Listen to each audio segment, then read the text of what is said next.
Virgin. Evacuate.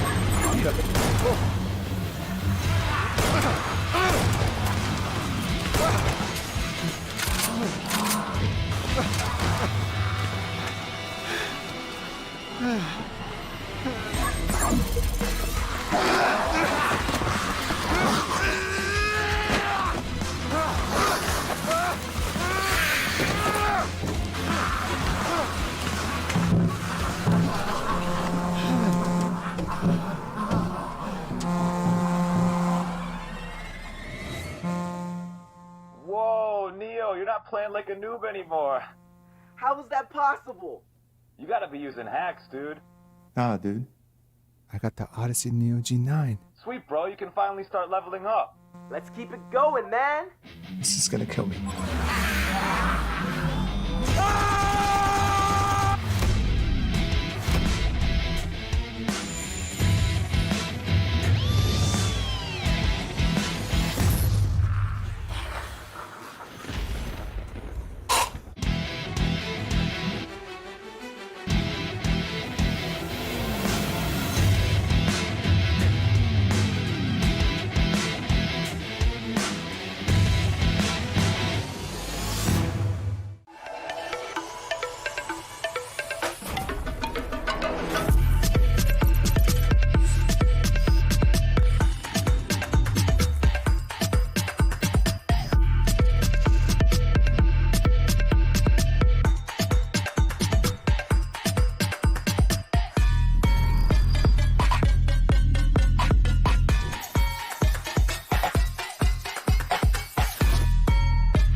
Kia ora whanau, that guy's NJ here, and I am here at the Sky Tower in Tāmaki Makaurau to check out the new Sky Slide, which is just opened. Let's go check it out. This is their brand new virtual reality experience based up on their main observation deck. It's a crazy ride, offering 360-degree views of Auckland at up to 100 kilometers per hour.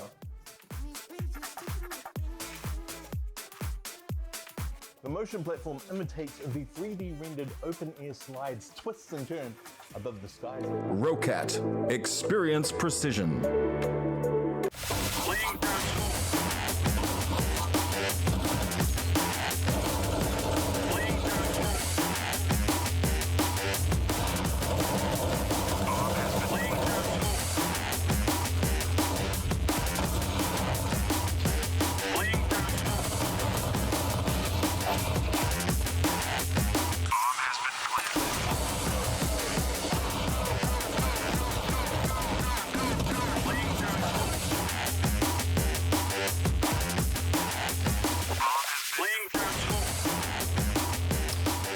Welcome everyone to the Biocode LPL CSGO Pro Season 2. We have, well, I think we're about to sort of start off a very, very big week of Counter-Strike here in Australia and I guess New Zealand as well, given that LPL, you know, is over the ditch. But for you and I, Pilski, here in Sydney, we might not be here for too much longer, heading down to Melbourne shortly. But looking forward to sort of jumping into, yeah, like I said, a very, very big week. And I guess...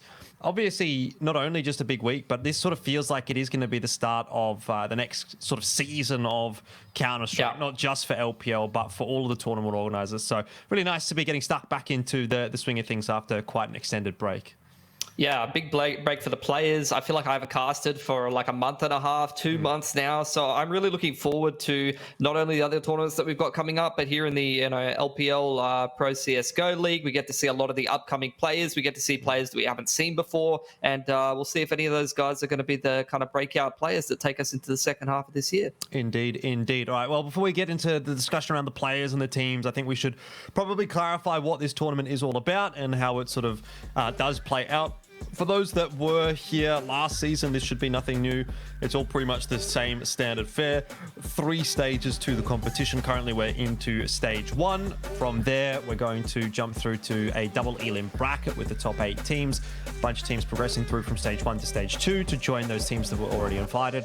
And obviously going into stage 3 as well, we head in there with the top 4 teams from stage 2, which is then where we start to look towards the finals and obviously the teams that are going to be going through in the top spots, which is important, Pilski, because the prize pool, as ever, is unchanged. We're going to be jumping into it with another $10,000, just above it, on offer for this season. 6.5, a really, really massive chunk of that for the top spot. It is probably the most heavily weighted towards the top prize pool that I've really seen here in our region. So pretty much you have to be in it to win it. If you're not taking first, then you'll be probably a little bit disappointed.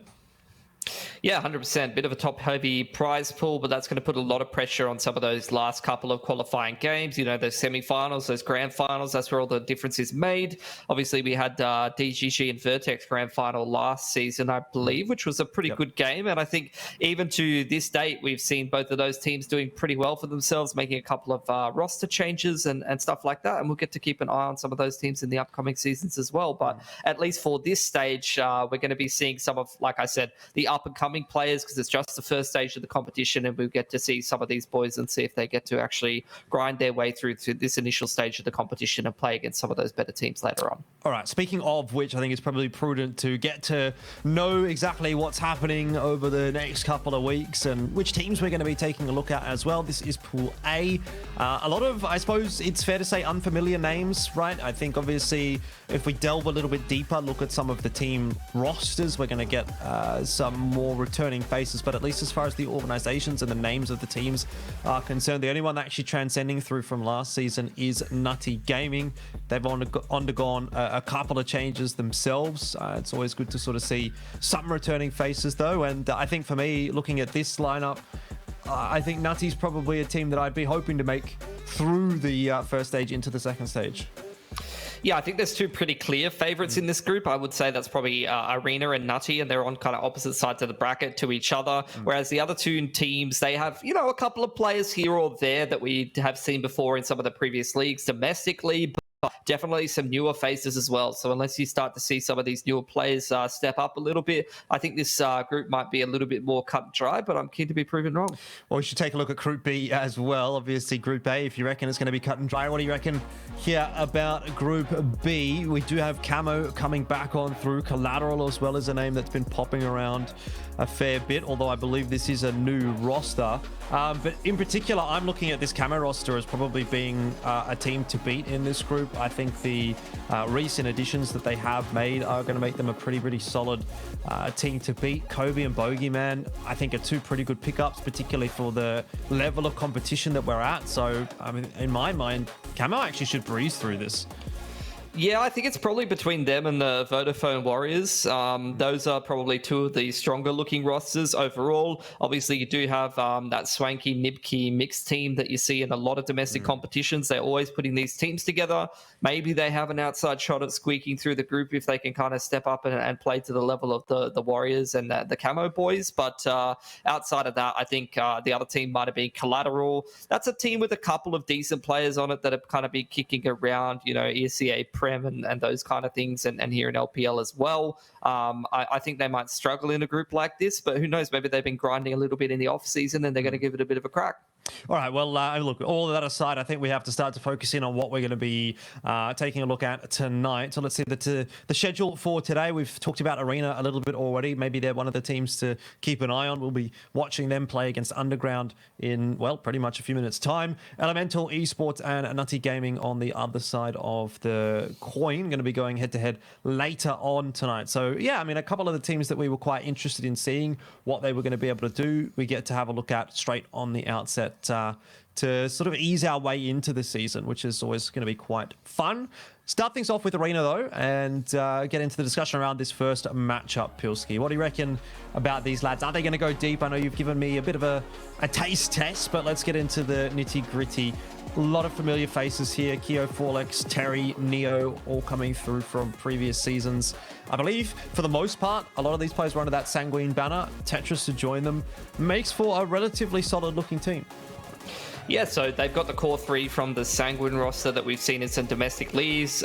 Keo, he's been a bit of an inconsistent player, but he definitely has some high potential, high ceiling on that AWP. Forlex has been a bit of a standout in these domestic leagues. He's definitely put up some big boy performances, definitely a very strong rifler. Neo was a pretty nice role player on the previous team, and I think Terry is coming through from that...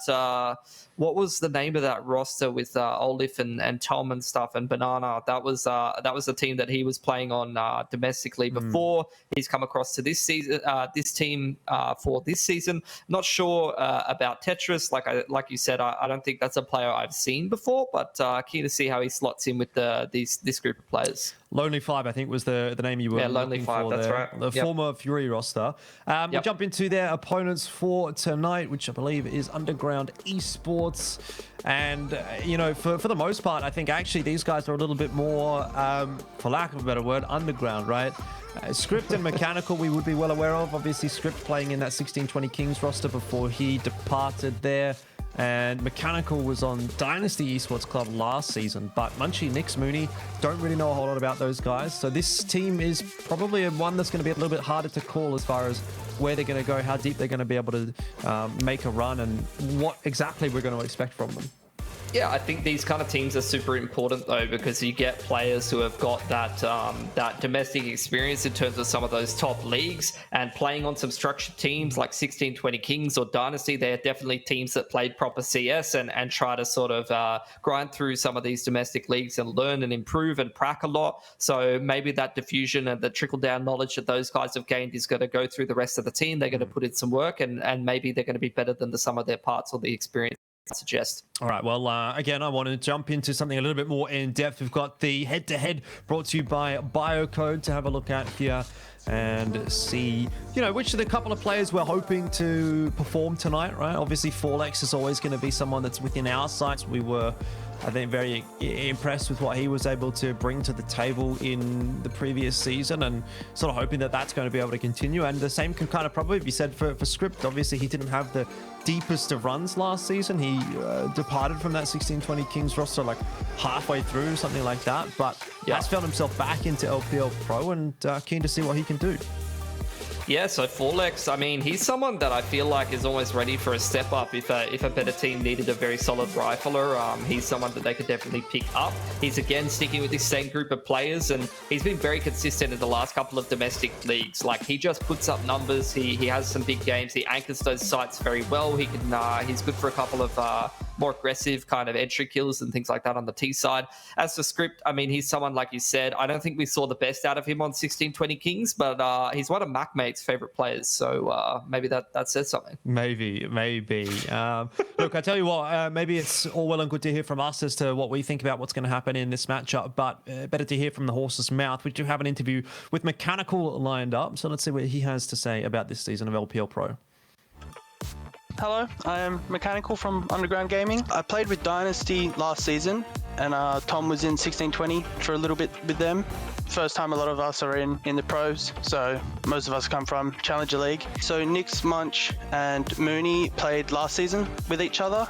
I came in ending of last season after they won CGI, and then we bought Script in about a month after that. We're all pretty new to each other. I'm currently calling for them, which is my role. I've done it on previous teams. I do enjoy calling. It's a bit different styles wise. Playing on Dynasty last season, I was calling on and off, and just the mix of players is very different to what it is now. We're a pretty chillax team. I think we can have a few laughs, can have a good time, but also we can get down into business and produce good Counter-Strike, hopefully, which is nice. Good environment to be around, especially for like growth of the players. Personally, for me, I can kind of like take myself out of the picture and look at it for what it is. I think we're all pretty level-headed players and we can all kind of calm down, cool the situation off, and then just get to the work at hand. I think that's one of our stronger points as a team. We're in those close series with teams. We played a few quals where the games have been close. We all get around each other, which is nice. Like if someone makes a big 1v3 play to win the map, to win a round, doesn't really matter. We all get around each other. We can all kind of have those pop-off games, which is a strong suit for us, is we're not solely reliant on the one person to have a round. We can all kind of chip in, have a few here. So tomorrow we're playing Arena, which will hopefully be a good game for us. We scrimmed them a few times in the past. The results have been they get one, we get one, so hopefully it'll be a good game. Because we're a new team, we're not going to have as much map pool as they have, because I'm pretty sure most of them have been together for a while. But we should be fine against them. I'm not worried at all. All right, well, very interesting to hear the thoughts of Mechanical Pilsky. Obviously, you know, he's sort of indicating that they are maybe a little bit of a fresher team, a little bit of a newer team onto the scene, but hopefully they're going to be able to cut the mustard tonight. I think it is a prudent point to touch on the maps, though. That's obviously what we'll be talking about in just a second, but you know, at this point, I'm sort of leaning into this one and looking at Arena as the favorites. And I don't know whether this is going to be like a 3-mapper or if we're going to get a pretty quick 2-0. Maybe the maps can give us a bit of an indication as to what that is going to look like. But if what Mechanical says is true and they maybe don't have as strong of a map pool, then it could be pretty tough to get this one looking favorably for them.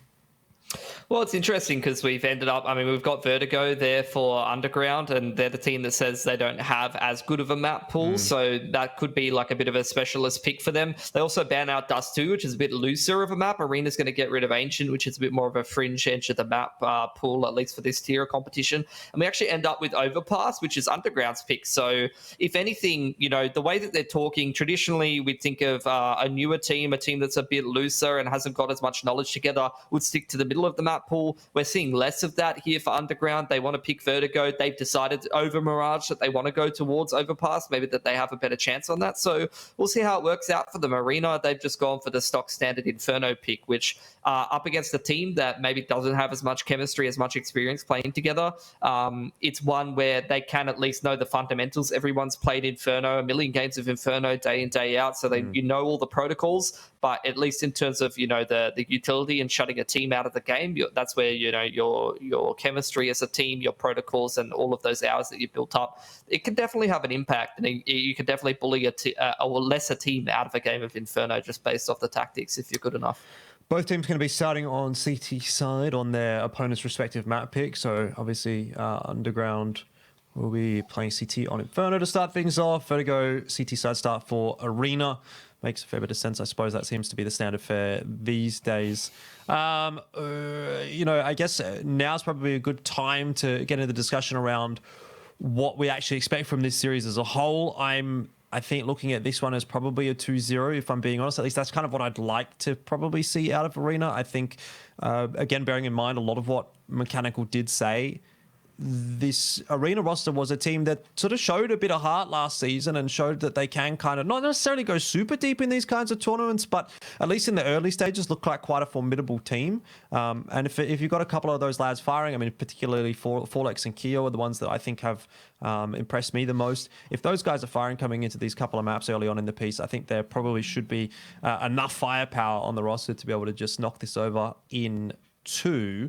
I mean, obviously that Vertigo selection is going to be a little bit of a curveball. It sort of depends on whether or not Arena does like to play that map. But I feel like I remember that Sanguine roster playing a little bit of Vertigo. Yeah, they definitely had a couple of games of Vertigo that I remember from different domestic leagues with the core of that team at least. Yeah. So yeah, let's see. I mean, I would agree with you. Arena, they've got the experience and they've got some players who have showed some promise in domestic leagues. They should get this done in 2, but this is a good opening game for Underground to show us what they're made of. They've got at least that core 3 of players that played throughout the last season and have some familiarity with them. They have a couple of experienced names that can have that trickle-down effect, have a little bit of knowledge and maybe help those players perform, and is a great opening game with it. I would say a beatable opponent for them to actually have a crack here in one of the pro leagues. All right. Well, I guess that's something to mull over as we do start to think about getting into this game. I'm told it's going to be a couple of minutes still to go, so we might go ahead and take a short break before this game does kick off. Don't go too far away. We'll be back on the other side of this one with our first map.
G'day, welcome back to the Biocode LPL Pro Season 2 for CSGO. We are jumping into a match number 1 for the evening. We'll be starting things off on Inferno, so let's kick it off. It'll be Arena and Underground going head-to-head to start off the season. And Pilski, with new seasons comes new supporters. We want to give a quick shout-out to Rockat. And did you know, Pilski, that the Rockat Cone XP gaming mouse has 15 programmable buttons, 29 possible button functions, and unlimited gaming potential? And it's also available now. That is amazing. That's fantastic. I don't know what you would use 15 mouse buttons for, but there is no excuse to cycle nades anymore. I'm sure you can. I don't want to way. see anyone Exactly. go flash into HE nade into smoke just to get their Molotov out. That's enough. You got 15 buttons, 27 functions. Get it all going and maybe just run straight down mid and shoot some heads. Hell yeah.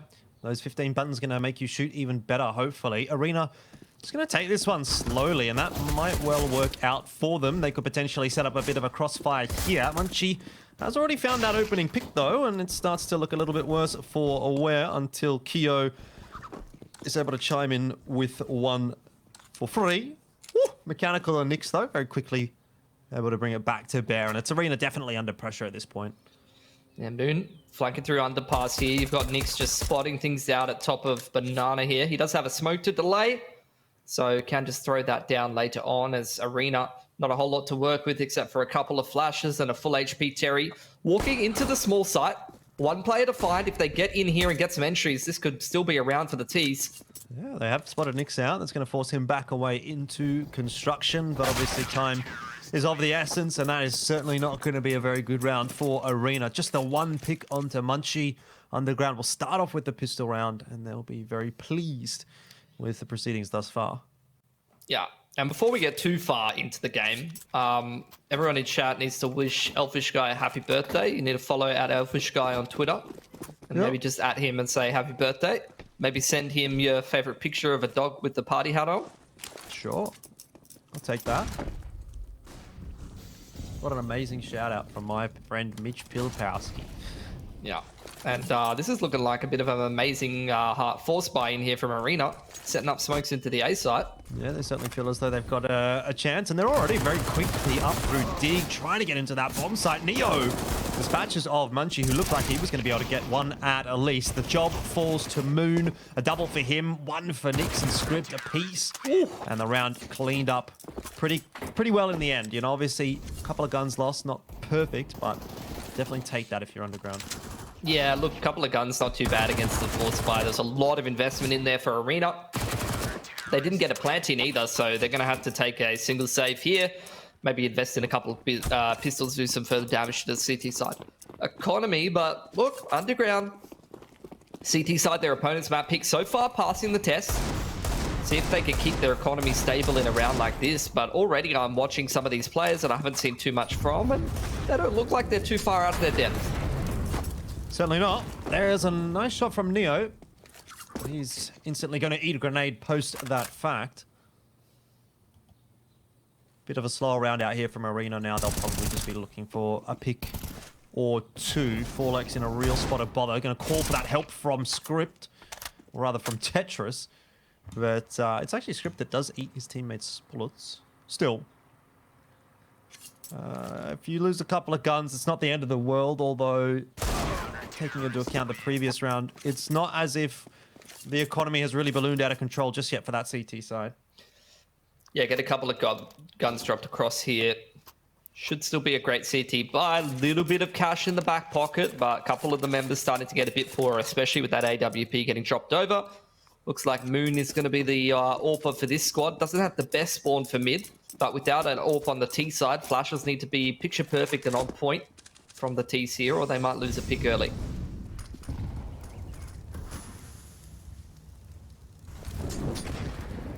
Another fairly default setup from Arena. Players all over the map. Terry is going to start to charge his way up. Banana, but very nice splashes coming through. Set Script up for a double. Straight out through the smoke in toward brackets go Arena.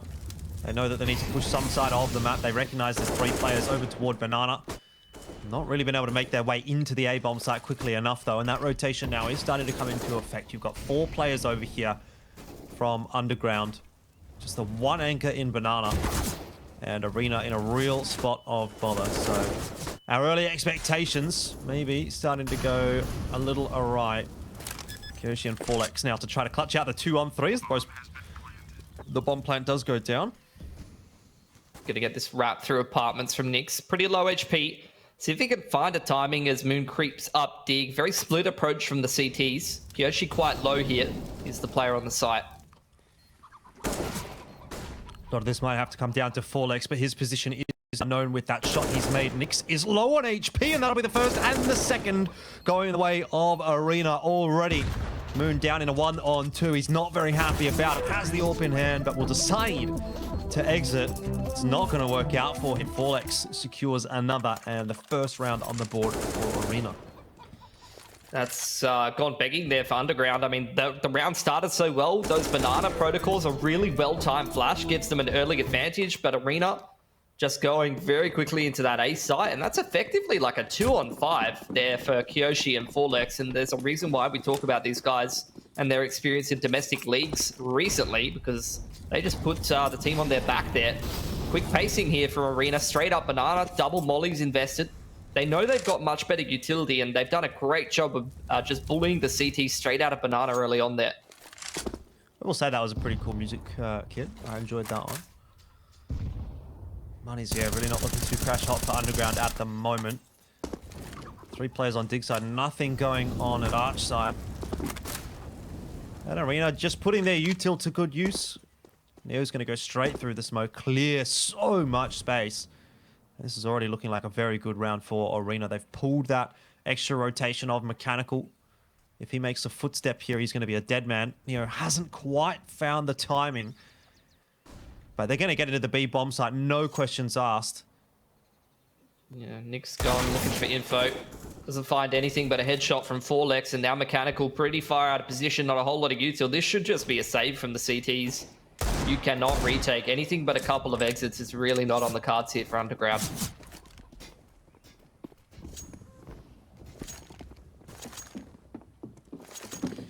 Looks like it'll be the save. So as soon as that floodgate starts to open, Arena already looking like maybe the more dominant force. Obviously 3 rounds off the pistol, that's a good start for Underground, but as soon as the guns came in their hands, Arena have been able to get through these rounds pretty okay. This round in particular, very, very clean. Last round came down to a bit of a clutch. Neo's on the lurk through on A side of the map. Wants to try to get some value out of this Mac 10 if he can. Take some more guns off the CTs. He's going to find here. That is a kill that should never be getting. There's so many dinks into the unhead armored Moon. See if Mechanical can go forth and recover that rifle if it's there. So yeah, they didn't lose any rifles, Jordan. Just lost the armor because Mechanical only had a dig and he goes through and picks that up. But Arena, a second round in a row. I mean, for anyone that's looking at Underground's decision-making there, it really just comes down to the fact that they have a lack of util on the CT side. Nyx feels like he needs to take a risk. They force stack towards A because they have worse weaponries and worse utility than the Ts overall. You kind of need to play a bit more of that stack game a lot of the time. So can't blame Underground there too much for their decision-making. They just make the wrong read at the wrong time. But let's see if these saved rifles are going to have any impact on this round here. Is a bit of an A stack from the CTs. Arena knowing that their opponent doesn't have great money. Just taking their time, working through the map, seeing if any CTs overextend. And indeed, Forlex punishes one of them. Yeah, that's the Forlex that we were impressed by last season. You'd be liable to see a little bit more of that over the course of this evening. Just be a slow creep into the B bomb site from Arena. Nothing really going to be ventured for Underground, unfortunately. So it might be a straight up save again. And then you fall into this sort of ugly scenario where you just feel like you're not really playing the game on the CT side. You're constantly saving. Well, next round is where they're going to finally have a much better buy after these last couple of rounds. But the issue is they're in a much more difficult position from there, right? Because the Ts have then built up so much money. You can already see most of them 3.5k plus. I don't think they're going to be dropping any guns here. So they are going to have a great economy on the T side to continue working their way into this half. It's going to be 3 apiece. And this is where Underground, they're going to have to win multiple CT gun rounds back to back. They looked good in their first one. It started well, but then Forlex and Kyoshi basically 2-on-5 them. And that's going to be hard to recover from.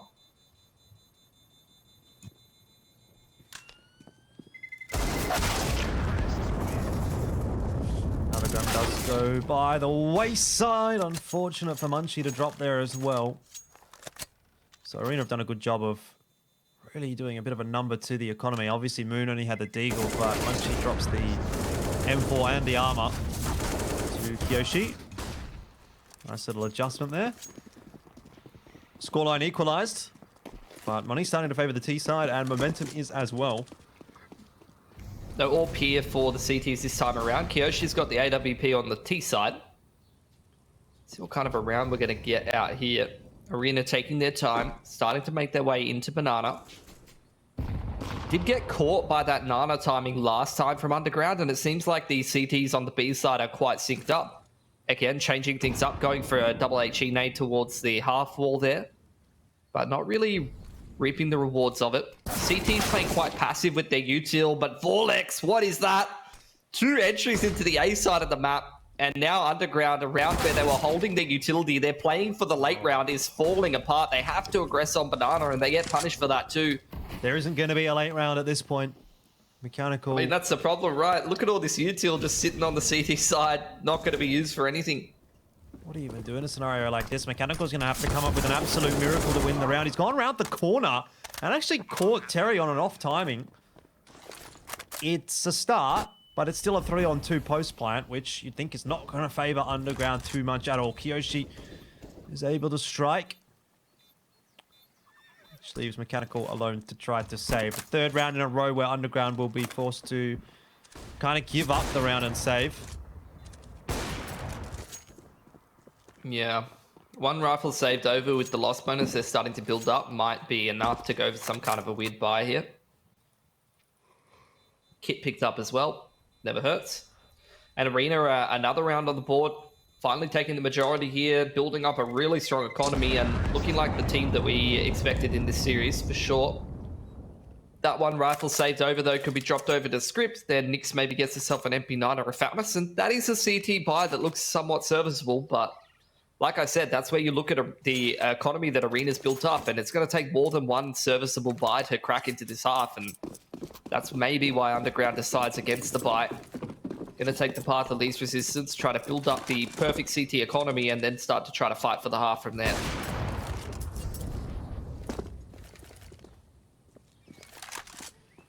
Mechanical's over towards that A-bomb site with the M4.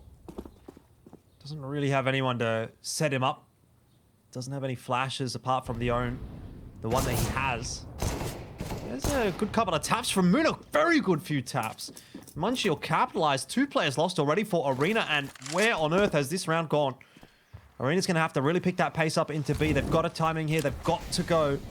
Molotov through. It's going to make it a little more difficult, but that smoke in CT is persisting. They got to get on top of Nyx. They do clean him up. Nice shot from Keo. But Script's out through the smoke. They're not aware of that. Terry saved again by Keo. 2 kills from the AWP. Starts to stabilize the round, but Mechanical inside the smoke could be a big difference maker. If he's left unchecked, he'll go through. It's a 1-for-1. Denies the bomb plant. Buys more time for the rotation to come across, but end of the day, Arena, they're starting to make this one happen. Now it comes down to Terry in a 1-on-2. He'll be aware of where Munchie is coming from, but has absolutely no idea where Moon is. And this is going to take a big raw adjustment. Spots the shadow, gets Moon first. Munchie for the trade. And Underground win a cheeky round. They only had 1 gun in that round, Pilski. But the P250 did so much work. 100%. And that's going to be a big boon to them because they were saving into that round. They could then at least recover 1 rifle and start to purchase forward. But I don't think it should have even got that close, to be honest. I think at the end of the day, right, like you had that, I think it was Nyx at New Box. If he just buys way more time, sits all the way back in New Box, and then they time that flash to flood as the T's are starting to scale into the site, I don't think that round nearly looks anywhere near that close. But look, they still got it done, and it was still on an eco, so Underground going to be happy with that. Aggression this time around, straight in towards middle. It's a 1-for-1 in second mid, but Forlex is clicking on nothing but heads. Yeah, need a little bit of something to come back into this one, Arena. That was a pretty hefty defeat last round. They obviously have enough cash, but it's set them back a step after what they were building looked quite nice indeed. Could be a 5-3 scoreline with still a very poor Underground to play against, but now it's 4 apiece, and Underground have been able to put together a buy here. So this round could tell us a lot. Molotovs and grenades going through to harass Arena on their way to plant that bomb. Forlex is going to get it down, but not at the cost of some HP. There's a nice shot from Neo, which will clean up Moon and put it again into a disadvantageous situation for Underground. Surely no one's swinging onto Script. Underground about to get out on the save, but they are being, again, harassed on that way out. Okay. Yeah, I think they'll get away with 2 guns here, but that's a round where, again, Underground, they try to do something in the mid round. They try to aggress into second mid, and Forlex is just absolutely doming. Just 2 headshots in second mid there as the CTs try to aggress. And once you get into those, you know, XVX situations like the 3v3s, things get really awkward for the CTs because you've just got, I mean, Inferno is one thing. At least there's not as many lanes to cover. There's not as many positions to cover, but especially on other maps where you have so many different angles of attack, that's where like the T's taking individual agency. And when you've got players with a bit more experience who know how to read the game, who know where they can push and on what timing, things can get a little bit more difficult. Another buy here for Underground though. Continue trying to crack into this half. Again, 2-man setup in apartments with the AWP aggressing down there. Flash timing on middle. Script tries to set himself up for success, but doesn't find too much. Munchie's in a great spot to shut this down though. Tetris just completely caught unawares. Again, Arena losing that initial player. Something that has happened a few times. Gun barrel's been spotted. Kiyoshi had no idea Script was creeping up on him. It just sort of seems like when Arena gives time to Underground to work with, then they're able to find these picks pretty early on in the round. Yeah, but 3v5 into the B site. Forlex is still alive. Can't count this one out just yet. Nick's ready with the counter flash. They've got a Molotov to delay here Underground as this XX starts to come in. I will say, I think Kyo's been the one to bail them out of trouble a little more often than not, and he's not really alive at the moment. Neo, oh, what has he even seen through that smoke? A 1-for-1, still not good enough for Arena. They need to get more done somehow. Nix has gotten a second. Terry goes down. It's just Forlex. He's 12-4, yes, but he's got no one to help him out, and Moon rounds the corner at the right time. Secures an equalizing round for Underground. I mean, money's still great for Arena, but it's just these rounds kind of getting away from them in the early stages that are making this look a little closer than it could be. Yeah, that's good anchor work in the back of the B site from Nix there. It's dropping that smoke between the pillars, playing off the supportive utility very well. Another buy round for both teams. Kiyoshi gaps Moon on the cross. That's going to be an AWPer taken out of the equation early on. Let's see how Arena navigate this 5-on-4. They're still in a bit more of a default formation. Underground in the 4-on-5s of the CTs are going to be a bit more incentivized to push, and Nix has already found a pick.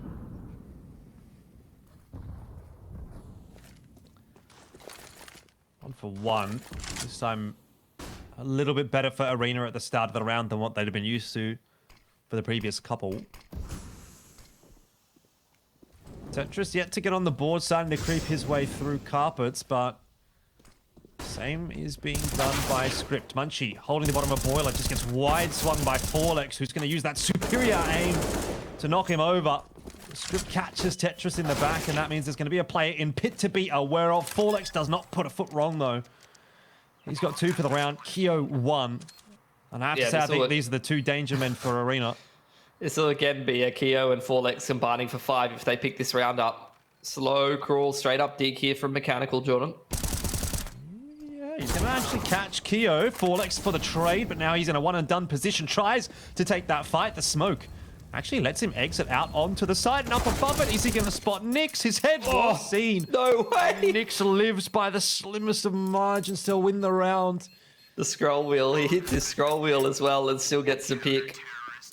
That was almost, again, like I said, Kiyoshi and Forlex just wiping the floor with Underground without too much help from the rest of the boys. I really like how Underground played that mid-round, though, on the CT side. Like, the aggression in towards Boiler. They're staying active, not just sitting back on the site and letting the T's execute on them. This will be the swing round for the end of the half, though. Round number 12, 6-5. Both teams pretty broke. Middling kind of lost bonuses, so it's a good opportunity for whoever picks up this round to actually get the majority here. Bit of a scuff buy from the T's, not a whole lot of util for them to work with here, so this pick in apps could be pretty influential. go the way of Underground. There's a trade at least this time. 4x for Terry. But numbers deficit and Arena have, without someone popping off, really struggled to come back into rounds where they've had that deficit.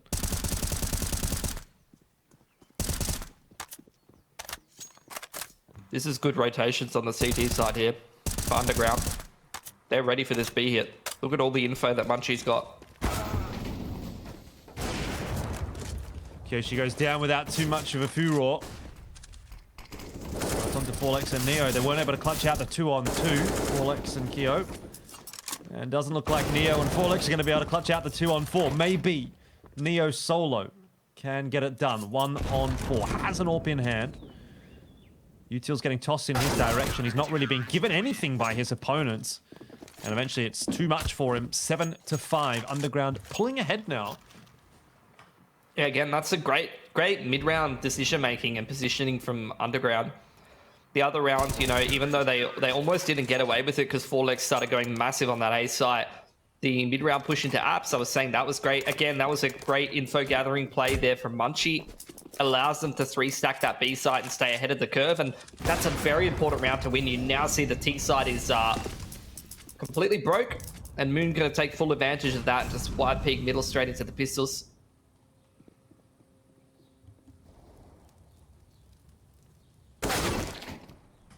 Okay, just when you start to think that Underground is going to pull ahead pretty comfortably, Arena goes ahead and does that. That was Tetris's first kill as well, by the way. Not a bad time to bring one up. But if this doesn't get converted, those first 2 picks are going to be all for naught, and then Underground really starts to pull ahead in the half. I mean, obviously, they've already done that, but we're at a point Jordan, where it's still salvageable. Oh, that's monstrous from 4x. He's 17 kills in this half. It's a good timing from Mechanical to creep out there, but Terry still punishes him. So this is looking like it's going to be a Deagle win. You want a birthday joke, Jordan? Sure. Would you say that Tetris so far in this half has been taking the L block? Yeah, I guess so. I'm not gonna pay that one, Pilsy. Yeah, that's pretty bad. It's not my best work. Not your best work. Not even... One has to wonder, though, what this half would look like if 4x didn't have 17 frags. Yeah, I mean, he's literally been multi-fragging every round, pretty much. It's getting pretty ridiculous. Then, like, they've been struggling to get through a bunch of these rounds. When are we going to see a sick rave show? Lights, that's what I'm wondering. Maybe he fixed them. Maybe they were just broken all along. Oh, you reckon?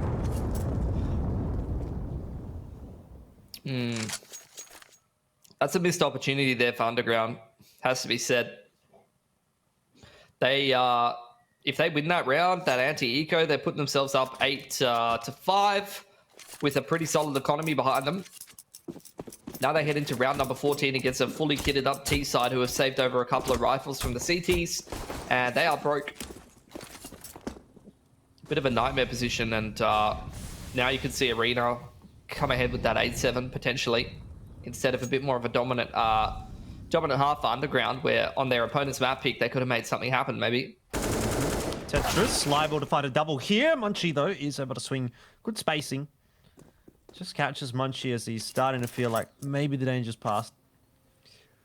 1 for 1, not the end of the world though, particularly with Arena getting so much presence into that B bomb site. Neo needs to be aware there's more players in CT spawn. And even though they've only got pistols, they are able to make short work of him. Still, one plank goes down on B. And Arena well set up to deal with it. They've got a bit of util to lock the site down if necessary. One smoke into Banana, one smoke into Construction. 3-on-3 ensues. Molly into main. CT's just getting timed out at this point. Munchie does have a kit, but he's all the way back in CT, so it's really just exits that Underground are looking for. They catch Terry on the way out. They're going to tap it, see if they can bait anybody into trying to defend the bomb defuse, but not going to be the case. And neither one of those guns get juggled away, so Only Munchie survives. He can drop an AWP or multiple rifles over to his teammates if they want to kind of shore up the CT utility in the next round, because I saw a bunch of the boys sitting around 4 to 4.3k, which is not going to allow you full util unless you want to go down to an MP9 or a FAMAS. But there's another round for Arena. Mechanical goes down to a FAMAS. AWP's been dropped over to Moon. And this has been quite a close half. Has been. Oh, this is an interesting peak. Moon. He actually allowed Kyo out. Kyo did not hit the shot on the strafe. A back script. Gets himself a 1-for-1. Goes down to Tetris. Decent trade.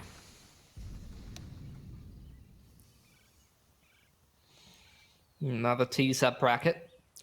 Have a little bit of banana control courtesy of Terry as well, who threw a Molotov into main.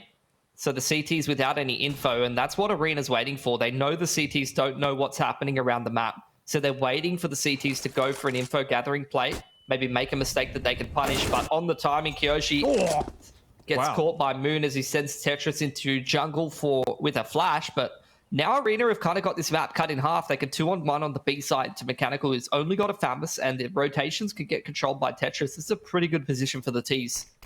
Yeah, Mechanical does still have a smoke, but he doesn't want to use it at this point. Give away his position. He's going to go over the top, which will soften him up quite substantially. He's going to be really easy to knock over, and it'll be impressive if he's even able to get a 1. Just drop that smoke to give some more space, but indeed, a difficult task, a tall order to even find a frag there, which is going to leave Munchie and Moon in a 2-on-3.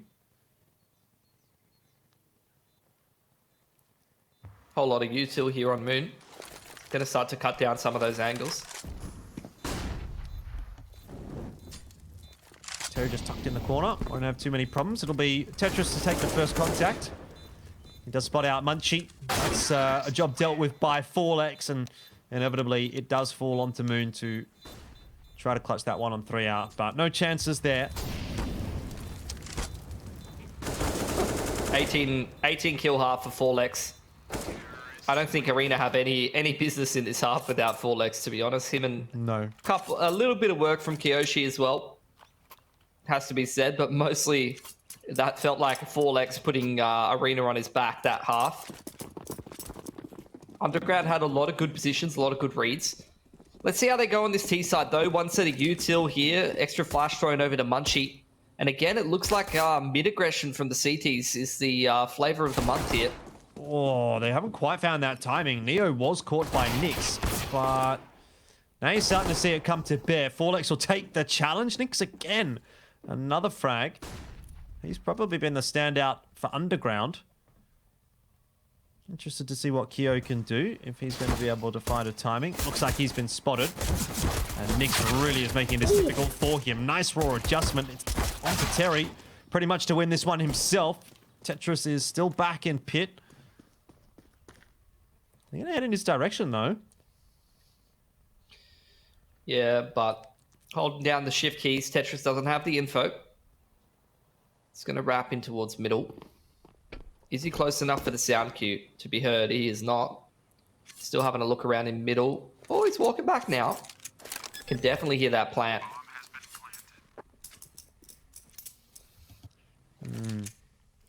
Might not be the worst of directions to come from him if he can somehow manage to isolate a fight onto Munchie, but don't know that Munchie's really going to give him too much. Mechanical tucked down behind the box. Does manage to find the fight onto Munchie, but not able to win that one, and even then would have been a tough 2-on-1 if he had to swing and deal with Mechanical as well later. So 8 apiece. Underground do win the pistol in the second half. Going to kick things off on the right foot for them. This game is very winnable for them. I think if they end up dropping their opponent's map pick in this series, especially for the context of, you know, a team that has 3 players coming from the division below, maybe a little inexperienced, I think these are the kind of games that you'll be kicking yourself for losing, because Arena is looking very beatable right now here for Underground. 100%. So they need to take advantage of that. Need to step up to the level of play here in LPL Pro League.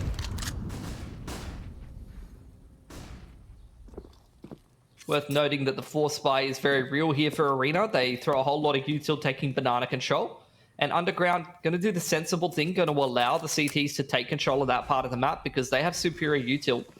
They can go and retake that if they want to. But in the meanwhile, they're going to take bracket. They might even kickstart and execute onto this A side here. But look at Arena. They have full info on Banana. They can refresh that Banana smoke, and they've got 4 players already over towards this A side of the map. So this could get quite dangerous for the T's here. Digging Terry out with a bunch of util as well. The flash in on top of him. It doesn't force him away, but sort of enough to cause problems. Underground going about this really nicely. That is good from Mechanical. And Moon is also chiming in. B-side's completely cracked open. No real damage done at all by Arena. Yeah, for a team with little experience, their spacing is pretty excellent right now. That's really what got them out of a bad situation in that round. They've got everything covered. They're moving as a unit very well, clearing out all the angles. So really nice anti-force out of Underground. It's looking like it might be flawless here, and that's going to put them in a risk position. They'd be up 9-8 with a pretty good economy. Tetris, just taking a look at the chicken that they're keeping there for later. Do you keep your chickens in the kitchen, Jordan? Yeah, when I've got them. Usually keep them in the fridge.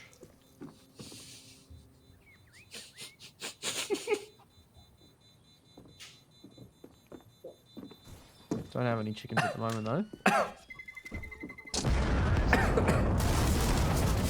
You had, what, meat pies for your birthday dinner? I did. It was a frozen meat pie. I made it myself.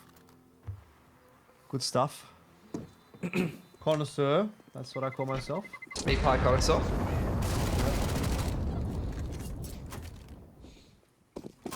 I gotta buy you another birthday dinner in Melbourne. Sure. I'm not going to say no to free dinner.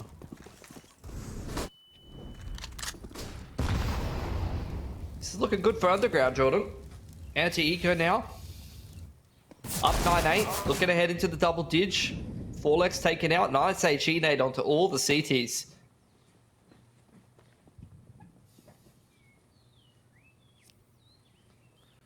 Yes, I would have to agree. Feels like got a bit of egg on my face because I was saying I thought Arena would win this series. But now they're struggling to even win their own map. This should be a bit of a free farm for Nix. He'll be aware there's going to be at least one more player. Does he know there's 3 more? He gets 1 more out of that.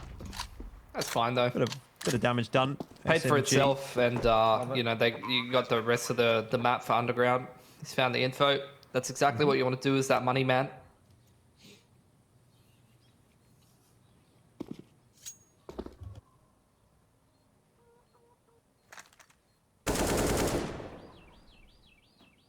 Doesn't look like we're going to be getting too much out of this round from Arena. Yeah, Underground's looking like a pretty well-drilled unit on this T side.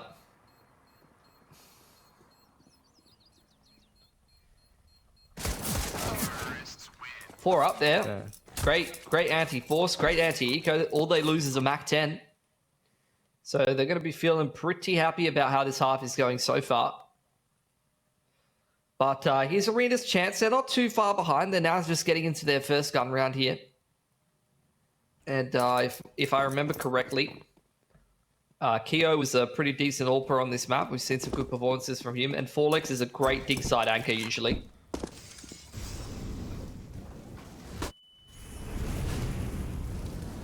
Well, it's going to have to happen now for Arena, but I'm not liking the way this looks already. Script quite progressed with that Mach 10. Double nade, though, is pretty effective. There's not a huge amount of util to Arena's name. Still got a fair bit of it in the back pocket. They haven't invested all of it early. Good flash. Kiyoshi still picks Mechanical straight through it, though. Underground, I was liking how that round was looking. They got that banana control. They start to size up that A side execute, but losing that first play is going to make things even more difficult. Forlex flashed off the line. He's in trouble. Needs some assistance. Not going to get it, but Tetris, he'll be able to trade. Aware there's someone else in pit. Gets the better of Script as well, and does a very good job of locking down the anchor on the A bomb site. Nix eventually is actually able to overwhelm him. But it is a 3-on-2. It is very much a winnable round here for Arena. He's going to get boosted up on top, but spotted out by Nix, who inevitably is traded down by Kiyoshi. It's just down to Terry, who's been spotted. I think the comms came through there from Kyo, but Terry gets the frag in the end. A little unfortunate there. I feel like if Mechanical doesn't get picked by Kiyoshi reaggressing jungle side, that's a round that probably could have gone Underground's way. They did a lot of good stuff that round. They go and they bully the CTs out of Banana. They go and take that bracket control, limit the info, put the CTs in a pretty honest position, and then look, maybe if they kickstart that A exec with a 5-on-5, it doesn't end up in a 3-on-2 where the CTs trade down. Either way, though, Underground now going to take a tack timeout, going to have a bit of a chat about the position they're in. They built themselves up a really great economy here. And with how close that round came down, they've bruised and battered that CT side economy. So here's a great opportunity. 10-9 scoreline, opponent's map pick here. They can break that CT money, then they can be on the front foot for the rest of this game of Inferno. And if they can pick it up, then they're ahead in the series. They go into their map pick of Vertigo, and that's a very, very winnable game for them to continue in the upper bracket of this opening stage of the tournament. Yo, burning alive. Luckily, gets put out by a smoke. He's able to trade a bit of that damage back with the grenade as well. That's a lot of util getting invested here by Arena. Underground, are they prepared for 3 players on this side of the map? Doesn't really look like it. They've lost the first pick and can already see the extra member is floating his way back over to A.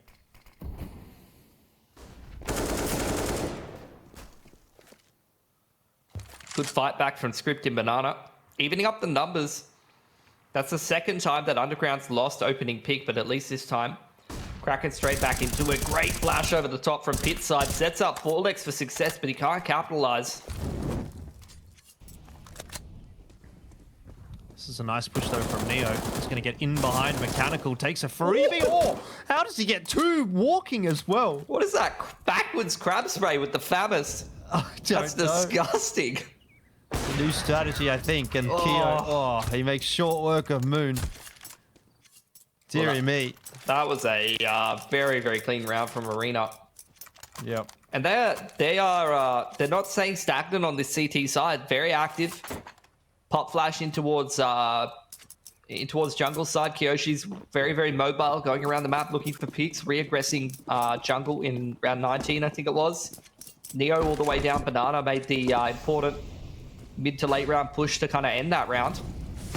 And then another buy here for the T's. Underground definitely going through the paces of the economy that they built, but they're starting to run out of time and opportunities. Script diving into Banana, try to contest it as the CTs are looking for control here. Oh, no ways. Terry spams that after dropping down. I thought the Script was going to get the perfect timing there, but again, this is Arena finding the opening pick. Yeah, was looking so good for Underground, wasn't it? But they've really felt like they've lost a little bit of control in the last few rounds. Kyo, he's hit a few nice shots through flashes, but not this time. He'll lose his life, and it comes down to Tetris to defend the bomb site. He's got a bit of assistance coming across in the form of Forlex, who has certainly quietened down a little in the second half. But the good news has been that probably Terry and Neo really felt like they've picked up the pace a little bit. Certainly Tetris has as well. So a bit more of an effort by committee here on the CT side thus far. Moon's been spotted. Well, that's going to be a pretty easy triple kill in the end for the round for Tetris. 11 on the board. Arena able to pull ahead for the first time in quite a while. Yeah, and I'd say this is probably the kind of game that they just go ahead and win now.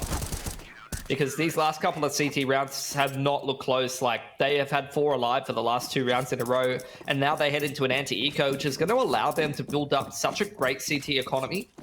And these are the kind of CT economies that you close the game with. You know, AWP, full util, 4 rifles. You can reinvest even if you're dropping guns. And this is where Underground, I mean, they've consistently just been losing the first pick. They cannot afford to be doing that these next couple of rounds. Not like this, Arena. Not like this. They really lost control of the first half to Pistol Buy. And may still be in danger of doing the exact same thing in a second. Keo really under pressure. Could have probably backed away, but opted to take that fight and was punished for it. Now it's going to come down to Terry and Neo, and Terry's already on 33 HP. This cannot be how you lose a map. If you lose 2 rounds like this and then go on to lose the map, I think you can definitely look at yourself in the mirror and say, we didn't do good enough. Neo could salvage, does get that kill on the script. He's going to spam away at Moon as well, who's down to 62 HP, trying to provide some space for Terry, but he can't get anything done. Neo falls as well. Just too much to do. That's almost inexcusable to lose that round. I feel like I'm jinxing them, Jordan. Like every time I say this team is about to set up with the game-winning position in terms of the economy, and then they get eco'd or they drop a round that they had no business dropping, they're going to be kicking themselves, Arena. Look at this buy. This is pretty garbage. Very limited util. Couple of Famuses. Really not what they would have had if they had just won that anti-eco.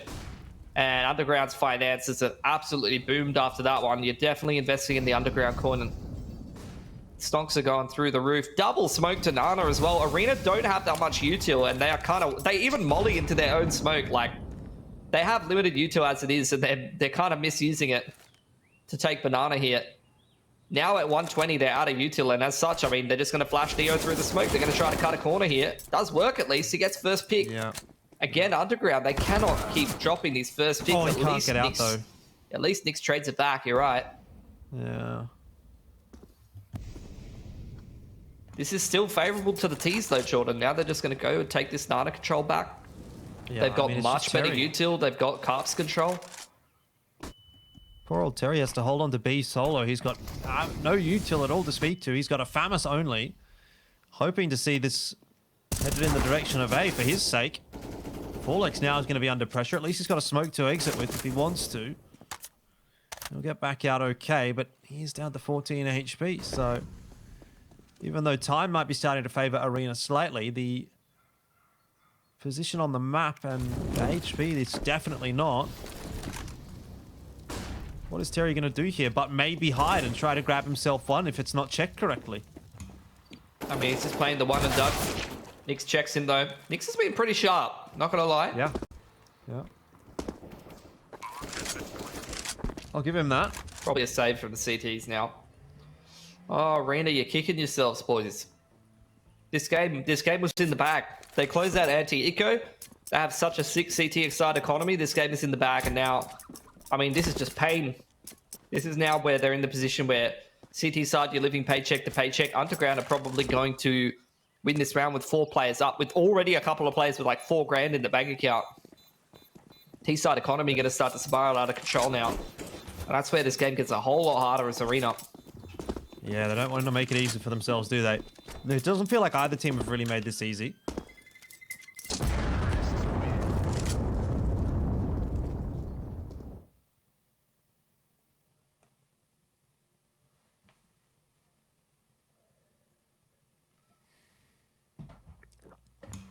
I mean, that's the OCE special, though. If only you could anti-eco.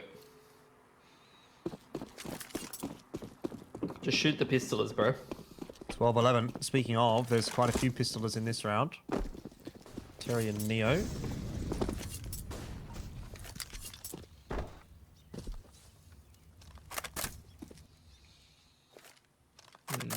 Setup is Kiyoshi, passive on Nana, and a 4-man stack on bracket side. See what the protocols are like for Underground. Are we going to get some spam through the window? What's the util looking like on bracket side? Molotov to dig. What's the flash coverage? That is excellent from Munchie. That's exactly what you wanted to see. Spam through the window to clear out some of those default positions. Yeah, that was one of the guns as well.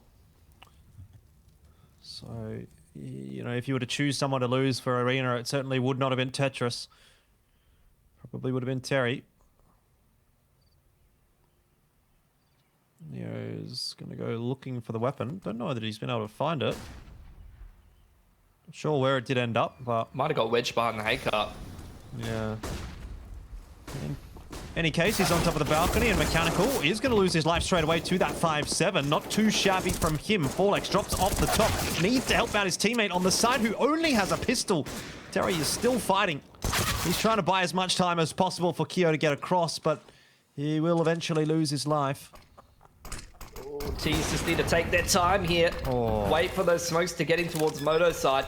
Kyoshi's going to go hero mode, underarming straight through the smoke, gets up into the side. That's a hell of a shot on Moon, but Nyx up in the graveyard. Going to put it to bed. Good little attempt there for Arena. Almost made it work for themselves. Yeah, Kyo, balls to the wall, straight out. Had no idea where Nyx was, though. 13-11 is the scoreline now, and Underground are well poised to win the map from here. 8.3k on Moon. They've got a lot of cash to play with. Arena investing in. They've got no money beyond this.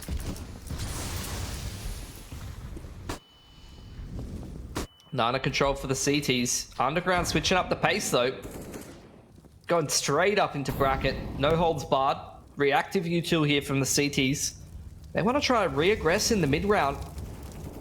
Both Kyoshi and Tetris here, hand in hand, walking back up dig, but Mechanical punishes. At least traded back by Tetris.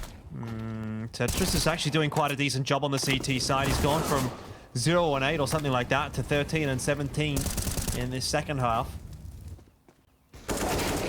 I mean, even 0-10. But even what he's been able to do in this second half might not be enough to save this game right now. It's 2-on-2. It's very winnable for Underground. They don't have control of the bomb, though. That could be the difference maker. Oh, Scripts, he spotted him.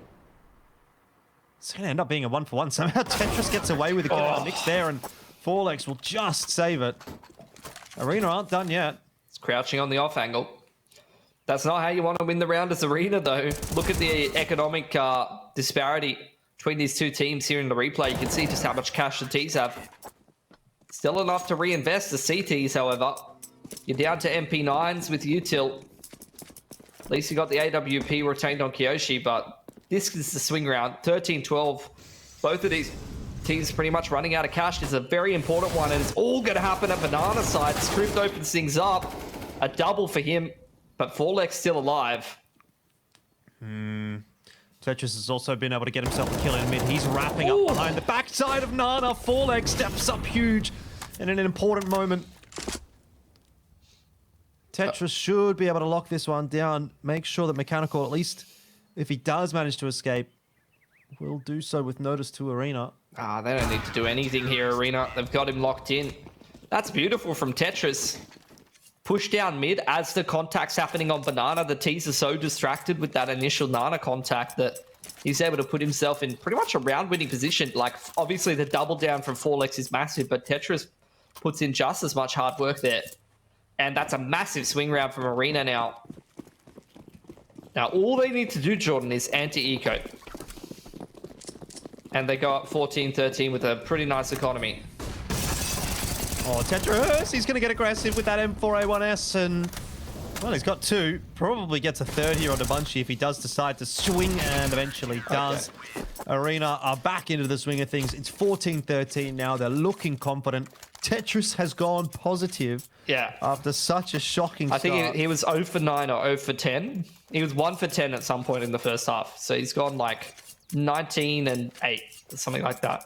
CT side. Yeah. Man's gone huge. Very, very solid stuff to turn around what was a bad start to the day. But is it enough to win the map? 14-13. I mean, this is where we've seen Arena falter it before. Just when you think they're getting an advantage, they see it slip away. Yeah, they're definitely in pole position to win here. Aggression down, Banana from Neo. Flash goes over the top. Script gonna shoulder it. Spots out both players. That's good info, but he just repeats drive straight into the AWP.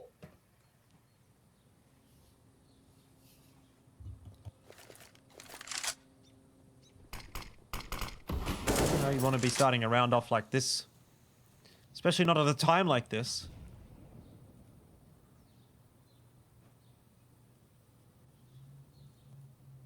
He's in a great spot to put that MP9 to use as well. Yeah, Mechanical ready with the flash. He's actually going to smoke half wall. They're committing a fair bit of util. They're trying to isolate Neo here and pick him. Good stuff. Really good stuff. Great util usage from Underground. Denies the info to Kyoshi as well. This is going to make the CTs on the A side of the map pretty nervous, and Munchie's gone and taken that apartment's control. So this is actually a great position for the T's. Molotov into main further extends the info denial. This is going to prompt the rotate from Terry. So Underground doing a great job keeping those rotations very, very honest. But this is great from Arena. Mid-round aggression into carpets. Munchie going to... Oh, no! Just switches his POV there. Tetra's still going to be under a lot of pressure right here. Forlex on the swing as well. The flashes were good, but now Forlex just overwhelmed. Surely this is going 14-14. Terry and Keo, they can't go for this, can they? 6.2k on Tetris. Terry could buy next round as well as Neo. I don't think it's worth it. I think you need to min-max your economy as the CTs here for sure. You can't afford to replace that AWP. And actually, over multiple rounds of saving, you could get yourself more gun rounds than you end up with if you go for it. So I think it's a sensible decision to save. Oh boy. That could have been Munchie just winning that round a little bit easier than it needed to be though, but Underground still had it under control. That was great mid-round calling from Underground, by the way. Really has to be said. That smoke to half wall and the way that they isolated Neo and picked him from that position. Like, that's one of those... I felt like that was one of those, like, you know, chess match kind of moves where they were that many steps ahead of the opponent. They made the perfect play at the perfect time. But even just the perfect macro play and micro play simultaneously, just picking that player bottom Nana. They smoked off half wall, denied the info to Kyoshi, went and took that banana control, which kept the rotations on us, and then straight into the A site. Like, that was just the perfect sequence of events for them to lock down that T-side round there. Isn't it fitting that we get a full 30-round map to welcome us back to LPL Pro? I dare say this will not be the last. Whether this goes to overtime or not also remains to be seen. Decent enough money on the CT side to put together a pretty solid looking buy. He's not going to get mollied out of car.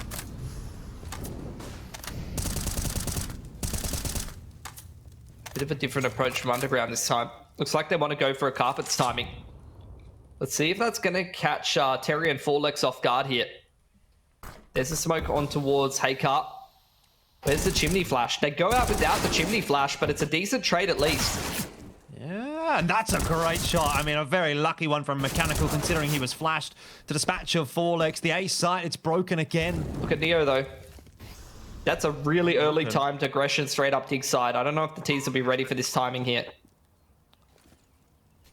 Yeah, they're making a fair bit of noise. Moon certainly not looking in that direction. And Neo nearly doubles down, but Script, can he save the day against Keo? M4 traded out. Dropped on the floor. Oh, not quite going to go the way of Script. It looked like it would. The aim maybe not quite on point, and Keo will keep it alive for Arena. Yeah, Script got the first couple of shots off there. The recoil control was just not on point. Like, that was the perfect timing to peek. He caught Keo jumping up onto the barrel. But after the first couple of shots, like, he just didn't control his recoil well enough to close it. And that allowed Kyoshi to just get those couple of shots in with the A1S. Here's a chance for Arena to close, or we go to OT. Decent buy from Underground. Down to a couple of Galils, though, so lacking for the firepower. They're going straight up into brackets, and Arena going to respect that. Just going to drop that reactive utility and fall back onto the site side to buy time for the rotations. In the meanwhile, Terry's got banana control. Just some good info, and it's going to allow Arena to start stacking towards this A side. But look at this timing into jungle. They just go straight through that smoke. Yeah, they've got to deal with the crossfire, though. Forlex and Neo have it on lockdown. It's a 1-for-3 trade in the end. Two players quickly into the B bomb site. That is a win as far as Underground is concerned, but they're at a numbers deficit scenario. The nade will tickle Script as he plants the bomb. This is a round that could still very much go either way. Oh, that's Neo's a great volley. And Moon's on the push. Do they really expect him to push this far forward in construction? Good flash, but Forlex doesn't check it, and now, now it's certainly looking like OT. Tetris will have to save the day. He can't do it. 15-15. 4K from Moon. And this shot through the flash is just absolutely ridiculous. Great molly from Script. And that round, I mean, it should have been done and dusted from Arena, but Underground, it's just, again, great mid to late round calling. They know they're in that 2v3, 2v4. A lot of the contacts happen towards that A side of the map where the CTs previously had banana control. So you expect the CT side to stack towards that A side. They know that they probably got a lot of agency to just go straight up into the small side. And massive play from Moon. Big 4K to keep Underground in the game. Flash timing. Try to set Tetris up for an early pick there, but Moon dodges it. Now Underground. Looks like they want to go very quickly into this A side. Again, they throw that hate card smoke. They try to make it look like the carbs explode that they did before. Just to try to bait a reaction out of the CT side. They're not actually committing with it.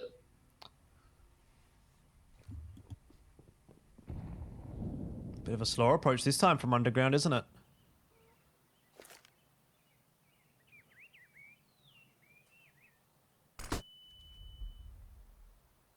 I feel like we've had quite a few fast rounds in this map.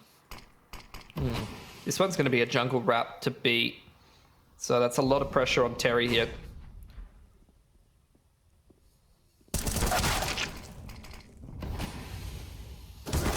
So 1-for-1. Not ideal for the CT side at all, particularly when Tetris is going to falter like that. Keo has a bit of a job to do through the flash. Almost got that timing right.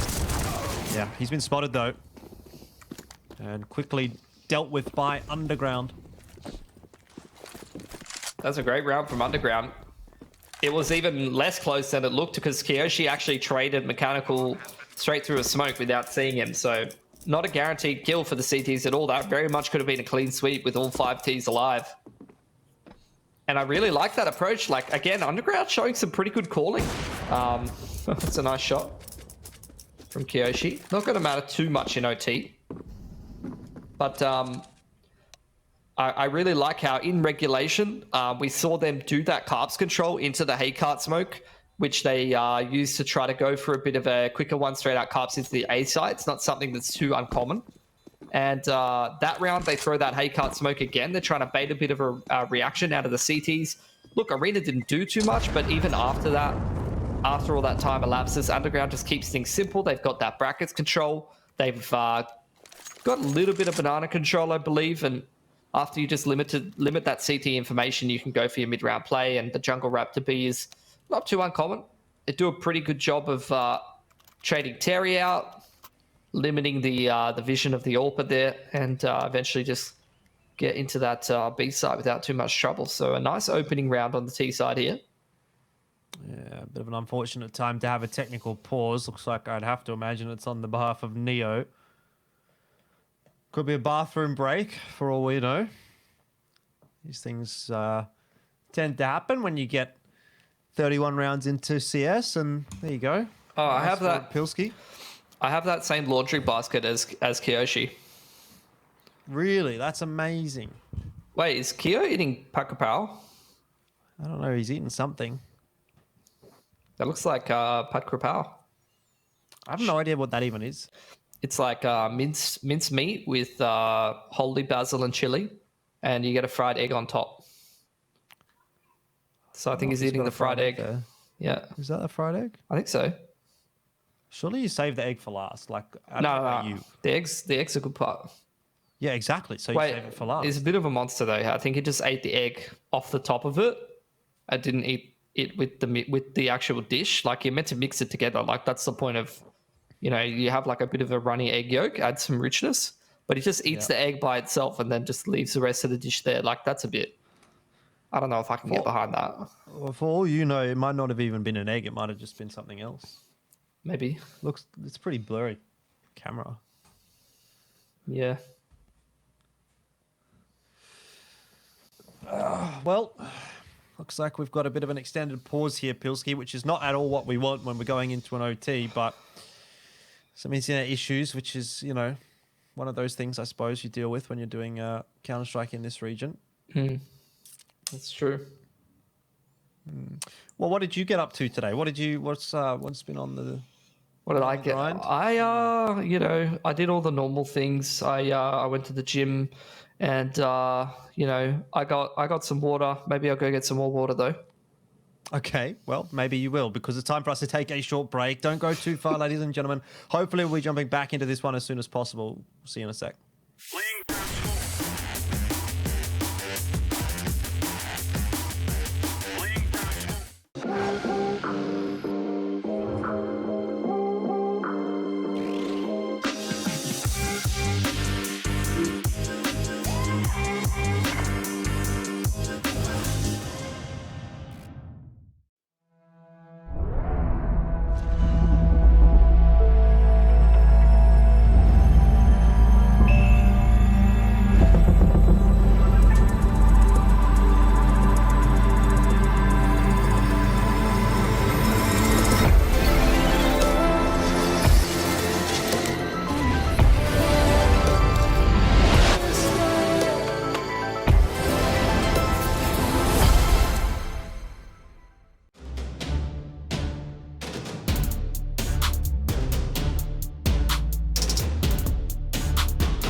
Ladies and gents, welcome back. This is LPL Pro CSGO, and we are currently in map 1 still. It's gone into overtime. We've had a bit of a tech pause, a little delay. Yeah. I think we're going to be jumping back in pretty shortly. Only one round deep into the overtime as well. I think you'd be a bit disappointed as Arena, having seen this one go to overtime. They did a lot of hard work to get back into a winnable position. Yeah. And then sort of let it slip a little bit when they did have that map point. Yeah, Now sorry. they're down 16-15. Sorry for that tech pause, guys. I think Neo was trying to bend a spoon, but there was no spoon. So, look, we're back now. No spoon. Where have I heard that before? No banana control for the T's this time around. Terry's been able to hop up on top of those barrels, and he's actually the one wielding the AWP this time. Full banana control and info for Arena. Underground working carpets. See if they're going to go for a bit of bracket control. CTs are well set up for it. Really going to try to fight from porch side.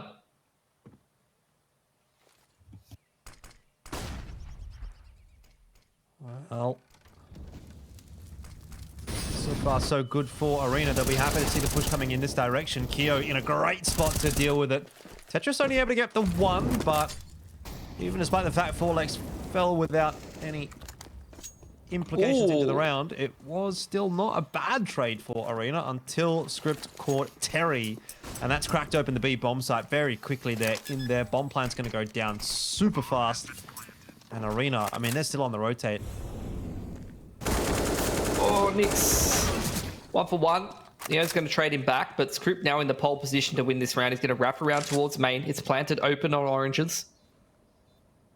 It's a very winnable position for Script to play from, isn't it? Has the HP advantage. He could be literally anywhere on this bomb site. Neo does have a smoke to play with. He's going to toss that one onto the bomb. But he's been spotted out. Well done from Script, who is able to clutch this one out. 17's up for Underground. I mean, I think you can probably say Underground would be pretty disappointed seeing this go to OT as well, because they had their fair share of advantages in the first half. I don't know if Script is telling someone to be quiet or if he's blowing someone a kiss. He was telling them to be quiet. Okay. Last round of the first OT here. That's a leg on Taboon. Kyoshi expecting the player on the low angle and just kind of pre-firing it. Aggression into carpets here from 2 CTs. There's a lot of players here for Underground setting up for this carpets into brackets control. Oh, Munchie and 4lex. Tetris are all going to go ahead and have a little bit of a stoush in apartments. It's going to go the way of Arena.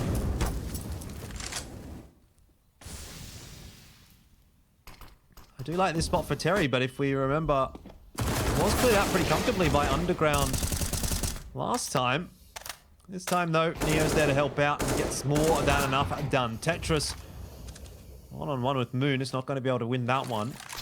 But Moon's got 3 more players to get through, and an nade's going to land at his feet, put him down to basically 1 shot's worth of HP. Forlex makes short work of it. 17-16. Not a bad start to the OT for Underground. 100%. Those first 2 T rounds looking pretty clean. And I have to say, in general, Underground's looked quite nice on the T side of Inferno. Quite impressed. Arena pitching one in there at the end, though, means that it's not a bit of a whitewash in OT. So Underground back on their CT side now.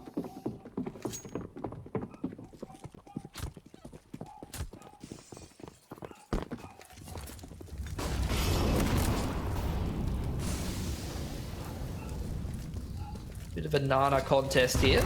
HE nades to Logs looked good, but Neo wisely repositioning. Dodging bullets and dodging shrapnel. How many Matrix references do you reckon I can get in, John? Hopefully 0. Hopefully no more. Already done 2. I know. I'm over it. I'm done. Forlex is really trying to be a bit of a pain here in brackets on his own. The rest of the lads more or less focusing on Banana. Has got Tetris creeping up in the carpets though. And with all this attention that's being drawn by Forlex, maybe there is an opening for Tetris to get in there. Smoke's out now though. Not a bad shot from Keo. Underground may find it more difficult to close this out on the CT side than they had been bargaining for. Oh no. We've made the sound cue. That doesn't prompt to rotate though. I swear Nyx would have heard that. Gonna drop another smoke. Plays around it perfectly. Nyx has been doing a great job anchoring this B side. Really nicely timed insend, but I tell you what. Forlex doing what he does best. Straight on in there. Tapping ahead off Neo's flash, and now we're going to get into a post plant. Bomb still hasn't gone down with 15 seconds on the clock. Was getting a little worried, but with the AWPers trading, it's looking pretty safe for Arena here. Yeah, just a couple of players left for Underground, and they don't really look like they're too interested in taking this fight. Forlex, he's done it again. Just pulls a rabbit out the hat. 32 frags for the map so far. He's so sharp. I'd say he's the one calling for that flash as well, most likely. Like you can see, whenever you see a player kind of edging up aggressively with his position, he's usually the one kind of initiating the play. Isn't being set up by someone else, so it's really promising from Forlex. It's a big fragger, but he's also kind of a bit self-sufficient. It's going to be a pretty good one. Lands on top of Keo and Forlex.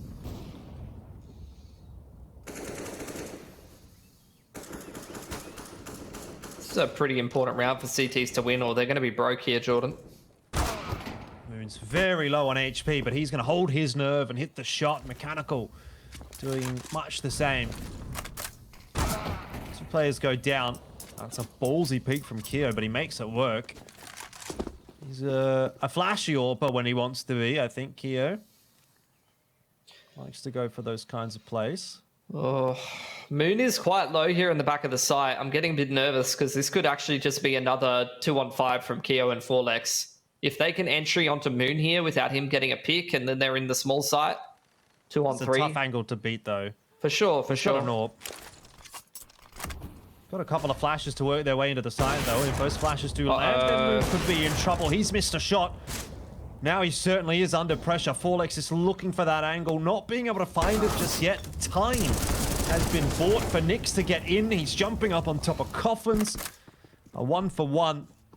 It's probably enough. It leaves Forlex high and dry. How's he won that first fight? Oh, getting not the nervous. second, of course. Getting nervous with that one for sure. Yep. They make it so close. Like, it should be such a cut and dry round for Underground from that position. And Forlex almost again puts Arena on his back. 35 kills. Like I said, that was a must-win round for Underground. They passed with flying colors, and now a chance for them to close the map.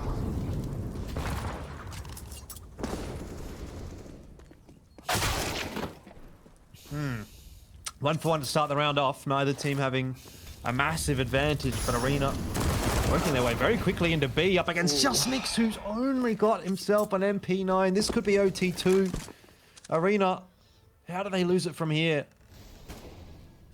Maybe if Moon can find a pick onto the player boosted up on top of Oranges, that could be a way. Don't see him, but doesn't land the shot. So unfortunate. Util going on into the site though from multiple angles. CT starting to constrict it, but still with a numbers disadvantage. They're burning through Util, taking construction. Gonna have to move relatively quickly. Bomb timer almost half gone. Once she gets spotted out by Kyoshi on a pixel angle, and it starts to look like it's gonna go worse for wear for Underground. Moon falls as well. Script alone. You won't be able to get this one done. Not against 4 players. Overtime 2 is secured by Arena. Each team has now had 1 bite at the cherry, 1 match point, and neither have been able to convert.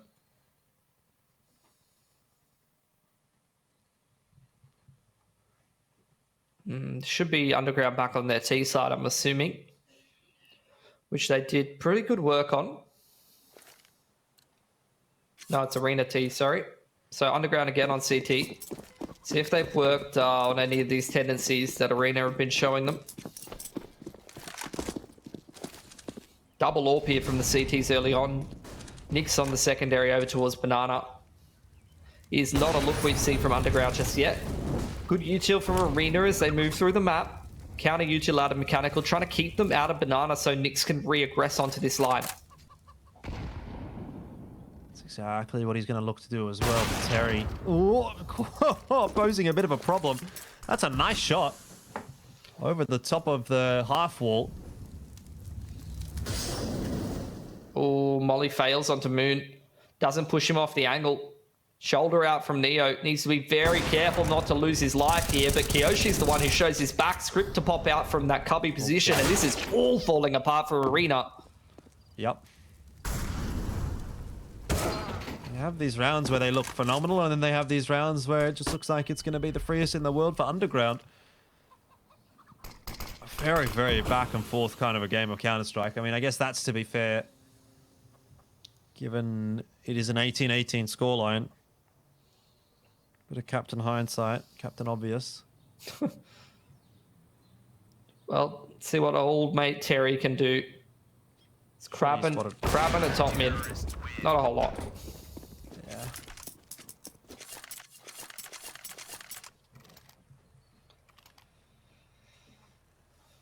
Well, there's the first on the board there for Underground.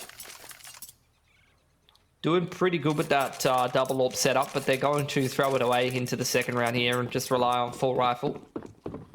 Kyoshi again reinvesting in the AWP himself.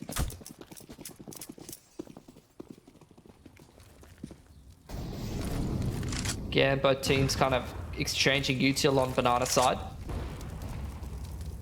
Kyoshi with that first pick onto Moon, able to win the AWP duel is pretty big.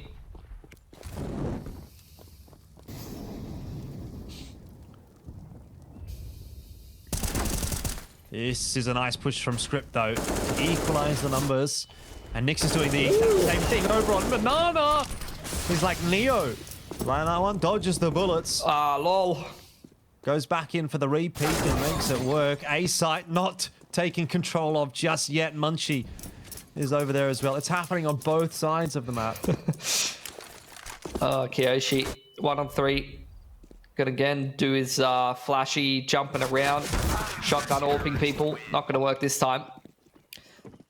Great stuff from Mechanical. I mean, Nix is the one who doubles up in Banana, but Mechanical's throwing perfectly timed flashes over the roof behind him, which get him both of those kills there. So really, really nice supportive util out of him to set up Nix for success. That's going to be a second round on the CT side for Underground. Looking to go for 3 here. Kyoshi has no util because he bought back-to-back AWPs in the first 2 rounds. So you do actually have a bit of a util advantage here for the CTs. And you do have that AWP as well.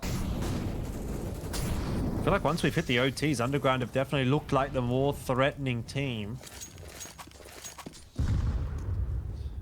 Not to say that we're going to walk away with a win from them, but Arena are doing it tough at the moment. Maybe they're running out of steam here on Inferno. Moon posted on an ice land. Does he get flashed off? Terry looks like he's holding one in hand.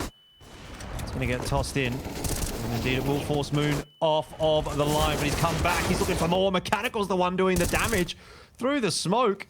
He managed to get all 3 of the frags that have gone the way of Underground up to that point, bar the one for Munchie. And Script, with a relative flair, is going to just tap away once and finish off the half. 21-18 Underground.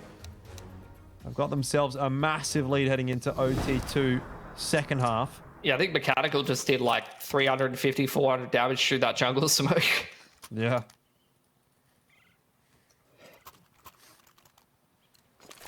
It's going to be a pretty hard position for Arena to recover from now.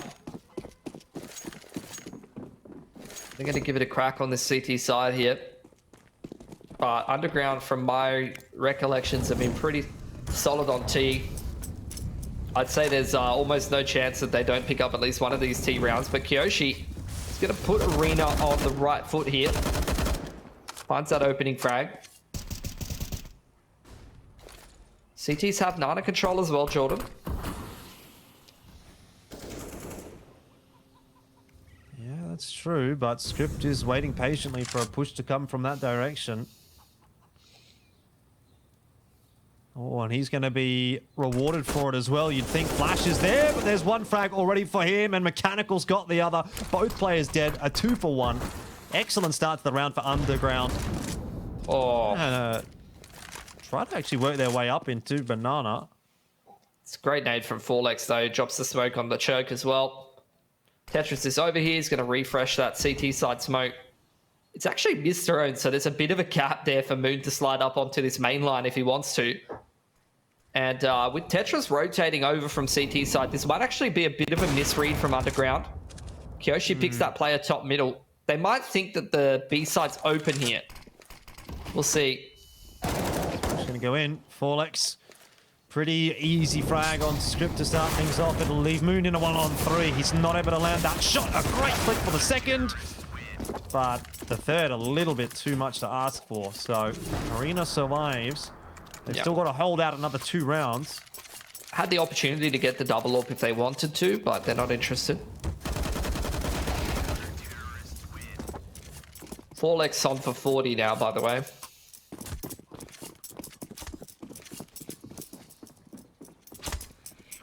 Well, double OT. Someone's going to start hitting those kinds of marks. Kyo's on 30. He's gone for a very aggressive push down mid with that AWP. Casted a few OTs in my time on this map, and it tends to be around this time when the AWPers start to push mid like that. Pretty passive round here from Underground, taking their time. Nana control, at least info-wise, is in the favor of Arena. They're going to secure it with that smoke towards the bottom. Underground go and take brackets. Bit disruptive util from the CTs, though, making their life more difficult. Smoking off that boiler position.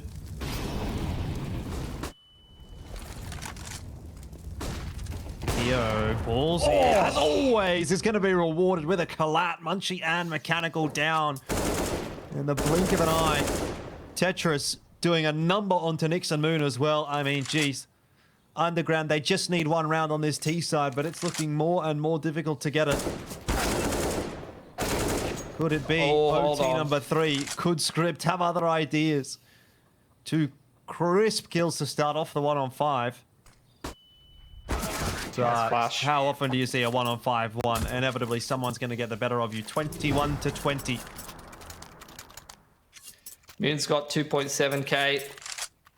Not really looking like he's going to be able to put together that good of a buy. Has to go down to the Mac 10 in OT. This could be 3 back-to-back for Arena. Underground's kind of fallen flat here. I thought that their T side was looking pretty good and they're going to be able to come up with something to put them across the line, but it's not looking like it's going to be the case here. All it takes is 1 round. That's what both teams, I think, are going to be saying. In the case of Underground, 1 round to win this one map, and Arena 1 round to force us through to OT number 3. Been there. Nicely timed nade. Gonna do a bit of chip damage, but he's gonna be calling for a bit of backup. Not a bad time to do so. Terry's over here. Not a whole lot of carpets or bracket control here for Underground. It's a nice nade onto script. Underground try to play info denial by throwing some util towards bracket side. Smoke onto the hay cart, molly into dig side, doesn't hit. It allows Kyoshi to re-aggress. They're setting up Munchie to try to go for a lurk on bracket side as this B hit comes in. Munchie starts it off well, and Neo is not able to find the head of script until he finds both Moon and script. And oh no, Underground, all you needed was 1. It's gone to overtime 3, 21-21. It's going to be a long night. Oh, happy birthday, Jordan. Oh, this is exactly what I wanted for my birthday, believe it or not. Oh, boy. Alrighty. OT number 3. Surely Underground can't go 0 for 3 on their T side after starting so well in this game.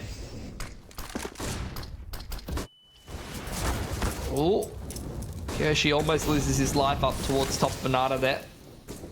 CT's really looking like they want to keep re-aggressing though, and that's going to be punished.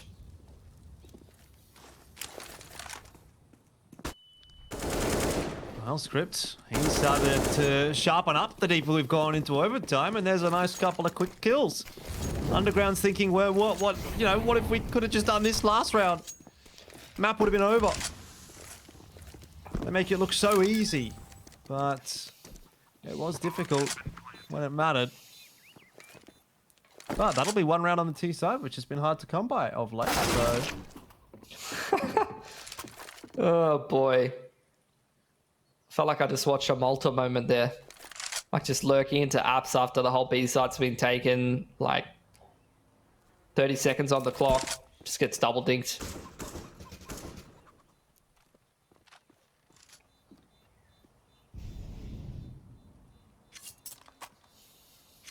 Good start for Underground.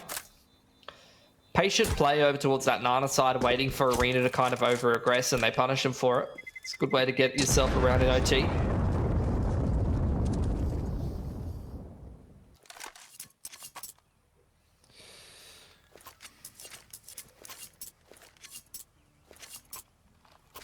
All right. Run it back, Pilski. Run it back. That's what we just keep doing. We just keep doing that.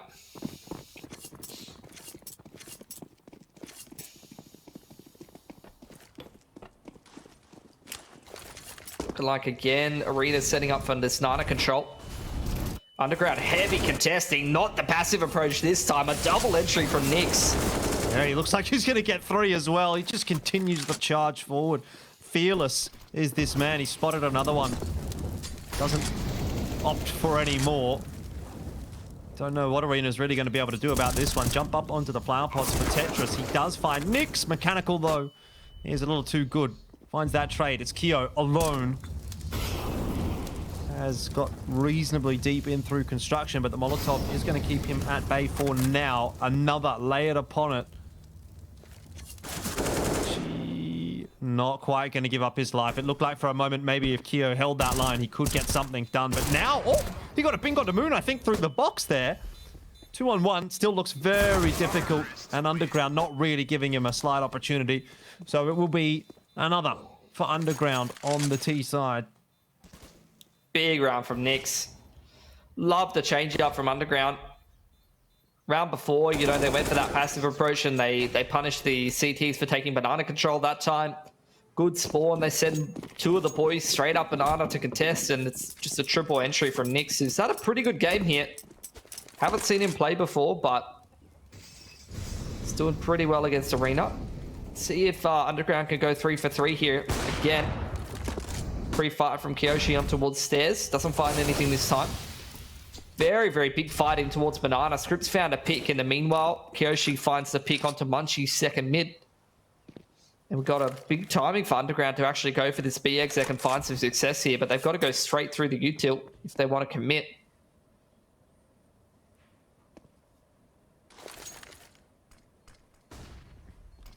Kyo's in the right spot to deal with it though. And Script somehow dodges that bullet. Oh, he's actually been able to punish them for it as well. Neo goes down. It's a 1-for-1. That's better than what it should have been for Underground. It should have realistically been 2-for-0. That could have been clean as a whistle for Arena, but now starts to fall apart. Could well be another 3-0 start to an overtime for the Underground lads. Arena's going to have to go for this one. Kyo's looking for whatever he can find, but unfortunately the answer is really not a whole lot on offer. Nice line for Moon to be playing as well. Does fire off a shot and peeks the wrong way. It's going to be Script now in a 1-on-2, but he taps away at Kyo. Tetris has no idea where he even is. What were the comms? Script pulls off the 1-on-2 and continues to put rounds on the board for Underground. That's a good effort for Arena on that retake though. Small detail, I like how Tetris throws the flash to Kiyoshi. Drops it to him so that he can get flashed in, and that actually allowed them to come in and go 2-for-0 until Script locks that round down for Underground. And now, surely, Jordan, they close this on their CT side, right? We're not going to 4 OTs. It's not happening. Oh, there's going to be mid-aggression, actually, for Underground here. Straight into second mid. Surely just one. Wow. Is possible for Underground, and that is exactly the start that you would be looking for. Tetris, he's going to go ahead and grab one, and Forlex another, so it's not impossible, but still very improbable from here that Arena is able to save this. Double aggression in towards Carpets. He's going to try to simplify this round and try to stay ahead of the curve. 1-for-1, still keeps the CTs ahead, and surely it's Moon to close here. Doesn't quite hit the shot though. 2-on-1 for Forlex. If there was anyone that would be able to get it done for Arena, it would be this guy, but here that rotation starting to come across already for Script. Moon needs to be very patient here. Almost gives up his life, almost gives Forlex that chance. Smoke's going to go down in CT. Molly across to Con, but the damage is done. Script has pulled it off. What a turnaround from Underground. And Script in particular, phenomenal in the last 5 or 6 rounds of that map. But jeez, that took a damn while, Pilski. I looked at the clock at 7:40 and I thought this one's nearly over. We're jumping into map 2 soon. Now it's 8:15. So that's Counter-Strike though. That is Counter-Strike. That's Counter-Strike. That is Counter-Strike for sure. First map of the season goes to Triple OT. 100%. Promising signs for Underground, though, has to be said. They look like a pretty decently drilled team. Some of the new guys that we haven't seen play too much, Nix and Moon, were up near the top of the board for Underground. Script had a bit more of a resurgence in OT for the most part, where he was putting in the work.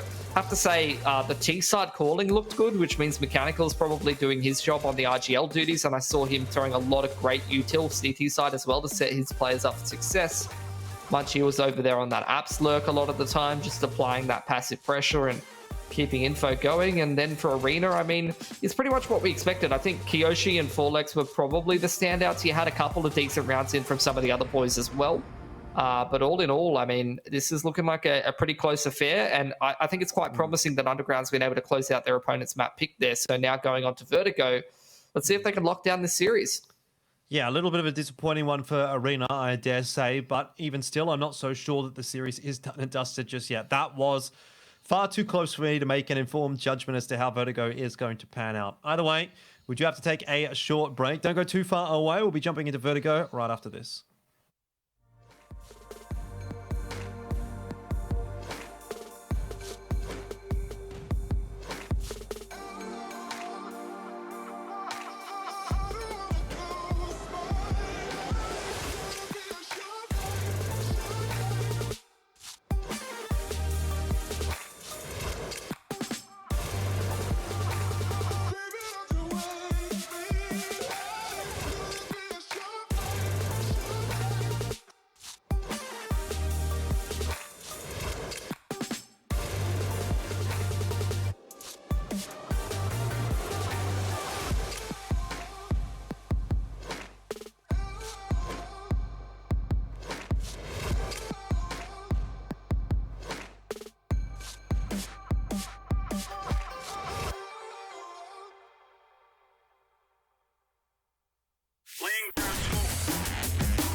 counting down. Punch it. Let me at him.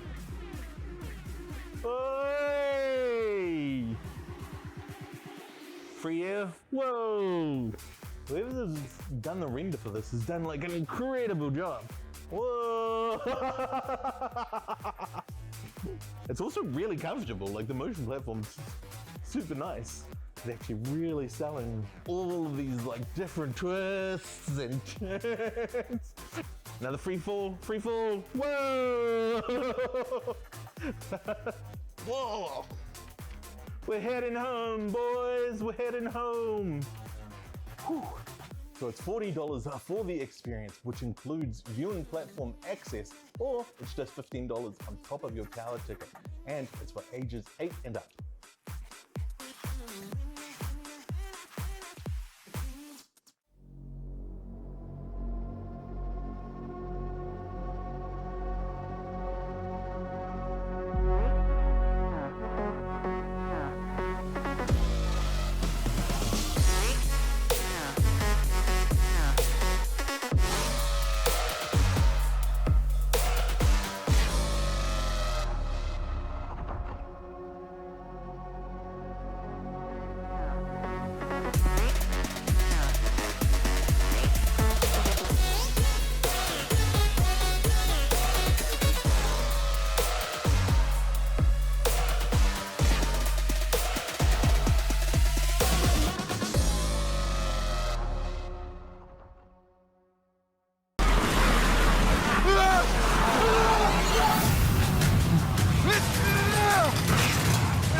G'day, welcome back. It's LPL Pro CSGO. We have had the season's longest map so far. That was a big one, wasn't it, Pilski? Wow. Triple overtime.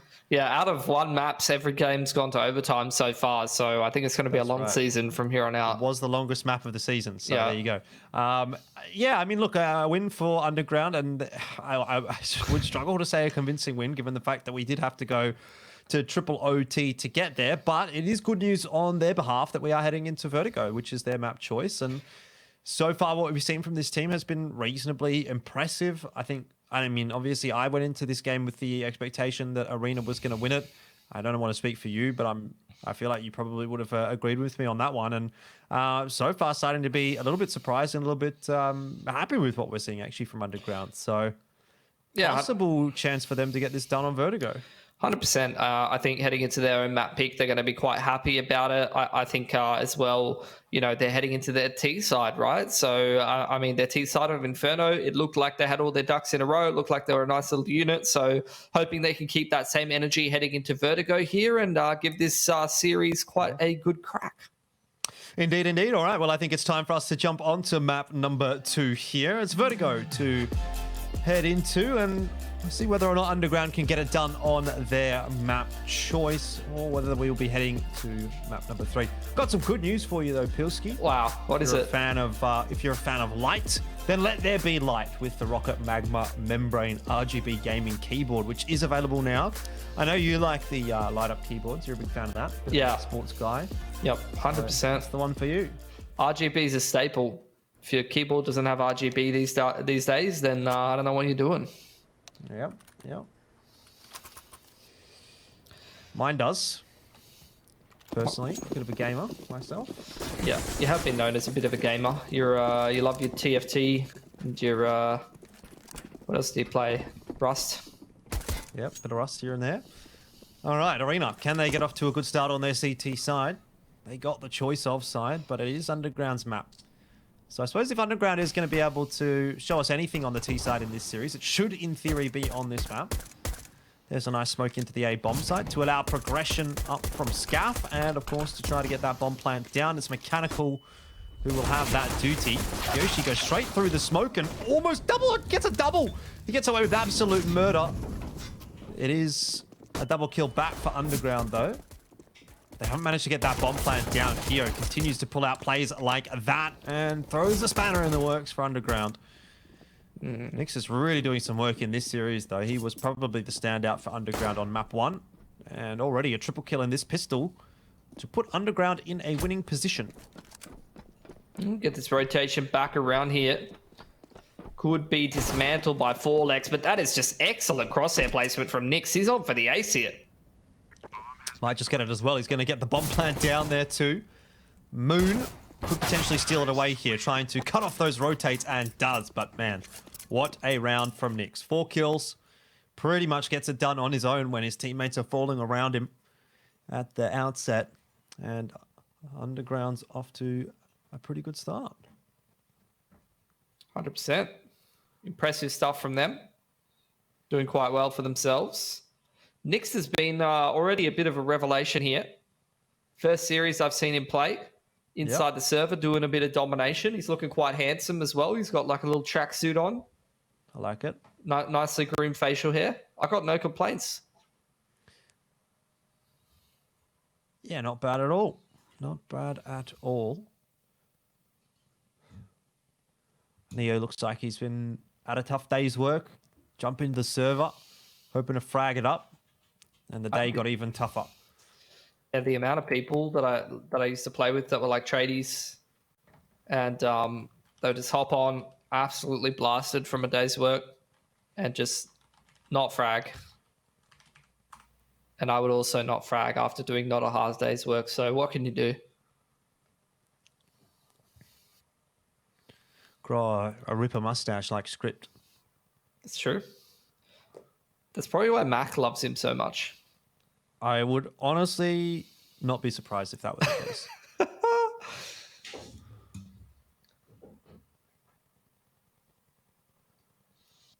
We've got all the boys with their cams on as well. It's good to see. Just need to get Mooney involved in the action. Indeed. Hopefully he can get his cam going as well. I'm sure he's a beautiful boy, just like the rest of his team. Oh, back into it. Back into the swing of things. Couple of SMGs out for the Underground lads, but rifles abound as well. There is an investment from Arena.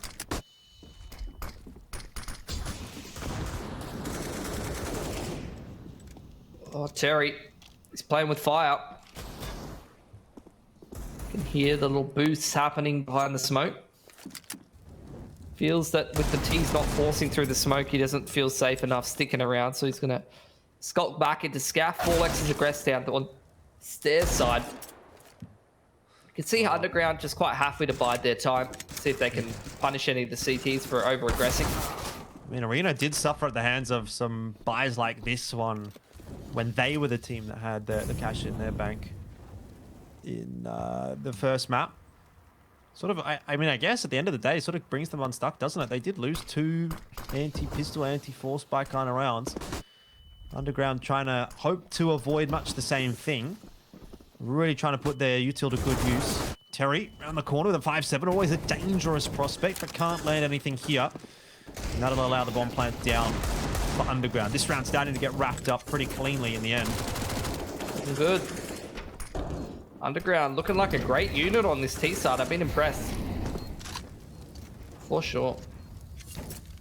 It's just good calling, good fundamentals, good util. These are both of the same kind of skill sets that can work well on both Vertigo and Inferno. Look, let's just ignore that. That's fine. Well, it's only a Mac 10, so not the end of the world. You mean the kind of gun that would go great into the next anti-eco? I'm not here to nitpick, alright, Philsy? I'm just here to have fun. Yeah.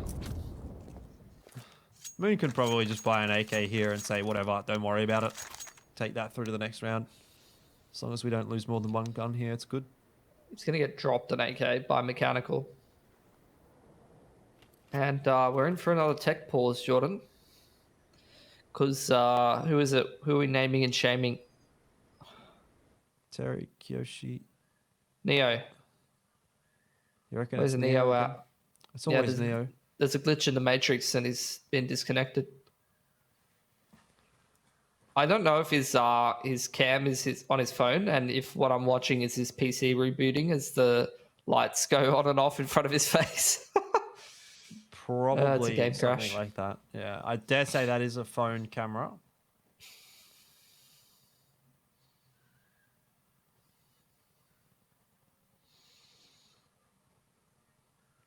We've got some great figurines. Mechanical, he's a fan of the World Globe and some Star Wars. It's good stuff. Yeah. Not sure what else there is. Nick's a bit more of a scholarly fella by the looks of things. Yeah. The books and the files. Going through his journals. Encyclopedia and that.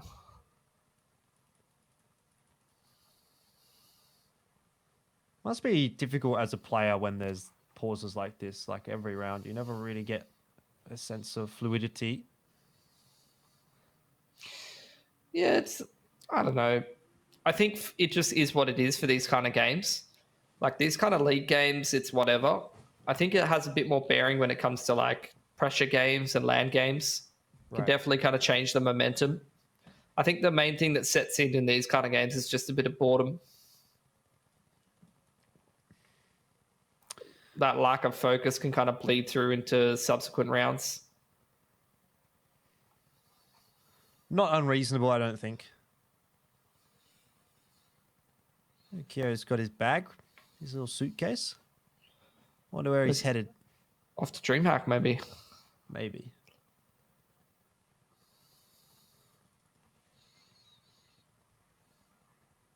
He's doing his washing. I've got a similar kind of setup in my room right now. Yeah, you just give it to mum. Panic. Give it to mum. Yeah. Mum hasn't done my laundry for many years. Yeah. Sad day, isn't it? I know. Maybe. I don't think mum's done my laundry for maybe 6, 7 years. Yeah, Wow, it's been a long time. 7 years for me, probably. Something like that. Oh, maybe 6. Anyway, looks like we're jumping back into game, which is fantastic news for everyone involved. Underground off to a decent enough start here. So it's just that one MAC 10 that got retained through for Underground. The other was dropped, and really keep our eyes peeled to see what Munchie's going to be able to bring to the table in this round. He'll be the one that can farm up a lot of cash for Underground.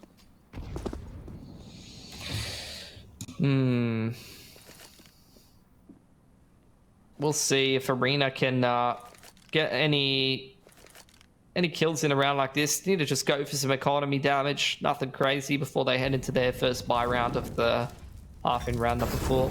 Underground should be slow and steady stuff. Doing a good job minimizing risk with the utility. Just molotoving out some of those annoying positions. Yoshi caught slipping net. But there you go. Forlex got one onto script. With the MAC 10, actually, funnily enough. I sort of said it's not really going to matter too much, but hey, maybe it will. Let's not get too far ahead of ourselves just yet, though. This round is far from wrapped up on either side. It's a Galil retrieve for Tetris. Does not have any armor to work with. Quick pace into the A-bomb site, though. Nyx is, again, impressing. Dislodges Neo. And it's going to be this wrap from the ramp that's going to be a bit more problematic than anything else. There's 2 players there. They've only spotted Forlex, but now the Galil takes its chance. It's not going to work out for Tetris. Underground should win this round. Wonder how many guns they're going to get away with, though. Yeah, I don't know if you want to be keeping the MAC 10 into the next round. Galil's kind of borderline. Looks like they're going to be saving both, though. Forlex is having a great time saving in spawn right now. Just having a chat. I love people who are passive smilers, you know? Puts me in a good mood. I'm definitely not a passive smiler. No, I feel like everyone who I cast with is like resting bitch face, you know? Yep. Sometimes it's good to be a resting bitch face, you know? Yeah, I've got more of a resting bitch face, personally. That's ironic. Considering your name is Mitch. That's it, you exposed me. For those in the chat that are uninformed, Well, here goes Underground again, fast up the ramp. Kyo doesn't quite get the timing right on the shot. It's a 1-for-1 for Mechanical. He's not going to be too disappointed to drop script there. I think he was just holding on to a SMG anyway. See what Nyx is going to be able to do. Kyo's starting to get put on pressure by all of that util, but eats a shot from that orb. Nice quick flick. There wasn't really any pressure coming through from construction at that same point. Scaffolding, I should say. This is looking like it might be over and done with. Kyo is just winning the round alone. A triple kill already. Really smooth on all these shots. Punchy. Oh, That is not the way to go about dislodging Kyo from an angle. when he has these pop-off rounds, it kind of looks like I'm watching Alistair. Yeah. He has a very similar kind of mentality, I think, in some cases. Yeah, and the flicky style as well. Yeah. I feel like Ali's done less of that as he's kind of gone on to like higher pro play, and I think you can kind of get away with that kind of play style less at like the higher levels of competition. But yeah, I think Alistair, like ASDF era, running around flicking everyone. Yeah.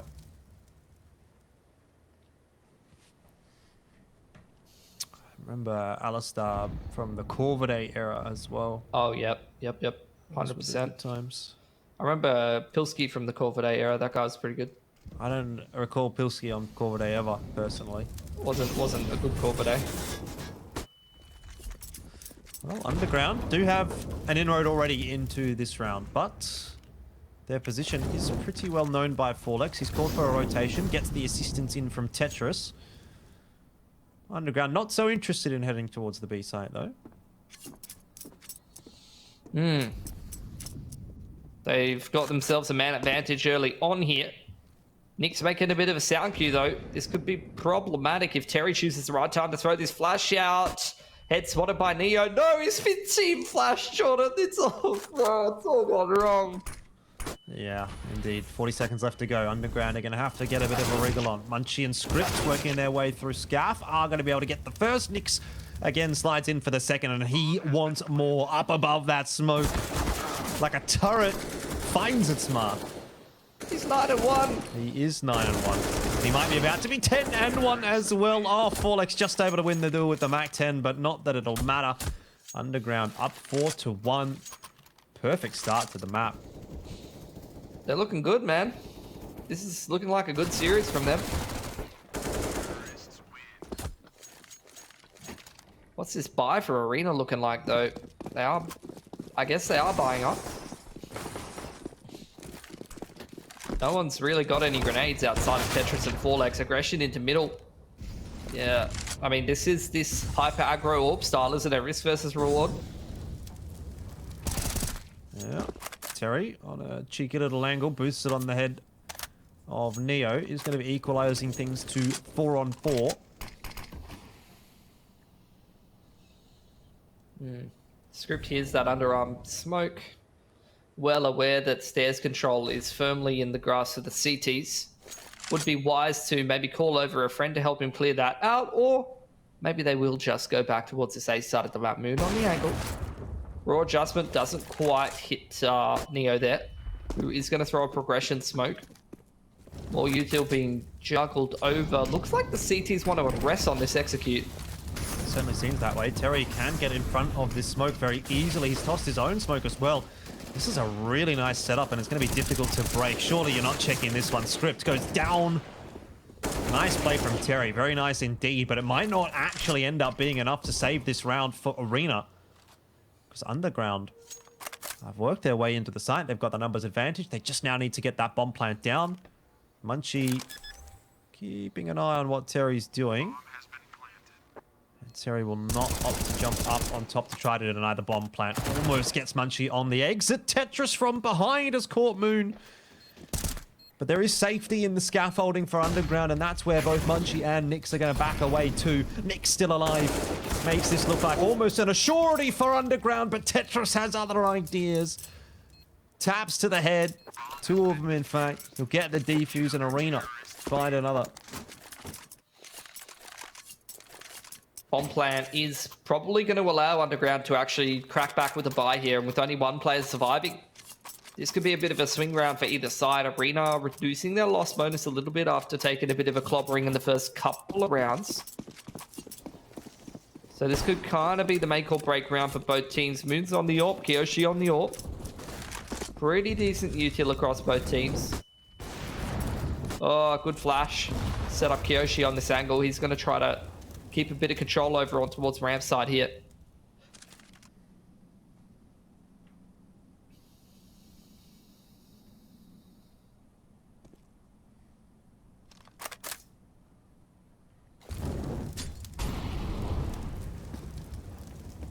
Slow pace into this round again from Underground.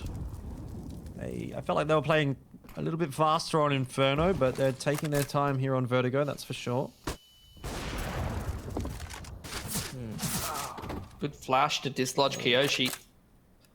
First crack goes away of Arena, though. They're spamming away through that smoke. Neo up close with the D could be set up for success as well. Might not even be needed, though.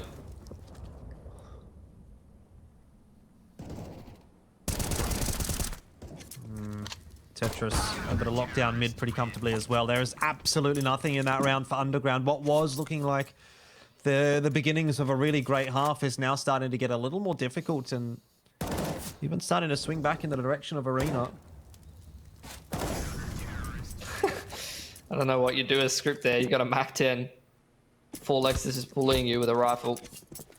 That's a great round for Arena though, Jordan, for sure. Really steadies the economy. I don't know what 4lex is flashing there, to be honest. That was a bit miscellaneous.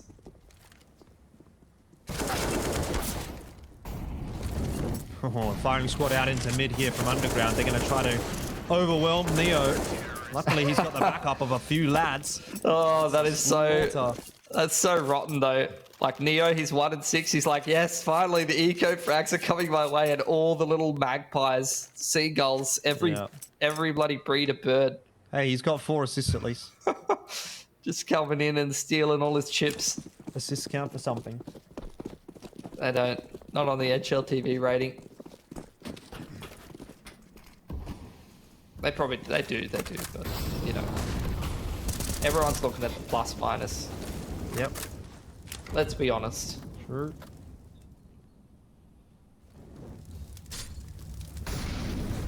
Ramp contest, 4 apiece. Terry looking to get down dirty with it again, but as that smoke's fading, needs to be careful not to stick around too long.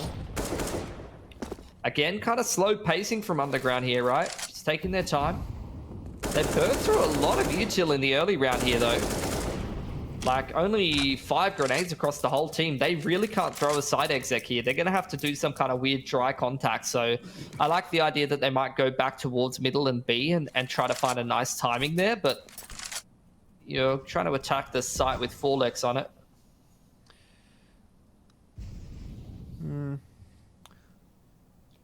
That is a fair point.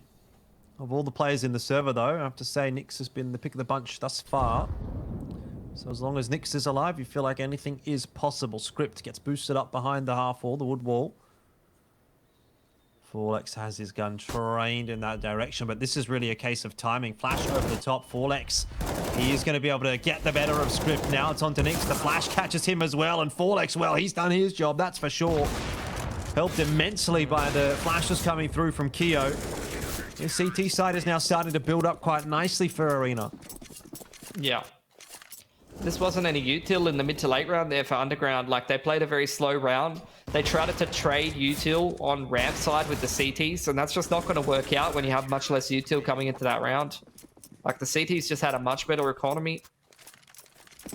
In the mid to late round, they had great counter flashes, and unless Underground was going to roll into ramp or stairs side with a dry contact and hit a couple of entries, then that was never going to work out.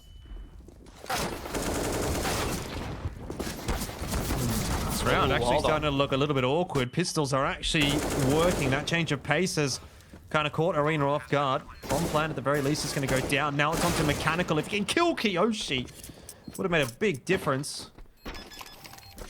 Still, that's a bit of damage done, I suppose. Bomb plan's down. Underground get out of that what they would have liked. Yeah, probably not going to matter too much. I mean, you've still got X amount of players alive. A good economy built up, CT side. Like, you drop 3 guns, but they've got more than enough money to replace those, so... Looking good for Arena. They're in the pole position, up 6-4 with good money to boot. Here's another buy back from Underground that's looking a little better than their previous round buy, so... We will see if they're going to show us anything a bit different. They really have just kind of been defaulting into the ground so far. Really slow pacing. Not worked out this time. Kyoshi finds the opener. It's really taken a turn for the worse for Underground. It sort of felt like they could do no wrong on this map, and it feels as though they just cannot get even an inch without suffering some kind of a loss. Mechanical, he sticks around far too long. The smoke fades and he's going to be picked off. I mean, at least it allows for the trade from Moon. He may yet get another. Tetris in behind him, though. Could have even almost gone for the knife. I think he wanted to, but didn't want to let his teammate die. This could get awkward, though. Munchie doubles up. That's going to give him control of the bomb, but he needs to go back for it. Let's not forget about that. Going to pick it up. Plenty of time to work with. 55 seconds. Forlex keeping an eye on that B site. Probably just going to go try and maybe take stairs control or go play a one and done. Kyoshi jump spotting for info is quite low. I think he does spot Munchie there. You see the rotation starting to come over from Forlex now. It's still very winnable for Munchie, particularly given that Kyoshi's on 20 HP. If he makes a mistake here, could well lose his life. Forlex very low. The molly or the nade, or either of them would be a great choice. He just needs to choose which one he wants to go for. Kyo holds the line. I think I've seen a couple of players experiencing that. I think it's like it can be a loss or a ping thing. It used to happen to me. I used to get packet loss, and I used to try to like throw util for my teammates.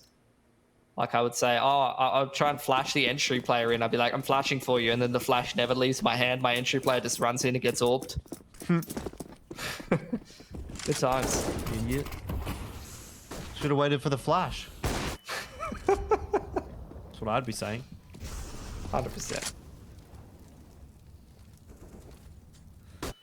Oh, this is not looking too good for Underground either. Terry, he actually does get swung by both. Does a lot of damage on his way out. Mechanical's down to 7.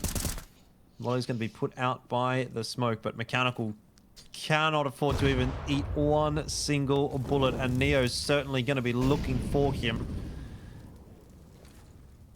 Scaffolding is keeping him safe for the moment, but it's not doing the same for Nyx. Mechanical, funnily enough, is the only player that's actually able to get a frag in that exchange, even though he was on 7 HP. Oh, Munchie. Nothing going right for Underground at the moment. Oh, hold on.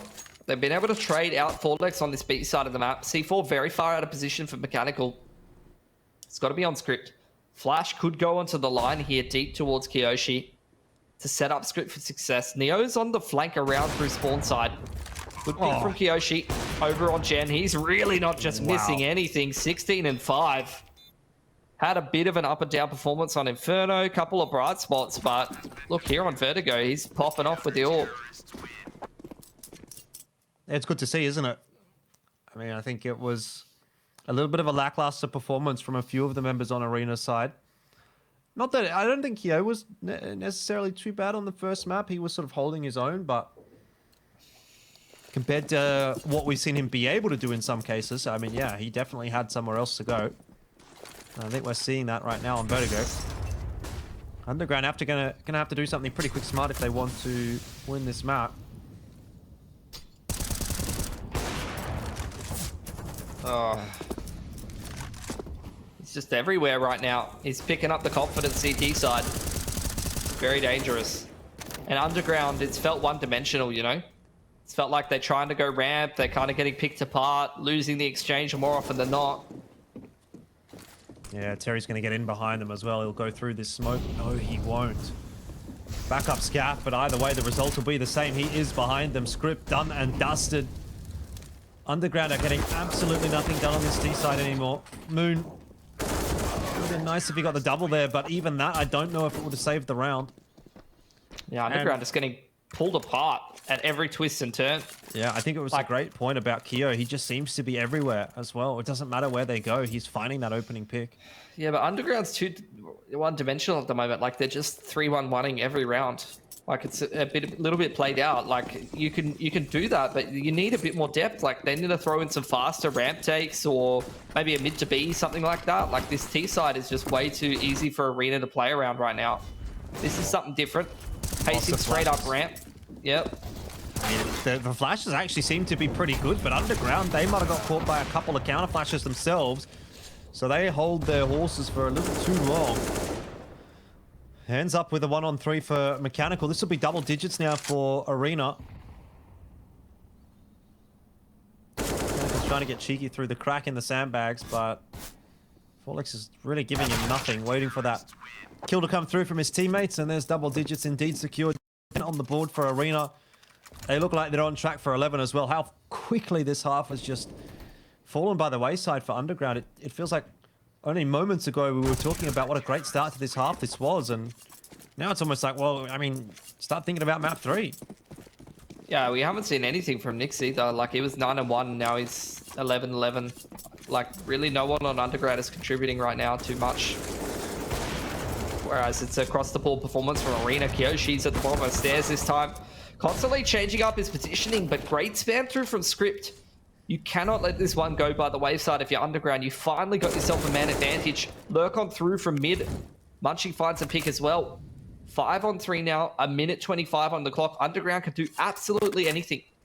They just need to make sure they're doing it together. Well, 5 is definitely better than 4. It's still going to be leaving a little to be desired, but awful timing for Nix there. How does Forlex win that duel on B ramp, B stairs, by the way? He pushes into Script and still wins the duel. Which is correct, that's why. Mechanical and Nick's quite low on HP, so this is actually still winnable for Arena, and Terry's got up close. I don't know if they've heard that through all the util that was getting tossed. He's inside of the smoke. No. This could be a round-winning play. He's going to deny the bomb plant, won't get traded. Moon dropped in the meanwhile. Oh no, it's all falling apart for Underground. They cannot do anything right on this T side. This is insane. A 4-on-2 should have been theirs, but it's not. That's a 2-on-5 from Forlex and Terry. And like I said, like, Underground, they were ahead in terms of multiple players, and they were still kind of in a default formation. Like, Script was holding that B stairs push, and Forlex peeked into his angle and still killed him. Like, just instant headshot on the AK. Like, just should not be happening. That should have been 100%er for Underground, and they just let it go by the wayside. Like, look, Inferno, they were showing some good form, but this doesn't even look like the same team at all. No, I don't know really what's happened either, because they've moved on to their own map choice, right? You'd think that should be a positive change, but it's been anything but. Gonna have some real hard work to do on the CT side. If they start off with a good pistol, that's exactly what they need. Nix, he was a standout on the T pistol, and he seems to be pretty sharp on the CT side here as well. Terry does eventually overwhelm him. Glock at that range gonna have the advantage, but Nix has done his job. Now it's up to the rest of the squad. 11-4. Hopefully going to be turned into 11-5 as far as Underground is concerned. They've done good damage with the pistols. Now it's a case of just finishing these kills off. Neo down to 18. Forlex almost has a 1-on-5 this round, and he cannot do it. So that's the start they need, but it's nothing to get excited about just yet. Good stuff from Nix. Pretty strong correlation right now between Nix fragging and Underground putting these rounds together. Some of the other boys not doing too badly, but that is exactly what they needed here. Good start CT side. Bomb plant T side will incentivize a lot of teams to force second round, but Arena quite happy to just buy a couple of Ds and see what economic damage that they can do before they head into gun round in number 18.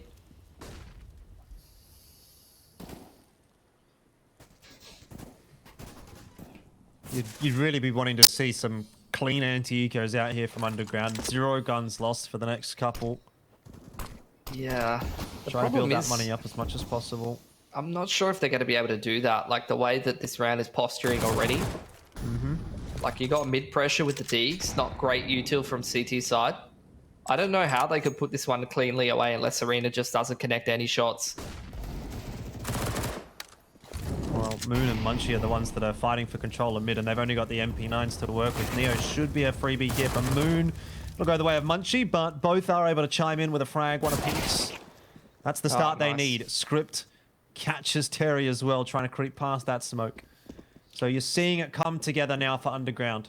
I feel like Underground is playing the T side right now, just rolling around with the MP9s. Little hit squad from Moon and Munchie.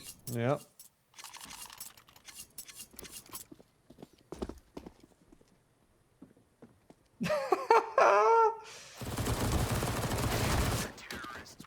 It's being active. They're all bloody eco-fraggers.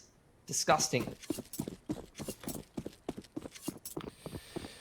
Okay.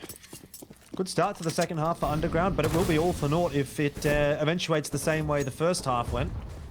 Underground got off to a great start to the map and then pretty much did nothing for 75% of the first half.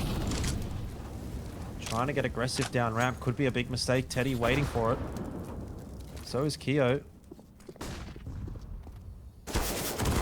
Don't feel too confident about Moon's position here, and that's exactly why. The smoke fades favorably for Teddy, but Nix, oh, he'll salvage. That's fine. He has been the shining light of hope on this map for Underground. 16 and 13. That's the kind of thing that you always see like teams like FaZe do. Like, even you just throw away like one player with an MP9 and a one and done, and you trust the old mate with the A1S to multi-frag. Up in onto the B bomb site. Script can't get anything done, and Neo will take him down. Had it not been him, probably it was Forlex to do that job. Very quickly, we go back to a 3-on-3 with numbers starting to get a little awkward here for Underground. They don't win any duels on B. Arena just walks in. And I'm sorry, Underground, but that is not how you're going to win your map. Yeah, it's looking great for Arena now. Could be another buy in here for Underground. We'll see what they do. They got a couple of players sitting on 3K is the issues. So yeah, they're going to take a single save. Anti-eco potential now here for Arena.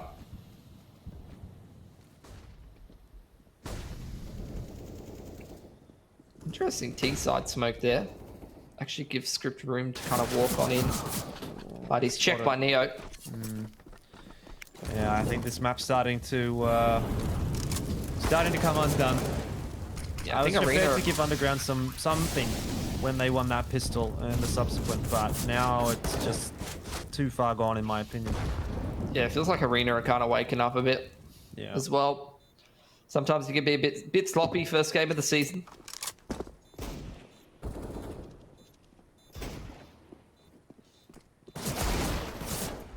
That's a good shot from Moon. Give us another. Neo's crazy. Oh, he almost gets nade killed by his teammate. In fact, he does finally get finished off by Tetris. Forlex HE nades him, and then Tetris catches him with a stray bullet. Everyone's got it out for Neo.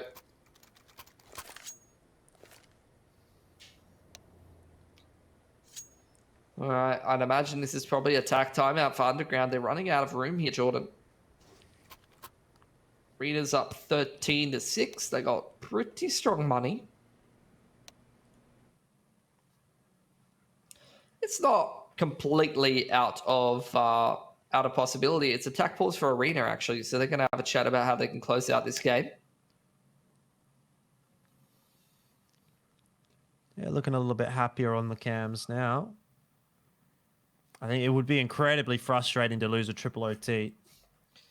Tetris is working his way through a bottle of lemon iced tea. What do you reckon? Do you rate that? Yeah, I don't mind a bit of iced tea. Solid.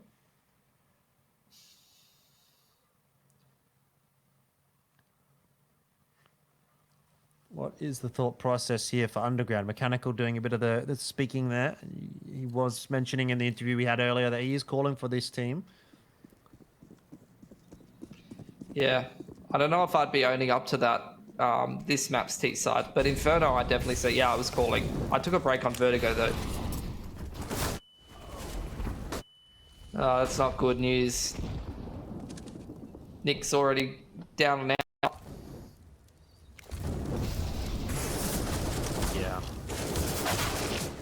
just not looking very good at all, is it? Forlex finding Mechanical inside that smoke as well. Have to imagine that we are heading toward overpass at this point in time. Script and Moon unable to salvage, surely. Not with Moon missing a shot there. Script on the other side of the map and has been relatively ineffective in map 2 as well.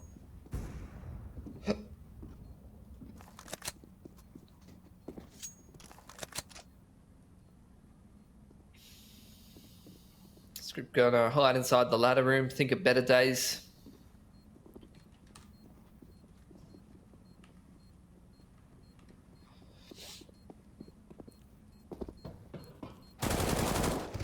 Hey, he's been delivered an AWP. That's pretty cool. Very generous of Kiyoshi.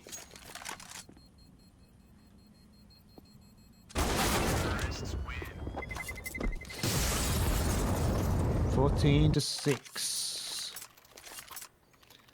Yeah, the money's broken for Underground as well. So they got a single save and play for OT or try to force. It's like it's going to be single save and play for OT. Not only does this give them a better buy in the next round, but even if they don't win this game, maybe they win some gun rounds and they feel like they can win overpass.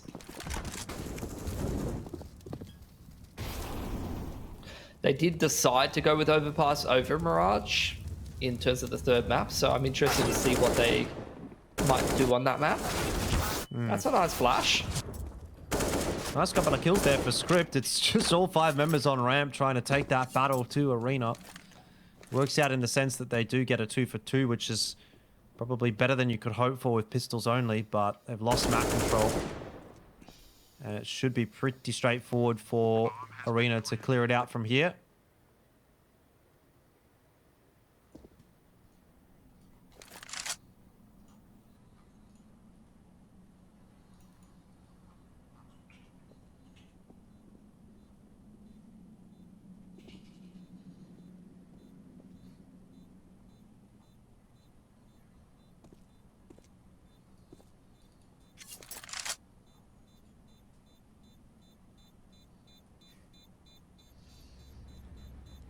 See if they can hold on to these rifles here.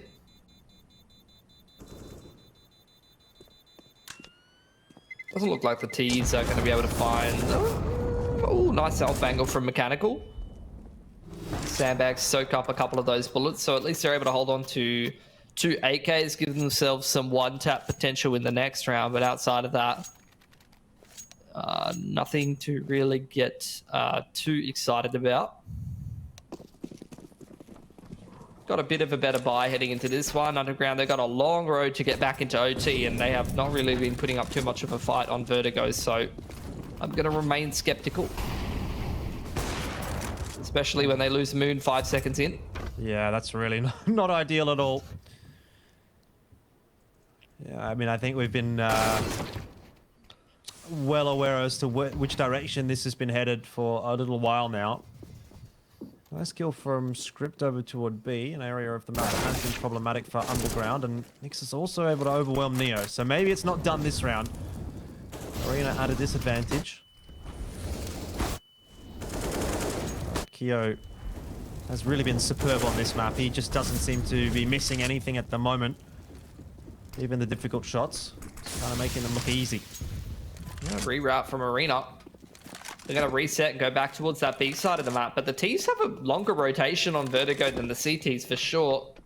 Script's going to be able to get in position over towards Gen side. It's not a bad spot for him to be in. It's a 1-for-1 though, and that's still not too bad for Arena. Kyo, not sure exactly which angle they're going to be coming from, and Script is struggling to get up on top of the pallets. Kyo pulls the AWP out at the right time, waits for Mechanical to peek, and of course it's an ace to close the map out for Kyo. Really fitting given his performance on that map. Very solid stuff as Arena secures Vertigo and forces us through to a third. Yeah, massive performance from him, and I think in general just a better performance from Arena across the board as a team than what we saw on Inferno. I felt like they were a little bit slow to start into the series. I've done a bit of detective work as well, Jordan. So I think Tetris is actually banana. by the way. Okay. Re-aliased. Because I Yes, was like, Terry's playing without Banana. I thought he played on every team with Banana. And then I look up, I've done the detective work and I've matched the names up. I saw a So, few there people you in go. the chat talking about that one. We love the re-alias. That's a favorite of mine. I did that a couple of times. Yeah, what you were FYDHS or something before you were Pilsky? Yep, it's true. Well, you were it was Fid Hearthstone, wasn't it? That's cool. It's pretty cool. Yeah.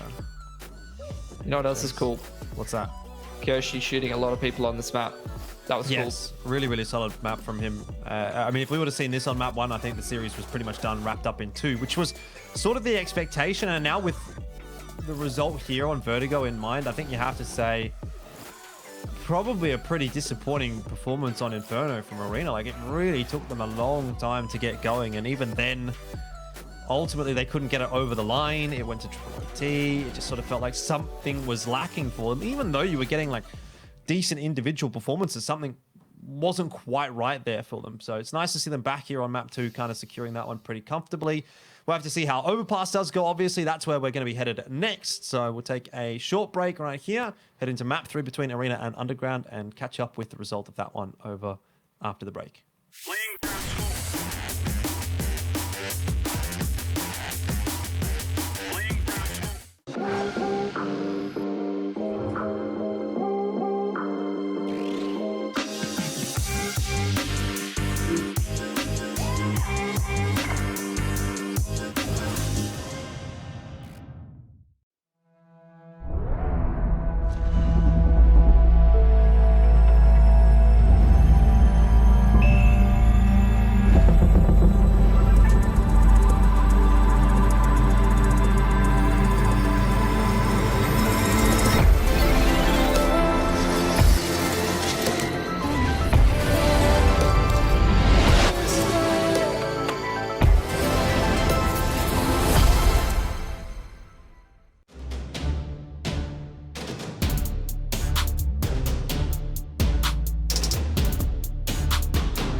Whoa, Neo, you're not playing like a noob anymore. How is that possible? You gotta be using hacks, dude. Nah, dude. I got the Odyssey Neo G9. Sweet, bro, you can finally start leveling up. Let's keep it going, man. This is gonna kill me.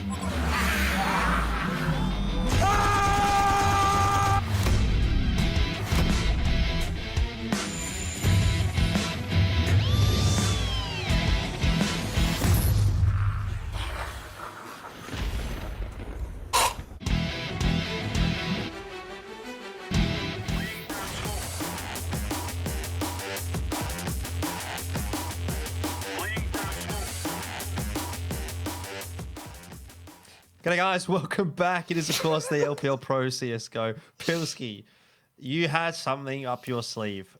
Yeah, Would you like to enlighten me as to what it is? For those who aren't aware, it's actually Jordan's birthday today. So what I did is I took the liberty of hiring him his very own birthday clown. I'll just go get him. Give me 1 sec.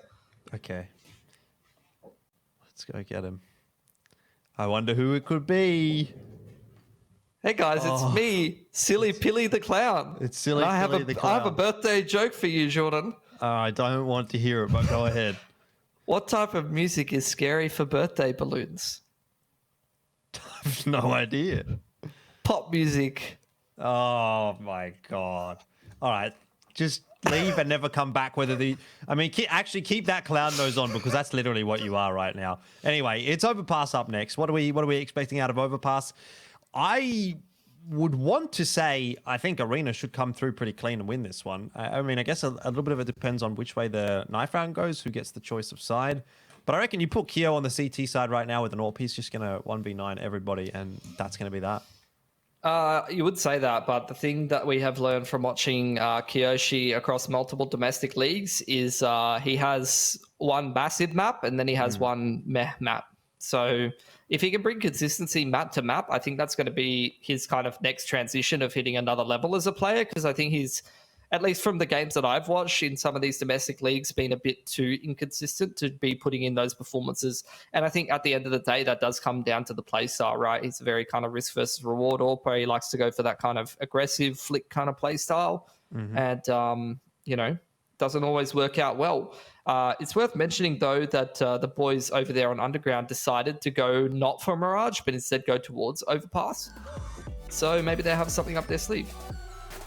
Maybe they do. But that's kind of what I thought about Vertigo, Pilski. I saw this. I saw the first map go their way. I thought, man, that's a hard-fought victory on map 1. But they looked good. And then you think, okay, you're going into your own map choice. It should be a little bit of easier going here on Vertigo. Completely the opposite. It was not the case at all. But probably the first 5-6 rounds of that map, it didn't look like Underground was in control at any point. It kind of looked like Arena was really just running over them. And obviously that was largely thanks to a very, very big map from Kyo. But even in a lot of cases, it was the other guys getting the job done. Tetris was doing very well for himself. Terry was sort of chiming in here and there as well. So I just sort of felt like as a roster, as a unit, Arena was able to overwhelm them pretty comfortably. Yeah, at the end of the day, though, is that going to roll through into map 3? I think that's one of the hard questions to answer when we're talking about teams of this caliber and competition of this level. It's that I don't think you can really take anything for granted. Like, we can come in with our expectations, but very often it seems like those are not hitting the mark, or teams are sort of a little bit streaky. So got the cat cam back on. Indeed, love the cat cam. Cat is one with the pile of clothes. My dog does the same thing. I fold clothes, and then she walks up to the pile of clothes and collapses on it and knocks it over, and then I have to fold them again. So that's always fun. I think if I was going to kind of pick a team, though, I think based on their experience in these domestic leagues, it's got to be Arena. Also worth mentioning that it's felt like on Inferno, for me, Arena outside of Forlex didn't even necessarily play particularly well, and they still pushed it into OT, whereas Underground just didn't show up to their own map pick that last map, and they kind of got whitewashed. So I think at the end of the day, unless Underground's going to have a big resurgence and come in strong here into Overpass, you're probably backing Arena to continue on in this upper bracket. Indeed, I agree. Although, you know, what's going to come for them in the other side of the upper bracket, I guess, is also going to be a bit of a question mark, right? If this is the kind of performance that they're going to bring to bear deeper on in this event, I don't know that that's going to be quite enough. Like, obviously, you know, you can get away with a little bit more, I think, against a team like Underground, who is, as they've said, still fairly new as a roster. But, you know, to drop Inferno and then have it go into triple OT, I think it doesn't scream fantastically for their chances of going super deep here. Well, obviously, it's early days, so let's not get too far ahead of ourselves. Knife round here, obviously, for map number 3. I want MacMate to be here so we can do the horse racing announcer knife fight, but it's basically over. Ooh. So that's gone the way of Arena. I'd imagine they're going to start CT side. So this is going to put a little bit more pressure on the Underground boys to be kind of self-starters on this T side. I'd say T side pistol going to be quite important for them. Overpass, you can kind of play, you know, a bit more of an up-tempo style and kind of roll with the momentum if you're the underdog team and really try to come in heavy into the game. That's kind of what I'd like to see from Underground, because at least they're on Vertigo. When they try to play a bit more of a reserved, kind of slower paced approach to that Vertigo T side, it was very one-dimensional. It felt like Arena was playing around it well. So I'd really like to see some maybe quick con busts into toilets or some very, very fast B hits up short or something like that on this T side, and really take it to Arena and kind of try to roll with the momentum of this T side, because I feel like if they're a little bit too stagnant, a little bit too tentative, I'd say Arena's going to kind of pick it apart again, most likely. Yeah, indeed. Well, I mean, I guess there's a lot to still be said. We still have to wait and see, obviously. Just waiting for that third map to kick off. I don't know that there's too much more really that we have to say about it. So let's jump into it, Pilski, and have a look and see what we are going to get. It sort of feels like to me, when you're early on in tournaments like this one and, you know, some of the similar other leagues that go around domestically, it can be hard to make an informed opinions about some of these teams and where we're going to get. So sometimes it's better to just, you know, take a look at the game and see what actually does come to pass. I honestly, at this point, wouldn't be hugely surprised to see Underground just walk away with a win here on map 3. Like, that's kind of where I'm at with this series.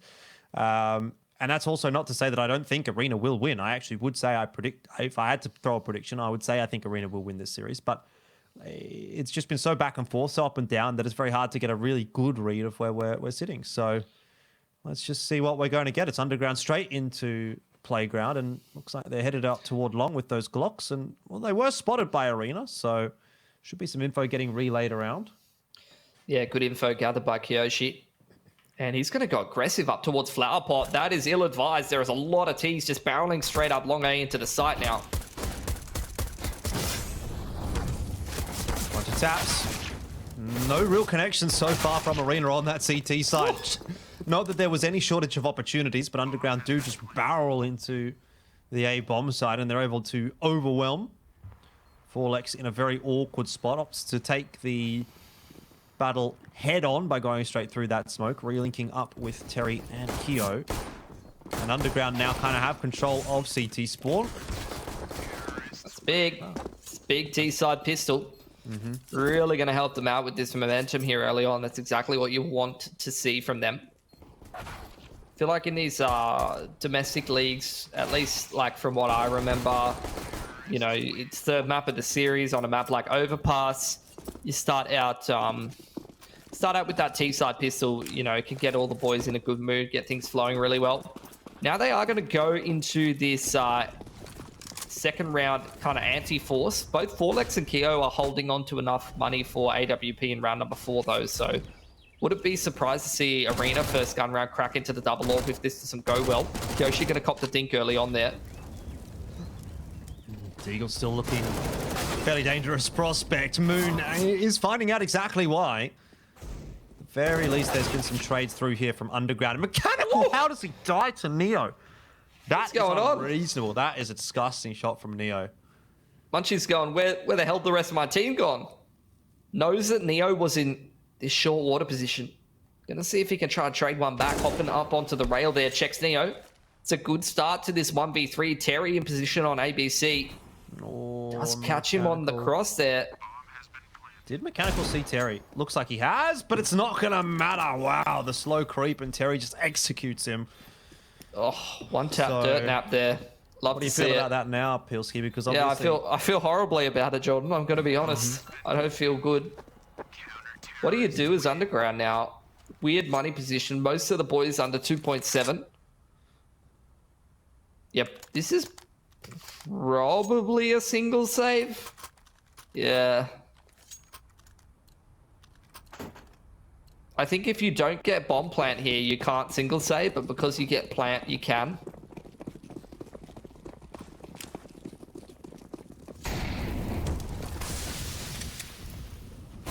Uh-oh. Kiyoshi's glass cannon. He's hanging around for a long time. I've seen this movie before, and it doesn't have a happy ending. He got one before he went down, and now it's kind of onto Tetris to salvage. The Galil's not really doing him any favors, though, is it? Oh, no, not again. I mean, this is an absolute mess. This is very standard. So far. Very standard AUCS. Oh, what am I watching? What is going on? No one can win an anti-eco. No. And I've seen way too many AWPers in AU just like fight front party and front side of toilets anti-eco. Like, it feels like yesterday. It was 5 years ago in 2017 when I was playing in these leagues and I was yelling at my AWPer not to overextend front side party and bathrooms, and then he got flashed and killed by pistols and we lost the round. And I've just watched the same thing unfold in 2022. Very concerning.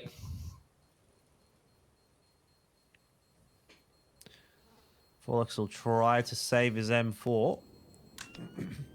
Suspect he'll be successful in doing so. For all the good that's going to do him next round when his teammates are running around with just pistols. I mean, this Tetris is not a bad looking buy. Like, Terry can get rifle, Tetris can get rifle. So, like, it is 3 M4s and pistols. It's not untenable.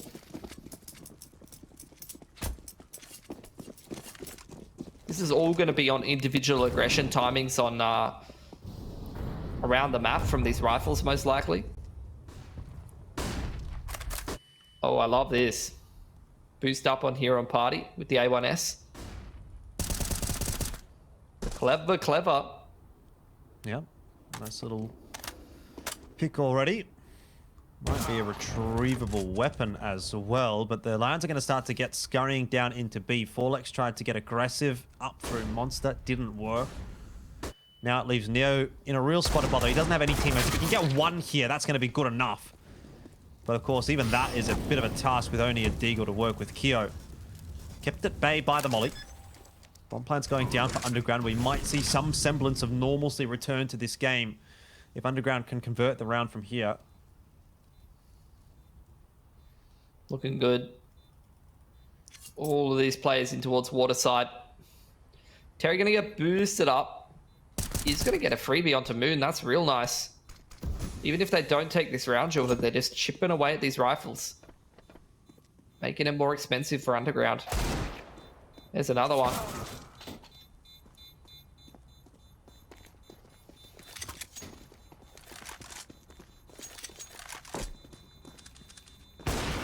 Okay. At the very least, they've won the round, Pilsky. Yeah. I think we can take some solace in that fact. Again, 2 rifles up here for Arena. They're probably going to take a single save around those rifles. Money is still looking pretty good for Underground, though.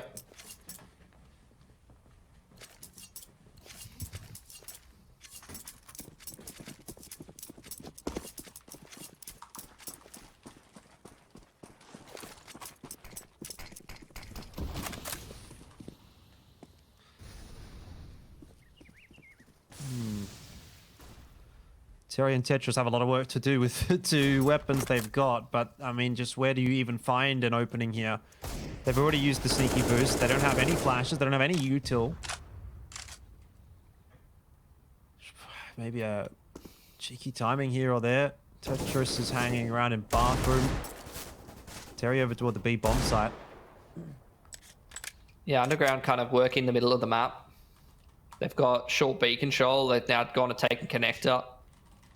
Nyx is quite passive on towards that A side of the map, but as the boys come up connector, he's going to throw a frontside bathroom smoke. So you can see the pieces coming together for Underground. Munchie on that aggressive lurk outside of Monster. Going to listen to the rotations and play off of that info accordingly. We'll see what Underground's mid to late round looks like here. Nyx is wrapping through long A. So Tetris effectively surrounded, but going to be given multiple 1v1s. He wins the first, while Munchie gets a pick on B in the meanwhile. He's got an AK, a little bit of an upgrade. And Terry's won a duel as well with the M4 down on B, so it's not the end of the world here for Arena. Have to get a bit of a wriggle on up in toward that A bomb site, but you've got Tetris coming in through bathroom, and if Terry can find the timing as well with a nice peek, he was spotted just jumping up by Moon. But Tetris has found two with the AK. I mean, what on earth is happening in this map, Pilski? Arena won the round.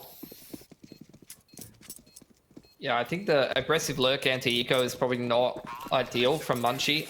A bit unnecessary. You really want to group, cut the map in half, and just kind of rely on util and XX and good spacing. Better guns to trade out. Felt like Underground very segmented in that round, despite the fact they started it off well. Like, they did well to cut the map in half. They got con control, cleaned it out methodically, smoke front bathrooms. But then as they went into the late round, like, it just was so disjointed. Way too many opportunities for the CTs to take fights.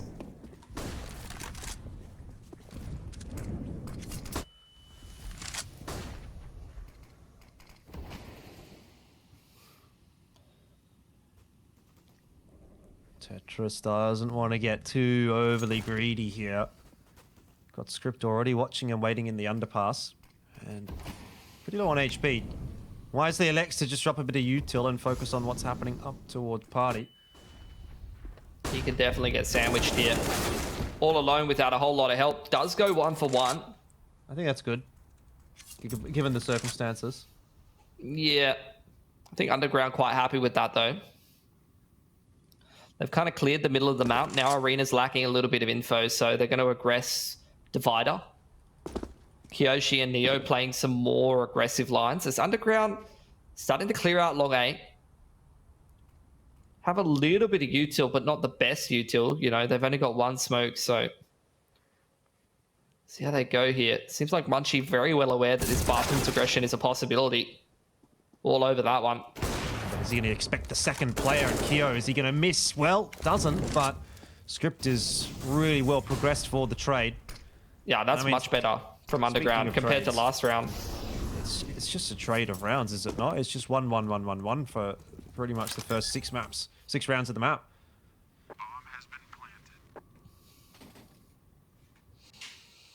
2-on-3 is not unwinnable. Both of these CTs with kits, but the double bank setup looking pretty safe here. Plant's good for him.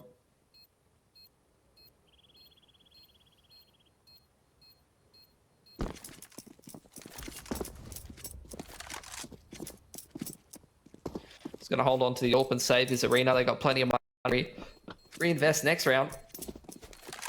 Like I said, I mean, Underground in the anti-eco round, they cut the map in half and looked very disjointed. That round in the gun, much better. Spacing.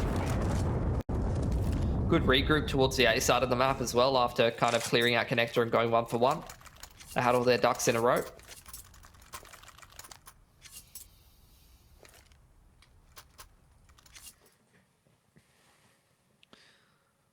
Well, Underground must be feeling pretty good about themselves so far.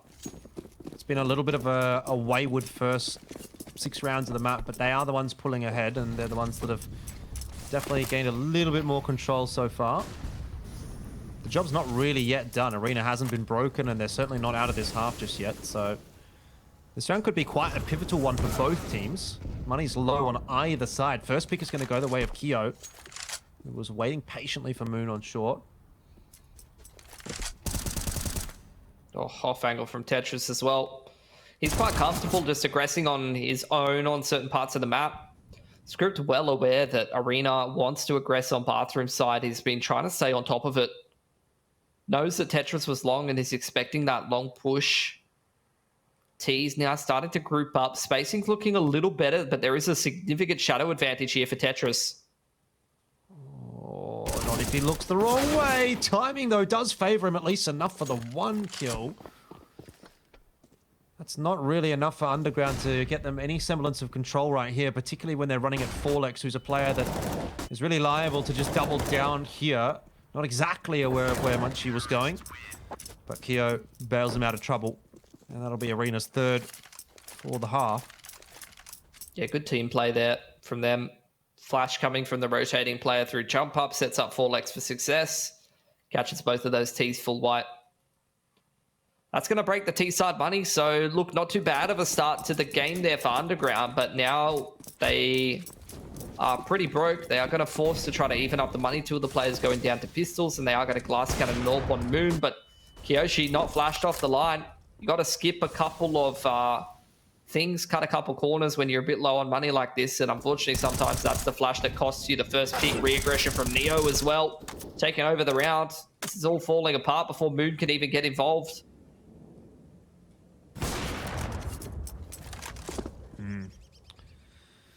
Well, he does get involved, but it is indeed too little too late. Maybe something to be said for damage done at this point. Money is still quite low on the CT side. So it is worth taking his time looking for picks here and there. Nice little line being held, though, by Forlex. You have to imagine this one should be a pretty free kill for him. Not expected at all. And 4 apiece will now be the scoreline. Money's broke for Underground. Arena evening things up, but very much ahead in terms of the macro of the game. Money's much better. They have a great chance to kind of build up and establish that lead. If they have a clean anti-eco here, not only will they have great money, they'll be up 5-4. And looking at Underground's next buy, if they don't get bomb plant, they're going to be in one of those 4 to 4.5k buys. Somewhat limited on the util. Oh, Tetris. Lining them all up. Looking like it's going to be an ace for him. Oh, no! USP, come on! There we go. Almost didn't look like he was going to get it done, but... And out there somewhere, there was a caster that just screamed that happened. Like, oh my god, he's got an ace! Yeah. That was crazy! Just literally shooting at Glocks. He gave the mouse pad a nice little wipe afterwards, you know, not a big deal anyway. Yeah. That's like the gamer version of brushing dirt off your shoulder, you know? Mm-hmm. There's no dirt even there. The gamer has never had dirt on their shoulder. Except for Neo, maybe. I think he was wearing a high-vis for this match. He was. Is. Probably still.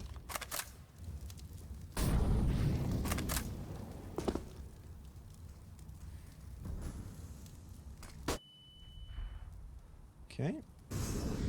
Boost up for Neo to take a look into short water. And hasn't really seen too much. Yeah. This is Underground running a bit of a different approach to T-side. So the thing I love about Overpass is you can have a couple of different approaches on the defaults that you run. You know, you can run short B in middle of the map and kind of wrap up through con. This time they've gone 3-1-1 towards the A side. They're trying to work bathrooms. Things are not going well for them on the other side of the map, though. At least Underground's trading back a few, and they have a good timing to try to scale up into the A site onto Kiyoshi. Yeah, it's a nice molly to send down, though, for Kyo. Makes sure that he only has to really watch one angle. Takes the re-peek and is too good for Nyx. But can't land the shot onto Moon. 2-on-2. Terry. Oh, you pulled the grenade out at the wrong time, my friend, and Moon gets it done with the AK. Another round that just bounces back in the face of the team that won the previous. I mean, I think there's only been 2 rounds on this entire map so far that have gone back-to-back, and that was Underground. Really early on from, I think it was like, what, round 3 and 4, something like that. It's a good round for Moon. Money's starting to get a little bit lower for Arena. but they've given themselves a good chance to keep fighting for this half with how responsible they've been with their cash. Arena, early round here, crunching short beat, trying to play around the fact that Underground might want to take control over there. A lot of teams on their default will send a player towards B short, try to creep up, look for info, maybe find an early opening pick. So Arena very much controlling the middle of the map. Neo all on his lonesome, aggressing up onto the flower pot here. Could get caught. Moon posted up very, very safe on that line. He's going to give Underground that man advantage. Now Tetris alone in the middle of the map. He's going to hold his nerve for now and is actually able to get out of dodge thanks to Terry cleaning up that player in connector.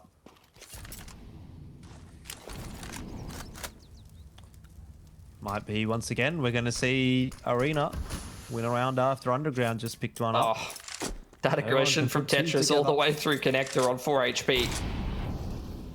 Not quite enough to win the round just yet, but it certainly puts them in a great spot indeed. Forlex hits a few shots onto Nyx.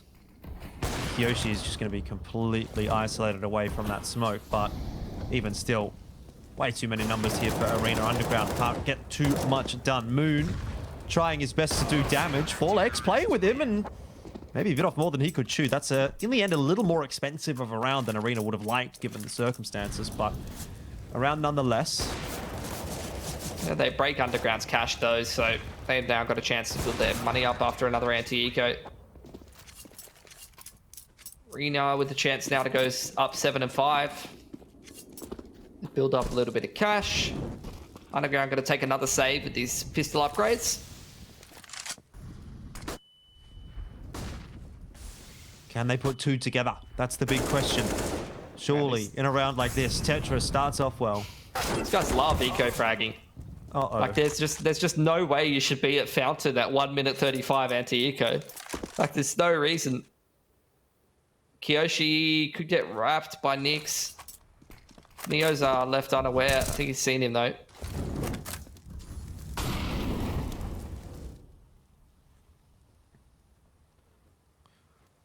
Here's a boost with the AK. Munchie has that in hand, and you have to think if there's an AK on offer, maybe there's a winnable round here for Underground. Neo dispatches of Nyx, but they need to find a way to get Munchie into this fight early.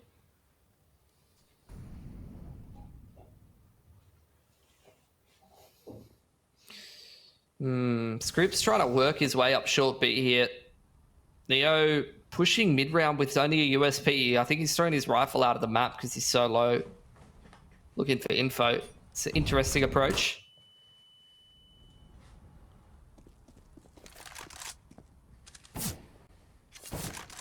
Well, eventually that AK has been spotted. It hasn't landed a shot onto Kiyoshi, and the longer this goes, the more advantage you have to imagine go the way of Arena. But with the bomb plant down, it starts to get a little more interesting.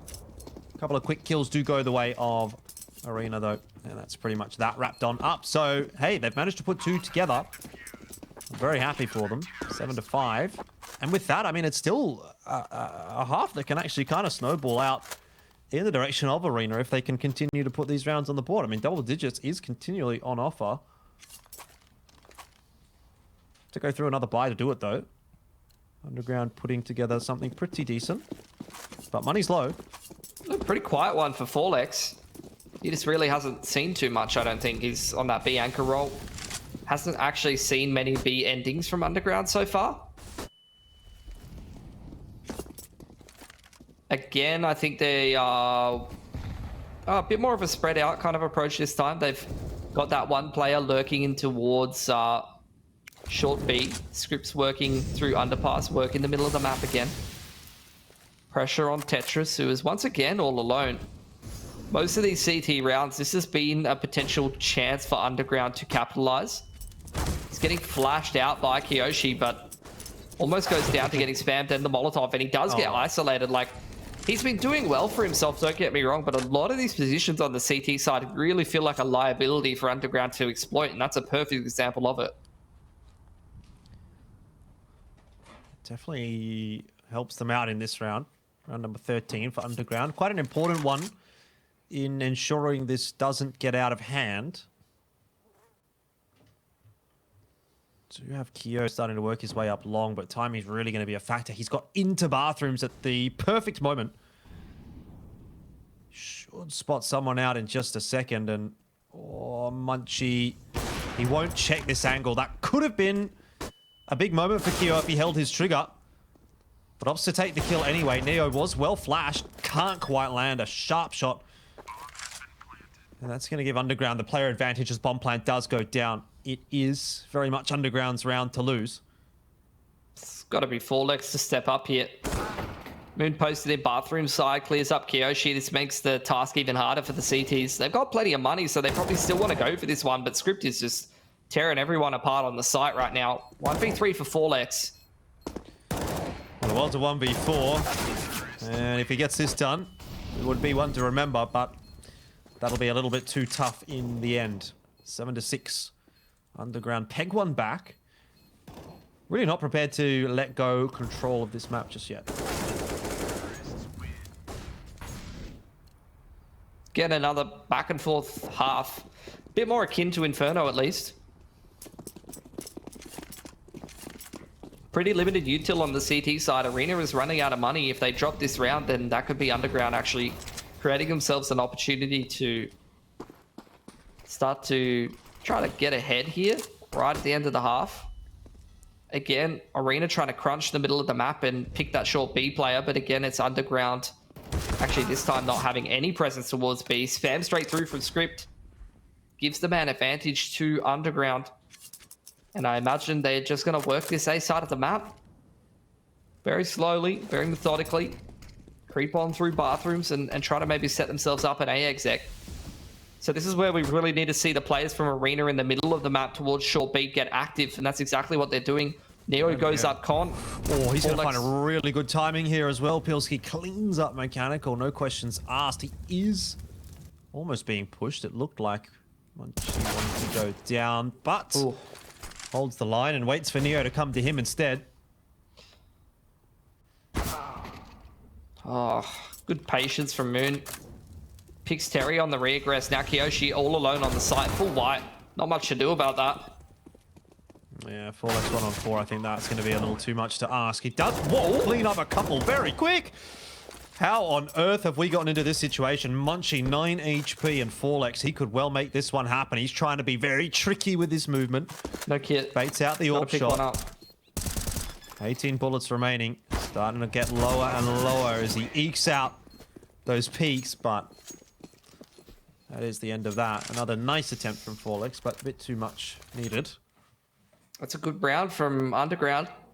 Going to break the money of Arena right at the end of the half and force them on like a 2 to 2.5k kind of buy. That's a much easier buy to deal with, especially with the style Underground's been showing us. Very slow and methodical on this T side. That's exactly how you want to approach going up against this pistol half buys. Just take your time. Use that util advantage. Work the map.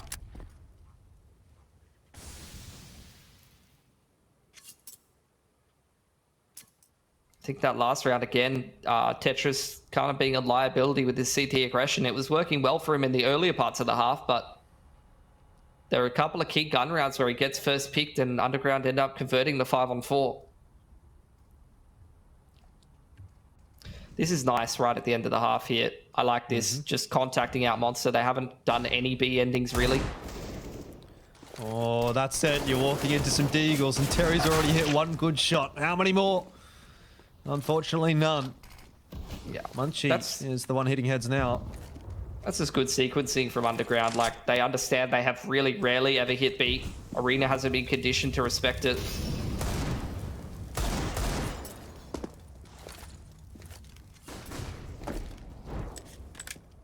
Yeah, it's going to be difficult for Arena to win it from here, but they are still chiming in with a couple of picks here and there, so giving themselves some chances. Now it's just Kyo, and that's the end of that. 8-7. Who would have thought Underground would take the half? Honestly, I'm not surprised at the 8-7 scoreline, though. I mean, it was a very back and forth half. It never really felt like any team could get any semblance of momentum. So 8-7 seems quite representative of where we should be at.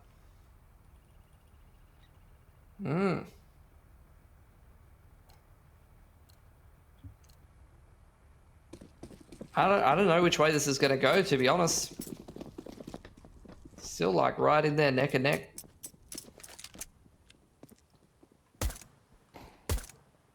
Moon spots a lot of players crossing the party side here. Nick's actually going to aggress up long. Catches a player with his pants down. All of the CTs is finding openings, but a couple traded back by Arena. That makes things a little messier. Yeah, you just needed to see one more there for Underground, and it was probably done. But couldn't quite convert. Still, it's not actually a bad setup right now for Underground. I mean, you got Moon already progressed up the underpass. If they do go toward A, it's going to be problems. But if they go down in here, Moon is just going to be able to farm them 2 already. Gets all 3. That is sharp. Yeah, he was the linchpin of that round. Like, usually the 3-on-3s you'd say probably favors the T side, but Moon has the perfect position here. He's cutting the map in half. This allows Underground to over-rotate onto that A side. The other 2 players are set up waiting for Arena to scale up long, and they don't have to respect the fact that the T's could go back to B because Moon is holding the middle of the map. Great pistol for Underground to win. Let's put them in pole position now in the anti-eco. Again, another player. Eco fragging straight up middle. When will they be punished, Jordan? When will they be punished? Not this round. 10-7. Double digits secured for Underground. Still pretty early days in the half. But with that start to the half, you have to think, I mean, it's Underground's advantage at the moment. I don't want to say it's their map yet. It's not their map to lose, I don't think. But I give them another 1 or 2 rounds here pretty cleanly, and I could see it starting to look a little like that. Let's keep an eye on what Underground does with these MP9s. Like, they've only got 1 player on the A1S. They're actually going to aggress Monster. Straight up onto Terry. They trade him out. But Arena's got it mostly under control. Script diving down the middle of the map. That's a very messy exchange, but I have to say for Underground, considering the weaponry they were bringing into this round, I actually do not mind the fact that it's brought down to a 1-on-2 and the A1S is the one involved in the action. Do they expect him to come through Monster? Forlex not watching that direction at all. Timing could really be a problem for him if he doesn't turn around. Obviously, that'll bring it down to Keo. Oh, there's one found. Oh, and spotted. And oh, Moon. Yeah. I mean, it's unfortunate. It happens. I've already noticed it with Moon. I think he plays on a bit of a higher sense. So that kind of shot, like for a low sense player, I think you just connect. Even if he starts to turn around, like you connect. But I think when you play on like quite a high sense, like those kind of panic moments, you can over adjust a little bit. And I think I just saw that. Like the up and the left when Forlex turned around. That's not gone the way you would have wanted. Look, Underground, I was going to say they got good value out of those MP9s. And that was a very winnable 1-on-2, but now they've actually taken a save here, which I'm quite surprised about. Oh, Script. He's going to have to go back down into the underpass. Terry's hitting some shots with this scout. Yeah. I think Underground need to be careful with their early to mid-round aggression in these next couple of rounds, like this gun round in particular. It feels like Arena is very cognizant of the fact that they want to push early to mid-round. That's a really nice anti-eco. Look at the cash on Arena now. I think you're a bit nervous if you're Underground, Jordan. Not gonna lie, like, they want to try to close this series, but they are now trying to do that effort on the CT side with not a good cash behind them. Arena's kind of put themselves in the pole position now, not gonna lie. Great money on the T side here. Well, let's just hold our horses, wait and see what happens in this round. A big one for Underground. If they keep all 5 players alive, it could be a completely different script, but only a 1-for-1 for Script. That's a good trade. Still good for Arena. Yeah, they've got the middle of the map now. Archie wants to regress. Don't know about this one. I mean, it's 2 players peeking, so you'd have to at least be a 1-for-1, but indeed, it was the flash that got it done, and Nyx actually got a double somehow, so the round starts to fall apart a little bit for Arena. Munchie spots them peeking through the smoke in Monster, but there's still damage being done. And when you've got a couple of players on 0, couple of players on 300, 600. It's still not great. Yeah, it's an expensive round for Underground. I saw that on Inferno though too. Like Mechanical's flashes on the CT side have been so impactful. Like he was throwing a bunch of those really good flashes on the B side towards Nana. Really well timed. Just won them a handful of those CT rounds. And look, if they clean this one up 2-on-1, I'd say it's definitely off the back of Mechanical. Just really nice flash timing. Jerry's going to be given the plant though. Moon very passive. It's a winnable round, but he's only on 16 HP, which makes it quite difficult. I do like this though. Oh, he wrapped 7 here. That's actually the play. He's actually worked it out. Well, they're both going to jump down together. They have obviously got no idea as to where he is. Bomb, I don't think is planted. Oh, it is planted open. Oh, this is going to be awful news for Underground. They need to do something, and they just have to defuse the bomb. You just got to sit this one inside the molly. Moon, it hasn't spread. And so he's going to win the round just by the skin of his teeth. Nick's body blocked that molly. I don't know if we got a replay of that, but Nick's literally body blocked the molly so Moon could stick it. So really nice plate. It was looking awkward for a moment, but I mean, look, even then, Pilski down to 1 gun remaining. It hasn't bailed Underground out of trouble, has it? I mean, this is the swing round, right? 9-11, both teams pretty much out of cash. Similar looking buys in terms of util and weaponry, except for a couple of Famises, like a little less firepower for CT side. Arena's worked the middle of the map quite nicely. Definitely leaning much more heavily towards middle and 8, which indicates bathroom control.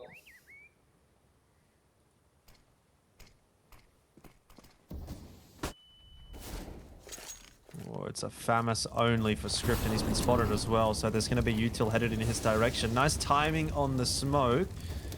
Put a little bit of pressure back onto Arena, knowing now they have to creep through bathrooms. But Neo, well, he is getting covered off now by Moon. Could have really been a problem for Script. Tetris, in the meanwhile, has done a good job of getting B control, keeping the B site info honest. He's actually creeping up short B, maybe looking for a pick in the mid round here while Arena goes into 8.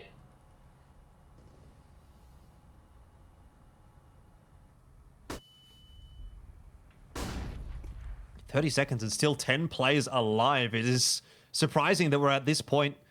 Feels like a lot of this round really hinges on what Script does. He's going to allow Neo out as well. Famis, it's doing the damage. He's got a double. That's huge for Underground. 3 kills for Script as he picks up the AK, turns around, executes Kiyoshi, and Terry is left solo. What a passage of play. 5 seconds makes such a difference in a round. And that's a big one for Underground to win too. 12 up on the board for them. 4 guns alive. It's not over yet, but if Arena continues to let this keep happening, then they're in a really rough spot in 5 minutes' time. That's all Script there. Just perfect timing for him to creep up on that brackets divider position. Multi-frags up a storm just as the exec's coming in. And that's a big round to be doing it. Like I said, that was a big swing round. You can see the money of Arena is very disjointed now. I actually don't know what they're doing with their money. It's all over the place. You got 2 players with 2K kind of saving. Terry obviously saved his rifle, so he's like bought some grenades or something. Tetris has force bought for some reason. I don't know what's going on. I mean, it might be okay if they actually get a bunch of kills in this round. You know, keep Underground honest. Forlex is already out onto the site. They're not aware. Munchie's got no idea. He's gone past him. This is horrible news for Underground. Forlex will get 3. That's disgusting. And just when you think Underground are pulling ahead, Arena pull something like that out. Although I will say, Bomb's dropped in a very awkward spot. And if Moon or Script can chime in with even 1 here, then that really tips the scales a little bit. Great shot from Terry. Picks the round back up, and Arena, they're up to 10. That's an insane round from Forlex. Like, he just exploded from the middle of the site there.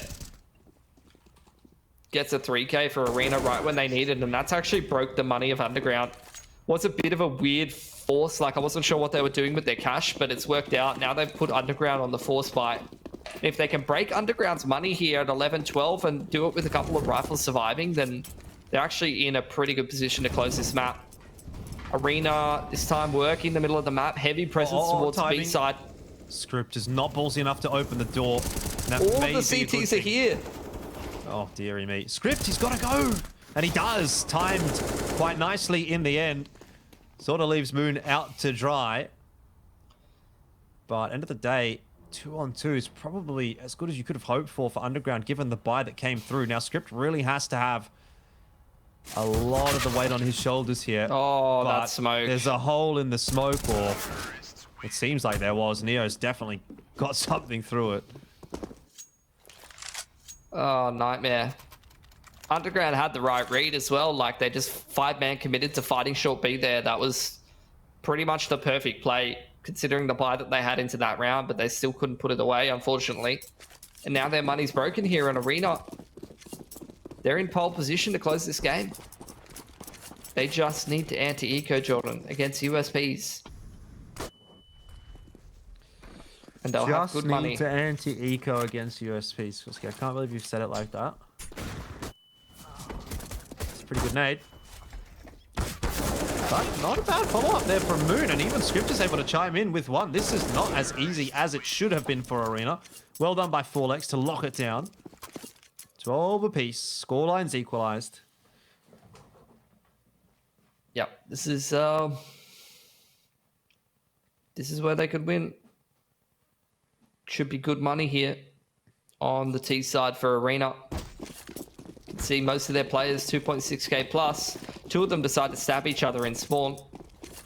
Not good. But, you know, someone gives you a little love tap. You've got to give them a little love tap back. Reasonable. That's a cheeky spot for Moon to find himself in, and Terry is undone. Not exactly the duel I'd want to be taking with a Mac-10, but actually Kyoshi seems to be making it work. He's got rid of Moon, and he's put Script to 5 HP. CT's still in a pretty good position. The A side of the map's a bit of a liability with Script so low. Tetris again, he's tried to look for this short B lurk pick every time, but it feels readable at this point, you know? It's felt like he's been trying to force that short B area, the middle of the map, with pretty limited success most of the time.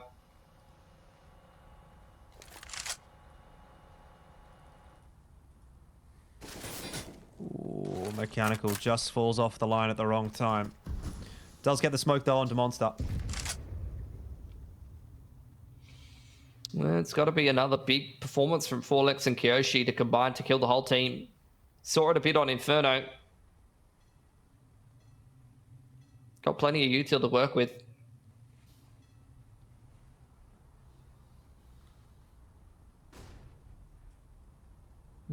Mid-round aggression into short B. It's going to be the save from Arena. Deciding that with how much cash the rest of the team has, that their AK's armor and a whole bunch of util probably worth more than whatever they're going to get from next round. The downside of that, though, is that Underground saves 4 guns without any real contest. So the CT's been given a great chance to build up their money. And I actually think that their money is worth more than the T's money, if that makes sense. Because T-side, yeah, T-side, towards the end of a game, if you're building up loss bonus, you're going to be able to reinvest much easier than the CTs. So I feel like in these close game scenarios, CT side money definitely worth more, saving a whole lot of guns a lot of the time. I almost don't mind the 2v4 attempt just to try and do damage, you know, keep the game nice and tight. But we'll see how they go. Well, Moon, that's a nice peak to find yourself in. Terry goes down early. Having a hell of a map. Indeed. Needed someone on Underground to step up like this. Yeah, I think, I mean, on Inferno, it was Underground who was kind of the ones who were getting first pick quite often. But here on Overpass, Arena have been losing first pick quite regularly on their T side.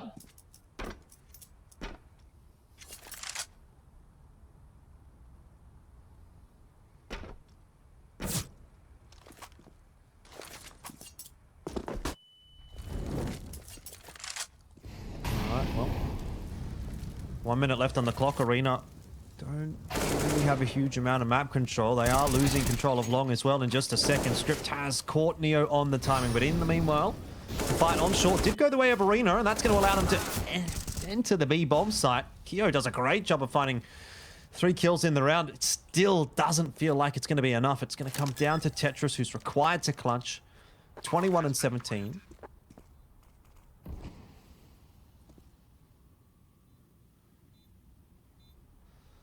And Moon is creeping up on his position. Script has spotted him out. Draws the fire. Shots do miss from Moon, though, and now it's on to Script in a one-on-one. Damage done, though. 9 HP. Tetris is going to fall over at a slight gust of wind, and that's exactly what Script provides. 14 will go over the way of Underground, and maybe they can convert this one cleanly. Maybe we don't have to go to the OT, because I think Money's starting to look a little awkward on the T side now.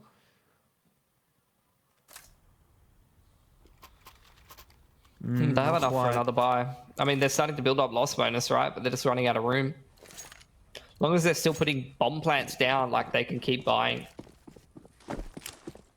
And that round got very close. Like, it comes down to a 1v1, so that takes a fair bit of a toll on this CT side money. So there is still a chance here for Arena. They need to make this B exec work. They're going straight into the Beak Rider of Mechanical, though.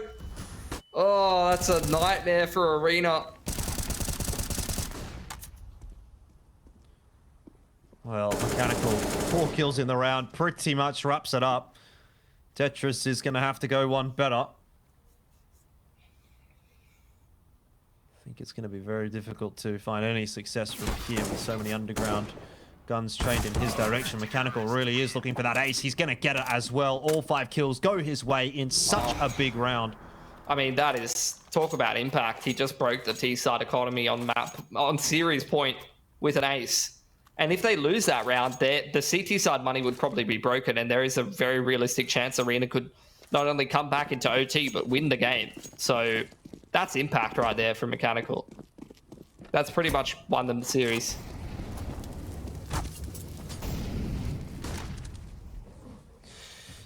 Might not be over just yet, Pilski. Let's not get too excited.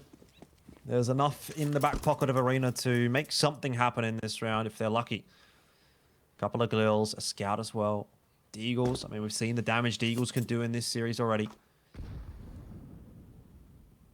I'm not prepared to call it quits until it's done. I dare say Arena are not as well. Moon, oh, doesn't quite land the flick. He would have seen that shadow coming, but even that little heads up hasn't helped him out already. The dominoes are starting to fall a little. Moon gets himself one. Script is really in trouble, but he's lucky it's only a Deagle on the other side of that smoke. If it was a Galil, he was a dead man. And now he contains all long. Oh, look at this push through monster. Arena could thread the middle of the map here and meet up with that B player, but they've lost the bomb. I don't think it's going to happen, unfortunately. Nope, it is not. 16-12, the scoreline. Underground pull off the victory. I'll say the upset, actually. I think Arena, at least in my opinion, came in as the favorites, but Underground impressed tonight. And they get themselves a 3-mapper. A tough-fought victory, to be fair. It had to go to triple OT in map 1. And quite tight on map 2 as well. Double digits for Arena there, 16-12. So still, I mean, a lot of tenacity and a lot of courage shown there by Underground as they do get that one over the line. And have to say, I mean, that obviously sets themselves up nicely for the rest of this bracket. Definitely better than being down in the lower bracket. Yeah, 100%. I think, look, Vertigo was a bit of a write-off. Inferno was very tight, really could have gone either way. So either one of these teams could have won this series for sure. But I think Overpass was, I would say, quite convincing from Underground. Moon had a really big map to pull them across the line, I have to say. But look, bright spots from Underground all around.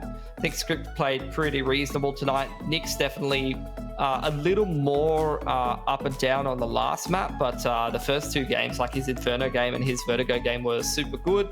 I think their calling was another bright spot for Underground. Like the T-side calling, they were a lot of the time doing some things that I rate quite highly, and I think the supportive util from Mechanical's quite on point as well. Munchie had some nice lurks, so definitely a team that you know, I wasn't expecting to win tonight, but the way that they won doesn't make me feel like it's gimmicks or, you know, that they are lucked out or anything like that. Seems like a team that's trying to play some decent CS, and they've been rewarded for that. Indeed. It's good to see these newer rosters having some success. You know, obviously it's sort of promoting the development in the region. I do want to say, though, I'd like to see a little bit more from Arena. I think they've been a team that's kind of on the precipice of being able to start to make inroads, and a result like this sort of sets them back a little bit in my perspective. But yeah, obviously they can come back through that lower bracket, so there is you know, still something to be said for that. Let's not get too far ahead of ourselves though, Pilski. Obviously we've got a lot more Counter-Strike still to talk about, and I know we want to crack on through the evening, so we're going to jump into a break. There is still another series yet to go. It's going to be Elemental up against Nutty coming up right after this.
Kia ora whanau, that guy's NJ here, and I am here at the Sky Tower in Tahamaki Makaurau to check out the new Sky Slide, which is just opened. Let's go check it out. This is their brand new virtual reality experience based up on their main observation deck. It's a crazy ride, offering 360-degree views of Auckland at up to 100 kilometers per hour. The motion platform imitates the 3D rendered open air slides, twists and turns above the skies of Tahamaki Makaurau. Counting down, punch it, let me at him. Hey! Free air, whoa! Whoever's done the render for this has done like an incredible job. Whoa! It's also really comfortable, like the motion platform's super nice. It's actually really selling all of these like different twists and turns. Another free fall, whoa! Whoa! We're heading home, boys, we're heading home. Whew. So it's $40 for the experience, which includes viewing platform access, or it's just $15 on top of your tower ticket. And it's for ages 8 and up.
Whoa, Neo, you're not playing like a noob anymore.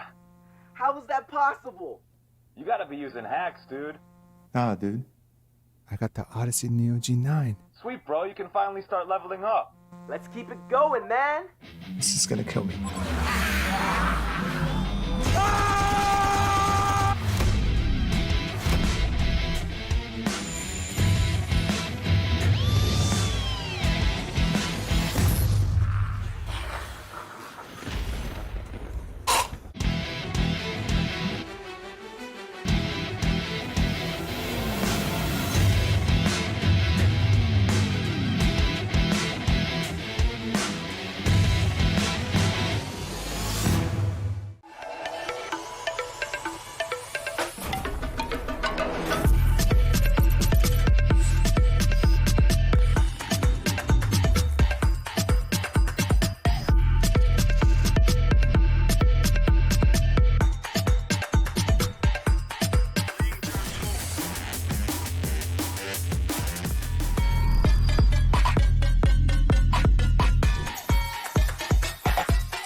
G'day, welcome back. It's LPL CSGO for Season 2 of 2022. We are jumping into Series number 2 of the evening, and things have been, look, pretty tight this evening, Pilski. Obviously, we had a triple OT to start things off on map number 1. What a start to the season. And even going into that third map, 16-12, ultimately it was Underground that did get the win, as you can see there, down against Arena. But it's time to turn our attention towards Series 2. Elemental Esports and Nutty Gaming. And this one should be a bit of an interesting one. Obviously, we know a little bit about Nutty Gaming. We saw these players quite a bit last season, earlier on in the year. But Elemental Esports is raising a bit of an eyebrow. Yeah, for sure. I mean, I said this is going to be like a cut and dry group. Usually the quality of my analysis is pretty mediocre. And so far this season, it's proven to be true once again, because I thought that the boys on Arena should lock down that series pretty quickly and end up getting upset. I think Nutty, definitely the favorites, definitely, again, like I said in the previous series, a squad with a core of players who has played previous seasons and probably should be expected to breeze through this group into the next stage of the competition. Elemental, relatively unknown for the most part, I think. So, look, we'll see. I'll maybe reserve my judgment a bit more. All right, well, let's have a look and see who exactly Elemental actually is for those that are uninformed. And look, I will probably count myself among that because I don't recognize any of these players. Obviously, there will be some people around that have seen them, and I'm sure people that pug a lot and do that sort of thing will be quite familiar with some of these guys. But from the perspective of someone who's been covering Counter-Strike for quite a while, these are relatively fresh faces. And generally speaking, when we're talking about players like that, Pilski, we always come in with a degree of uncertainty, and we also look at them as probably coming in as underdogs to quite a lot of the matches, but they do sometimes come through and surprise us. I mean, you just have to take a look at the team of Underdog earlier on today. We didn't really say too much positive about them going into that matchup, and then they walked away with the win. So it's not as if this is going to be an impossible match for them, but I'll certainly be betting against them. Yeah, I'd agree with that. I think at least for Underground, they had a couple of players that I recognize, whereas with this team, I think it's a relatively fresh faces across the board. So, look, obviously I've been out, like you said, of the pugging scene for a long time. I haven't been active in CS. Maybe these are players that play quite a bit and are active, and we just haven't seen too much in the actual leagues. At least good that they've got the jerseys going, the Orcs, kind of standing behind them and sending them some stuff that can, obviously bring the team morale up a little bit and stuff. Definitely needs to be brought up. I mean, it's pretty late in the evening to even be starting a best of 3, so hopefully they're going to be pumped and ready to go. But they're going to be facing Nutty Gaming, who, as we mentioned, are, a little bit more familiar faces. Now, it's not exactly the same Nutty as what we were used to, but quite a few returning players. In fact, I think all 5 of these players did play in the season of LPL Pro, if not obviously on this roster, in a couple of the other rosters. I believe Mr. Shark was a bit of a later addition to the team, and Clover as well, I don't think was on Nutty last season. But regardless of that fact, quite a bit of experience at this level of gameplay for this roster. So definitely know what we're going to get from these guys, and generally expecting them to put in a pretty solid performance from at least the early stages of the competition. I think it's going to get a bit tougher for them when they start going up against the likes of the Vertexes and the DGGs and whatever in stage 2. But here in stage 1, it should be pretty simple competition for this roster. Yeah, so I mean, realistic expectations for a team like Nutty is for them to go through this stage without too many issues. And then, to see them actually go a step further from what they were doing before would probably be to maybe try and take down a team like DGG or someone like that, maybe try to punch up a little bit. However, as is the nature of some of these leagues, and I've had to learn throughout my own playing career, is that just because you can beat teams that are better than you doesn't mean that you're always the kind of team that can always beat a team that's worse than you. And you could definitely get upset yourself as well. So especially these teams that sometimes they can be streaky and they can have very, very high ceilings, good enough to beat better teams. That can also, on the double-edged sword end of things, lead to some inconsistency and make you liable to lose games that you shouldn't. All right, let's jump into the head-to-head as well, brought to you by Biocode. and see what we are taking a look at for this evening. I think actually there's not a whole lot of data to go off. I mean, even in the case of Elemental, I don't believe there's any. So I just picked these guys because they're the only guys that aren't wearing jerseys in their player photos. So I think they must be special in some way. Maybe. They're like the most dangerous players. You know, they don't need a jersey. They've got supreme confidence. I think at least in the case of Mr. Shark, that probably can ring true on occasion. I don't know that he's the most consistent of AWPers, but when he does sort of have a pretty good day at the office, then he can be quite difficult to deal with. So rolling into this squad, we'll see if he's going to be able to kind of dictate the game a little bit. But yeah, again, like obviously we're sort of sitting here, two talking heads, but we're not super sure what we're going to get from Elemental. And hopefully we're going to get a pretty good competitive series out of them. I think that's for me, like kind of what I'm looking for here is that if they don't get absolutely slammed, I'm going to be pretty happy with that result. Take a look at the vetoes here as well before we continue that discussion too much and see if that's going to throw any curveballs in here. They have gone for the ancient pick Elemental, which is, I suppose, a pretty bold choice. I mean, I know it's been in the map pool for quite a while now, but it is still the newest map in the pool. And generally speaking, when you're a quote-unquote newer team or a team coming into a new level of competition, picking a map like that can be a little bit of a bold choice. Nutty, obviously, we know, quite comfortable on the the center of the map pool, I suppose. They don't mind the Mirages, they don't mind the Dust 2s, the Inferno. So perhaps there's part of that factoring into their decision. But I like the choice. I like the fact that we're going to go to Ancient. I think that's going to be a fun one. I agree with that. I really like for some of the underdog teams to have a crack at some of the edges of the map pool. I find that too often do underdog teams try to play the middle of the map pool and against teams that are potentially more skilled than them.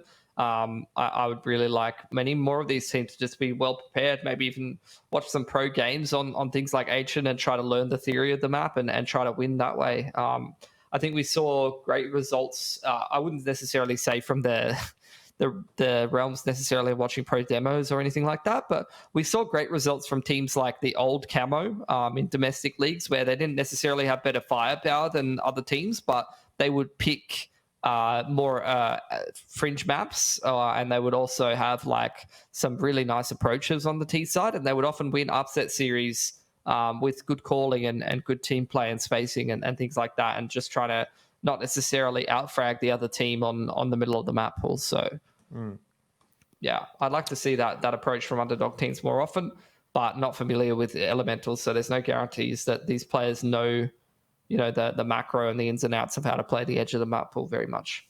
Indeed. Well, I guess we'll just have to wait and see. What's your gut feeling though on this series? Are you expecting a 2-0 out of this one? Yeah, I'm expecting a 2-0 from Nutty, just because they're the players that I'm familiar with and know. But I always find it interesting when there's a team that's come and qualified for a league like this that I haven't seen the players before. Because there's been teams in the past in Oz CS, like I remember there's been like mysterious teams that pop up from now and again that like end up doing very well. Like there was that ages ago, there was like that Storm CN team full of like Chinese players, like exchange students that was super good back in the day. And then I think even recently there was like a group of like exchange students or like players that just play Face It, and then they just started signing up for stuff and actually punched above their weight. So I don't know if I don't think that's the case here. I have no idea. I'm just kind of speculating, but I always find it interesting when there's a team of blokes that you haven't really seen too much or you haven't heard too much. And then when they punch above their weight, it's like very interesting because it's 2022. Like CSGO's been out for like 10 years. I feel like I've seen and heard of every player by this point. So when I see some new ones that play well, like Moon in the last series played pretty well. And what was it? Rix? I'm terrible with names. I always clearly didn't make handles. A very big impression. Nix. I think it was Nix. Yeah, I don't know why I called him Rix. Yeah, Nix. He played pretty well as well. So yeah, I'm hoping some of these players step up a bit and show us some promise, I guess. Yeah, I mean, it's kind of cool to see, obviously, that people are still kind of coming through the ranks in CS, even in this region, which is a difficult region to come from, obviously. But it gives you a bit of hope for the future. And I mean, hey, at some point, I guess inevitably there's going to be a sequel to Counter-Strike Global Offensive as well, and that's going to bring in some new talent somewhere down the track. So it's always kind of cool to sort of follow those journeys. And who knows? Maybe someone from this game is going to be the next big thing, So I guess that's always That's what I'm always have to keep thinking. your eye out I'm like, what if one of these guys is actually like God tier?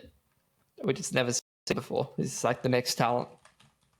Well, I mean, I'm always more interested in that, like in hindsight. You know what I mean? Like when I'm casting these games, I'm looking at these players. I'm thinking, yeah, okay, they could be someone in 2 or 3 years' time. But you're never really at that point. But then when you get 3 years down the track, and like I remember this particularly with the likes of like the Breakaway Esports roster, like the Hazards and the Sterlings and these kinds of guys. I remember when they were only first starting to come through the ranks, and then where we ended up with them being riotous raccoons. Yeah, those were some interesting times. Anyway, look, besides the point, obviously we're having some delays here, so we are going to take this one through to a short break. Hopefully it's a short one. Don't go too far away, though. We'll be jumping back into the server as soon as we can.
G'day and welcome back to LPL Pro CSGO. We are ready to jump into our second series for the day. Kicking things off on Ancient Pilski. It's going to be a fun one. I'm seeing a fair bit of chatting going on around the Elemental roster. Seems like everyone tuning in is fans of them. So I guess they've convinced the chat, but Pilski, have they convinced us yet? I don't know. I don't think so. I'm going to need to see at least one round of Counter-Strike first. Yeah, we're going to have to see a little bit more. So those of you in chat who want to see us get on that Elemental hype train, I guess that's up to them. I'm ready to hop on. Like, I'm always ready to hop on. We love an underdog story. You know, anytime an underdog wins, we're always all over it. Because more than often, our teams suck and they are the underdogs. Yes, indeed. But still, have to wait and see what we're going to get. Now, this is the map choice of Elemental, which means Nutty is going to start on CT side. I do recall the Nutty roster having a few games on Ancient last season. And I don't think they were half bad on it now. This is obviously a little bit of a different roster, but the core still remains. So we'll see what they're going to bring to the table. In the pistol round, it hasn't started very well for the CT side. Velocity just gets cleaned up, and Super is going to fire off a few wayward bullets into the wall. Got all the boys in Donut set up for this post plant. It's a pretty nice post plant here. Reaps, that is a hell of a shot. Raw adjustment straight onto the head of Mega. And so far, so good. I'm hopping. I'm 1 foot on the train at least, Jordan. Yeah. I don't know if you're the conductor just yet, and see what Clover can do before this round inevitably does take a bit of a downturn. It is a 3-on-1, a very tough one, to be fair, as well. Picks up that P250, but Elemental playing it quite wisely. Won't give him any real peaks to work with, and so he'll just decide better off save the P250, the defuse kit, the armor. Rory is going to go on the chase and might well lose his life here. So that's a nice little pick up for Clover, but when all said and done, pistol round win goes the way of Elemental, and they are pretty happy with that. Yeah, starting things off well. Two-side pistol is a good start. I think they even messed up one of their smokes and still won the pistol pretty easily, so that's pretty good. What do we got here? Smoke to top mid, molly to donut, smoke into cheetah. Look, the initial util from Elemental not looking too bad. Looks like they know their stuff.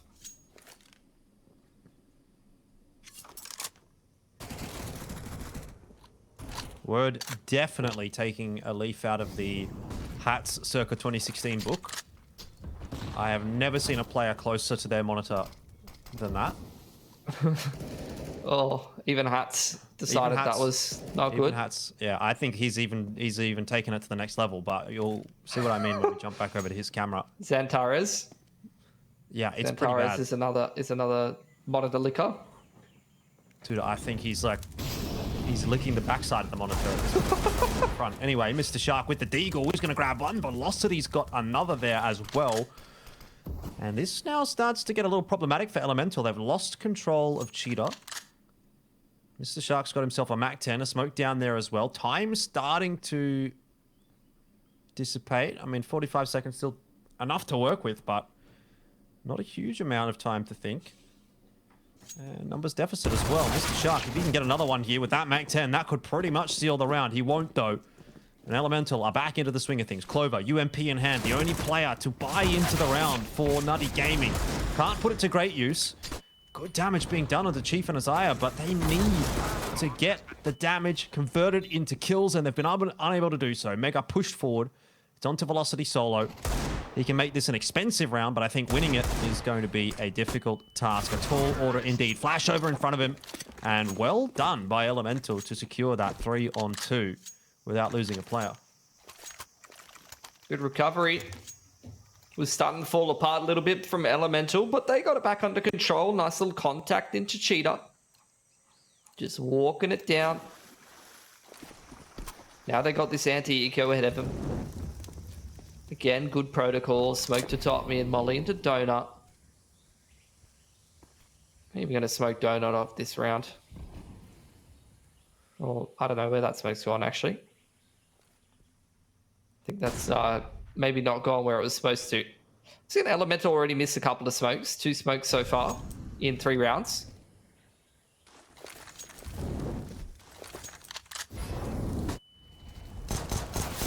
Velocity caught by the flash is not really going to be able to do too much. He's out in no man's land. Good stuff. Yeah, it's going well for Elemental, all things considered.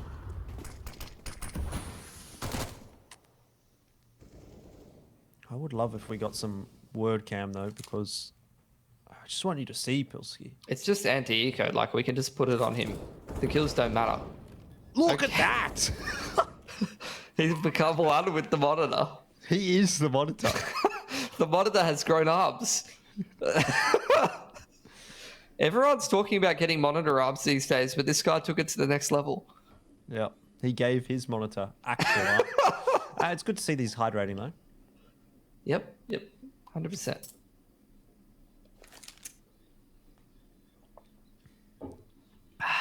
I'm also hydrating.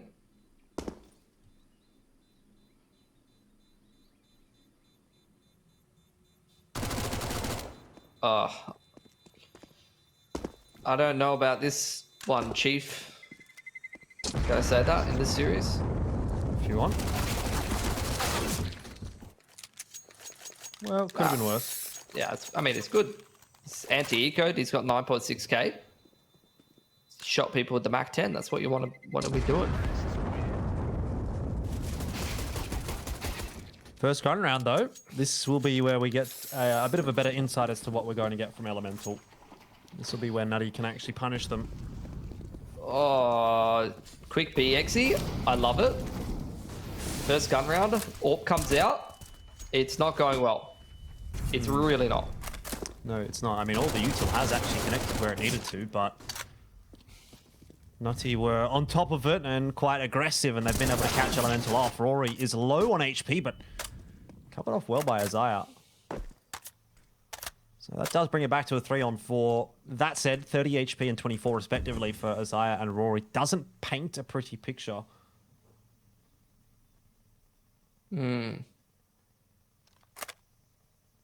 Elemental just turtling, expecting the re-aggression from Nutty, who don't really have any reason to push right now necessarily. Like, they're in pretty safe positions. They're playing retake on the big site. Got Velocity top mid. 2 med set up in towards cave and ramp here. They're quite happy to sit. I don't mind the contact up ramp, to be honest. Like, I rate that. Just trade the low HP player.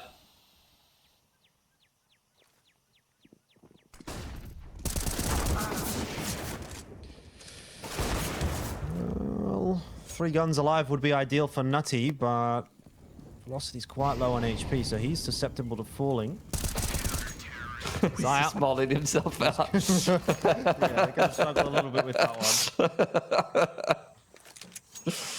one. That's, yeah, Elemental. The nade usage is a bit questionable at times.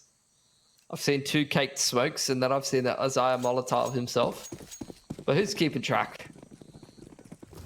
You are, actually, by the sound of it. Here's a gun round for him, though. I mean, that was just with the Mac 10s and whatnot. And they took a couple of guns out of the CT's hands, so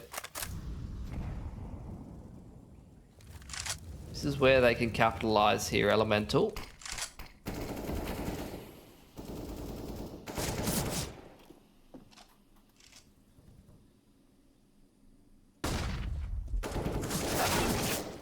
Oh, that's beautiful. Yeah, off the sound cue.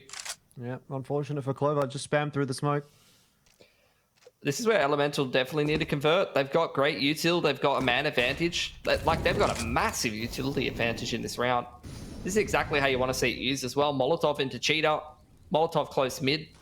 Just getting rid of some of these positions. Minimizing the risk. Cutting the map in half and just getting more and more control now. A smoke to top mid. But I think Velocity can one-way through that. Definitely looks like it. You've also got Mega kind of pushing his way in to have a bit of a look through donut into mid, and Mr. Shark's been able to find himself a cheeky pick here and there, and what was looking good for Elemental is now starting to get brought back by Nutty. It was a 5-on-4, now it's a 3-on-4. Elemental struggling a little bit with time as well, starting to work against them. Going to have to try to deal with Mega on that site. Should be a relatively quick rotate in as well from Velocity. Hasn't got the comms yet. Haven't got the info, but now that util is starting to make a bit of noise, Elemental pulling those rotates across. Velocity has instantly been dropped. They have not dealt with Mega though, and that bomb plant should be denied. Isaiah hits a nutty shot and puts it back squarely on the shoulders of Elemental. Super surely gets this kill, and that's a nice one, especially given there's a lot of time left. Mr. Shark needs to win this duel. Can't hit the flick. Second also doesn't connect. Third, not going the other way. What on earth is this? Eventually, Isaiah puts it to bed. I don't know how many orb shots were fired. But Isaiah's very keen on that one. What is he doing? 1, 2, 3. I think there was 8 shots fired there. 4 from each. I think there's potential there. Like, one of these guys is going to become a top AWPer for sure. Oh, absolutely. I mean, with speed and precision like that, you're probably on the money. Well, bit of a weird round, that one. It was looking good, and then it wasn't looking good, and then it was looking good, and all of a sudden we got Elemental getting a win. This one's looking real good for Elemental. This could be them breaking the CT side economy. Velocity's sent it. Yeah, I don't know about this one from Nutty. Like, they have a buy, but 2 players have just gone down so quickly. I mean, they had limited util and lackluster weapons. Like, this is what you got to do with this kind of a buy on the CT side. You have to force fights. You have to aggress somewhere. Otherwise, the T side with superior utility and weaponry just grinds you down over time. Like, you always have to aggress in the early to mid round. It did almost work out for Velocity, to be fair. I mean, both of those players super low. Could be a different round. Couple of quick picks. Could still be a interesting round. Clover going to watch towards Cheetah. So is Mr. Shark. Or Cave, I should say. Shots are going to go a bit awry, but Clover with the MP9 can spin around and do a bit of damage. How is he still alive? I don't know. Eventually, does get shut down. And Mega is going to pretty much have to do this one solo.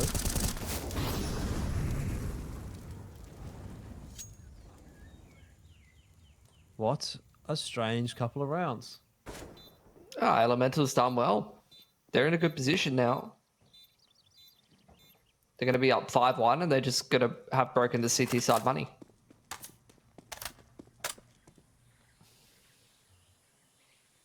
We're going to get upset number 2 of the night, Jordan. Bit early to say that. So hardly early. It's 10:40 p.m. That's true.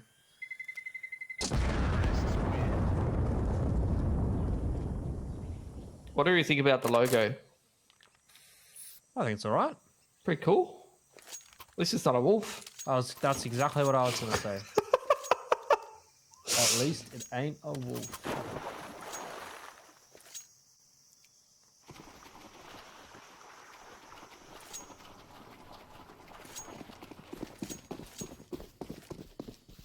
Be exec anti-eco, let's go.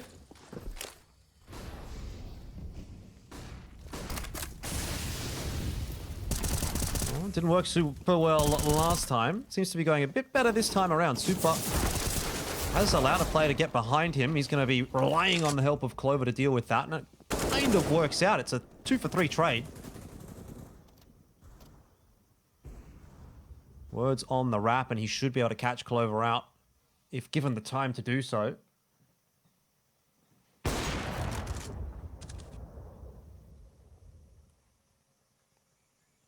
Bomb is in a very strange spot, but making its way back onto the site. I kind of like this for Mega, though. I'm not sure that Azai is going to be able to do anything about it. If Mega just peeks on the timing, elects instead to spam through the smoke, and oh dear.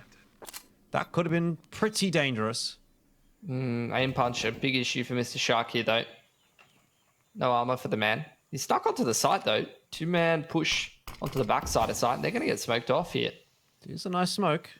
Oh, Mr. Shark's got himself an M4, and now they're grouping up. Mega just has to cause a brief distraction on the site, and Mr. Shark will get the double easy as you like. It was stolen away from him. Mega even got one. Molly on the bomb. They don't have a kit. He's got on it. He's sticking it. I don't think he'd be sticking it if he didn't have it.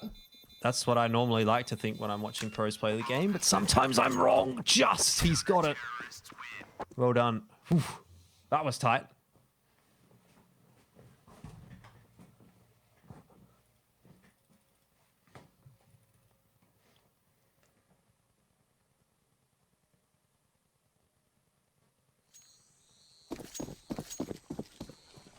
Another buy here for Elemental, but pretty lackluster in terms of the nades. Can't really run a more drawn-out default with a buy like this. Probably got to rely on the AWP is what I was going to say, but it's gone down early. Reap's on, I think it's on the other side of the map, so can't really recycle that.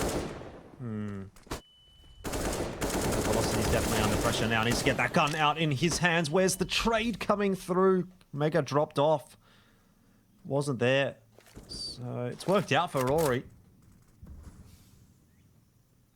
And Mr. Shark's in a pretty important position as well. Elemental should not be allowed to creep out on this line. He's missed a shot. He's missed another shot. It's not looking too good. The flash pushes him back into Donut. He's not happy. Oh, the bomb's not there, though. It's going to take a while for the T's to get comfortable on this site. There is space for Rory to do something with this ult, but he gets picked by Mega, who's ready for that late lurk. Super punishes the bomb on the cross. Yeah, bomb not able to go down is a real problem now for Elemental. Nutty have already rotated across. They've completely set up their crossfires as well. Elemental cannot get into the site in any capacity. That's a pretty good round to win for Nutty. Money was looking a bit awkward here and there, and they didn't really look like they were getting into this half too nicely, but 4 guns through. Sets it up.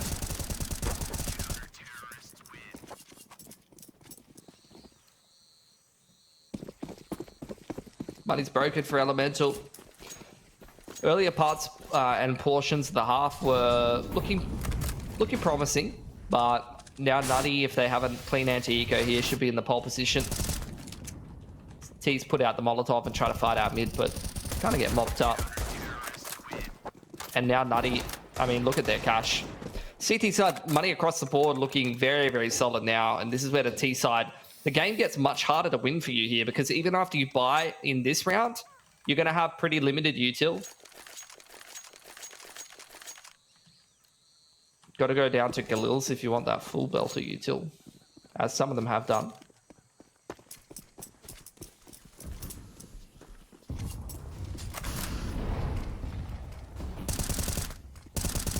Velocity with the exact same peak. This time he's not going to be able to catch anyone unawares. In fact, there's barely anyone on that side of the map for Elemental.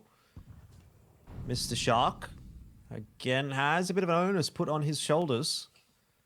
Elemental headed in his direction.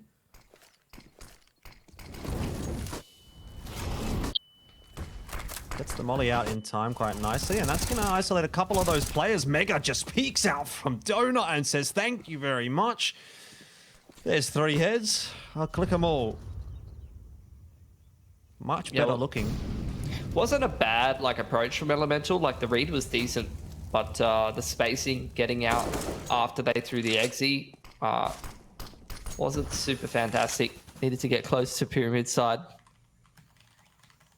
Sorry, towards temple side. That's just disrespect from Mega though.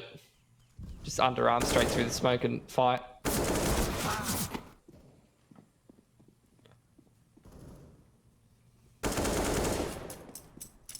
He ain't missing that one.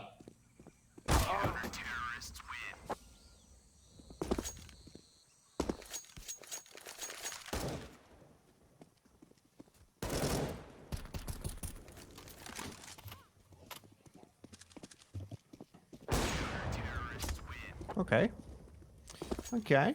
Starting to get there now for Nutty, I feel.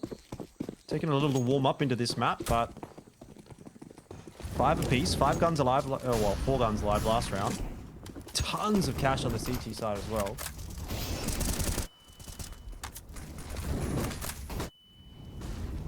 Another quick exit up onto the site, getting kind of shut down. Was just the eco out of Elemental. What is Velocity doing with dualies? Yeah. Oh my god, he's murdering everyone. Yeah, this is a problem when you're an underdog team coming into leagues like this. Is like, it's really great to play this slow exit style, but you have to force these better teams to respect you before this is effective, you know what I mean? Because they will just push every smoke and disrespect, and makes it very, very hard to kind of play a proper kind of game style. You do have to kind of succeed at playing a little bit looser and punishing aggression. Because look at this from Nutty, they're pushing everywhere. Well, they're confident. Velocity in particular has been really eager to start the fights early in the rounds. This time it's taken a little bit of a back step. Elemental get to start using some of their util for once, which is nice. And Mr. Shark, it's the better of Isaiah. It's been a bit of an interesting AWP duel so far in this map. But, end of the day, Nutty are pulling ahead in terms of the numbers in this round as well.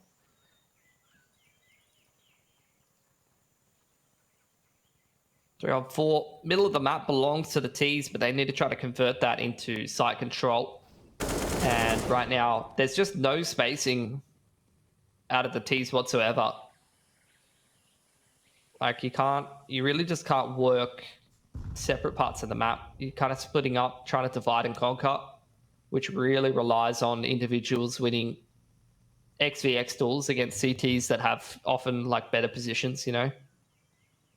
You're peeking into angles and just kind of getting, most of the time, losing the duels. Reeves is able to win one of them, but by the time he gets it, they're already so far behind in terms of personnel that doesn't really matter too much. Yeah, by the skin of his teeth, he won it. He was on 2 HP. At the end of the day, still going to be a round win for Nutty. Still going to be a round win with a few guns alive and continues to bolster that CT economy. 7-5 the scoreline as well. It starts to look a bit more problematic for Elemental. Obviously, it's in a position which is salvageable, but these are the games that you have to play when you're getting into competitive CS. Like every good player that's like made it in CS has been through a game where they have been absolutely slobber knocked. Yeah. And they've been disrespected and they've been pushed like this. Like this is part and parcel of coming up in the scene.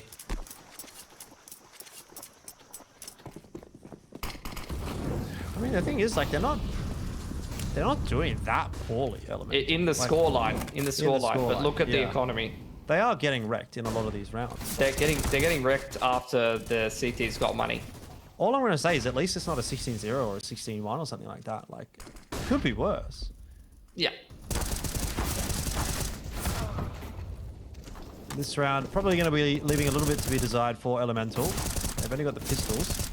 Velocity really is just not shying away from any fights at any point. It's what's happening in the game, Jordan. It's not the numbers I see at the top of my screen. No, I understand what you're saying.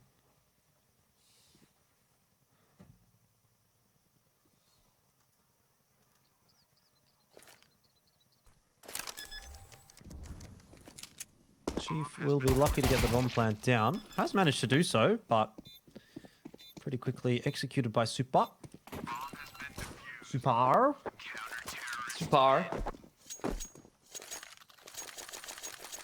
Pretty popular tag, this one. Looks like he's a Rops fan. Oh no, someone on Elemental is a Rops fan. Because it's an AK.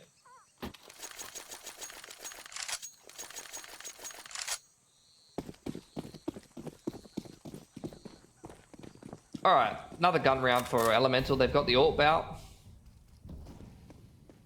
Let's see what they got for us. Bit more of a tempered approach from Nutty. Not disrespect pushing as soon as I say that, though. I cast my eyes to the left-hand side of the screen where Mr. Shark with an AWP 10 seconds into the round has pushed all the way through. Nice entry from Rory on Cave, though. Oh, Mr. Shark. I mean, it's pretty unreasonable to be watching the peak from that angle for the CT, but anyway, it hasn't worked out for him. The velocity bites off a little more than he can chew. And actually, this might be a round for Elemental. Nutty have gotten a little bit over eager. You know, they've gotten a little bit too greedy. It's good. Need to close this 2-on-1. Like, these are the rounds you need to start winning. Need to force Nutty to start respecting a little bit more.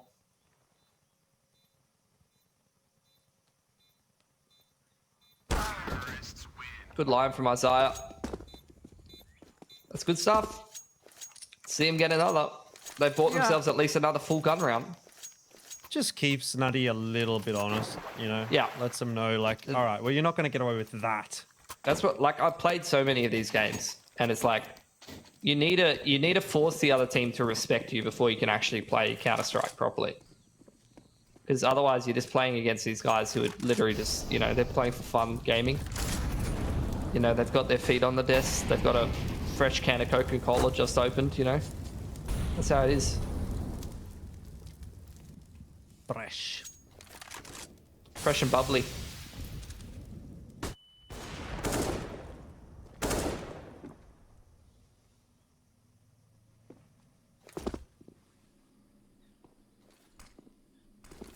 Pretty relaxed on the behalf of Nutty Gaming this time around. They have completely given up control of A. Must be reasonably aware that the presence is over toward B.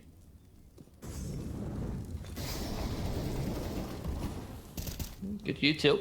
Pressuring these players at cheetah. Velocity again, just applying pressure in middle. He's usually been pretty good at picking timings to kind of pop out and find impact when contact happens on other parts of the map, but it's Mr. Shark who's really doing the lion's share of the work in this round. Both of the AWPs just ripping the T-side apart. Cleaned up by Word, though. Nice shot in the end there from him. Mr. Shark under a degree of pressure. Does get that nade out. Might just save him in time to get the orb out in hand. Will not do so. Is covered off by Super.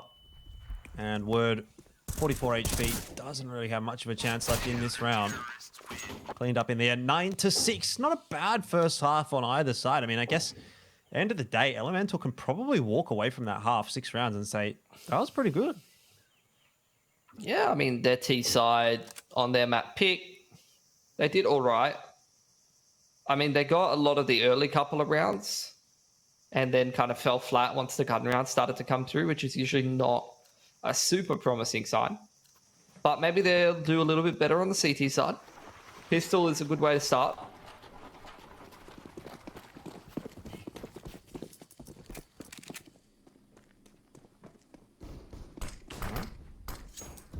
Let's have a look-see then how this pistol round is going to go. I think that's going to be quite the important one for Elemental to pick up. Rory has gone for the dualies.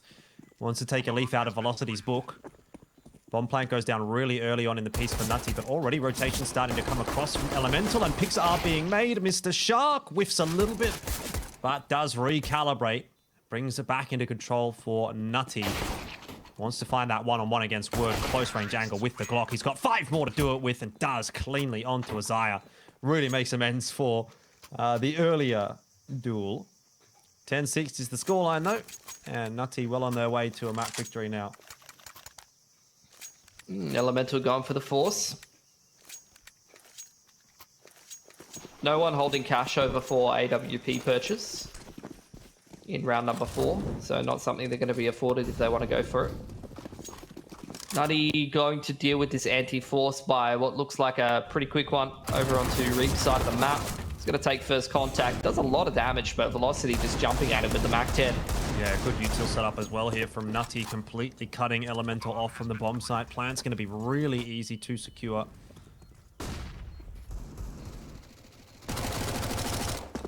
Nutty in pretty entrenched positions here. I think for Elemental, the sensible approach is to set up for exits. Looks like that is actually what they're going to do. Except for Isaiah, who's on the other side of the map. He's chilling. Oh, he is setting up for exits. He's getting in the best possible spot for that scout.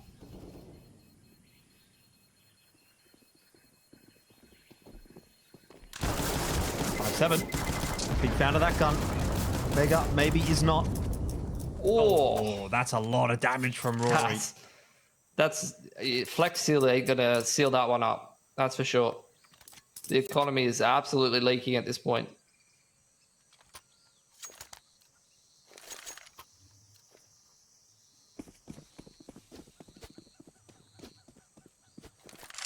Take a couple more guns away for Elemental and you're going to be super happy with that. Actually, Reeves has got Make as well. Aggression into mid from the CTs and Cheetah. My big issue is that I'd really like to see this AK be active in a round like this, in one of these middle positions, but he's just anchoring the site. Like, the AK isn't getting any value right now, sitting in Temple. You really want to be, like, trading out these pistoling players, you know? Oh, Rory. Not really able to get too much done in the end, and eventually gets traded down. Decent enough damage, I guess, from Elemental, all things considered, but I think we're beyond the point of talking about damage, right? I mean, Nutty's on the T side. It's not going to be too many economic concerns for them. They're getting up to 12 rounds now on the T side, and in the early portions of the half, it definitely matters. Oh, hold on. Oh, never mind. But it definitely matters.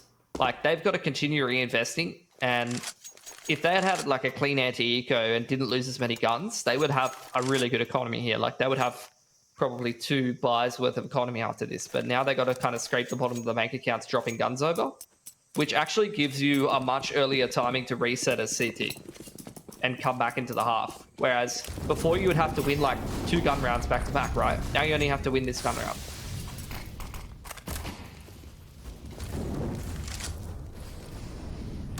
Still, Nutty is in the command position. That is a good flash. Word, I think, was spotted, but he's bad out of trouble by Chief.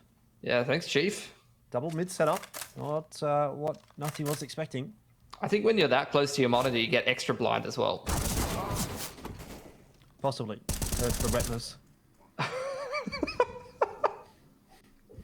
It's right into the back of your eyes. Yeah. Pain. Literal pain.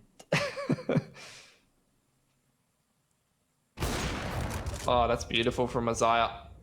Mid-round aggression, extending the advantage for CTs. He's overcooked it a little bit. Still a winnable round on both sides, but Reaps having gone down to Mega like that is going to make it all the more difficult. It's a long rotation still in here from Rory, and it's really only Chief to just kind of lock the side in half, make sure that Nutty cannot cross to Temple. At the very least, Elemental will recognize that fact, and it could be big information for Rory, knowing that he's got to go up against multiple players here in the donut. Hasn't spotted anyone out yet, but he's definitely making his noise, and Chief's gone down. Mr. Shark swings on him. 13's up for Nutty. This will probably just be the half buy for Elemental. That round, again, like... I feel like Elemental just lacking some fundamentals and some game time. They need a lot more matches under their belt and a lot more scrims under their belt just to be able to like kind of resolve the mid round like a little bit better than they are at the moment. Like they're putting themselves in some good positions, but it feels like they're kind of overcooking it sometimes, misplaying a little bit. Rory even got one there. Yeah, like they're sharp. Like the potential on some of these players you can already see is there. Like you got some sharp players, but they're lacking in cohesion and they're lacking in like the fundamentals.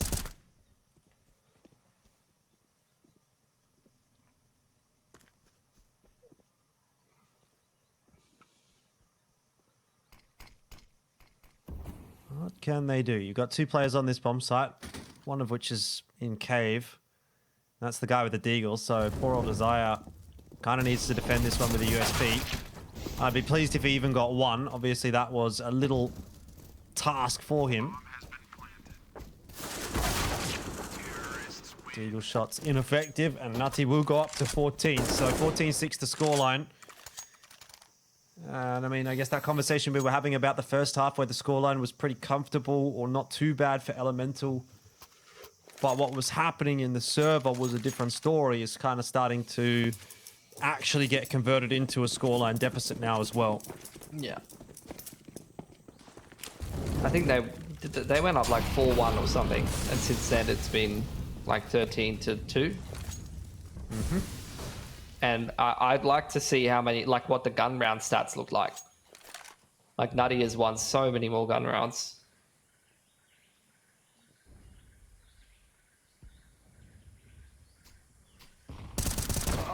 Reaps, not in a bad spot to deal with this one, but can only grab the first kill. That is a nice nade. Doesn't really do as much as I thought that it would. Rory's put down a smoke that's actually going to give Nutty a little bit more space on this bomb site. As of yet, super unable to plant the bomb, but with that kill onto Isaiah, maybe that could start to creep into his mind as a possibility. Yeah, good pick from Chief. Well aware that that lurk was coming up from the site. And without the bomb going down, that's exactly the kind of kill that Elemental would like to get to try to get back into this round, because they don't really have the utility to be able to block off Donut. Super gonna stick it. Mr. Shark covers nicely.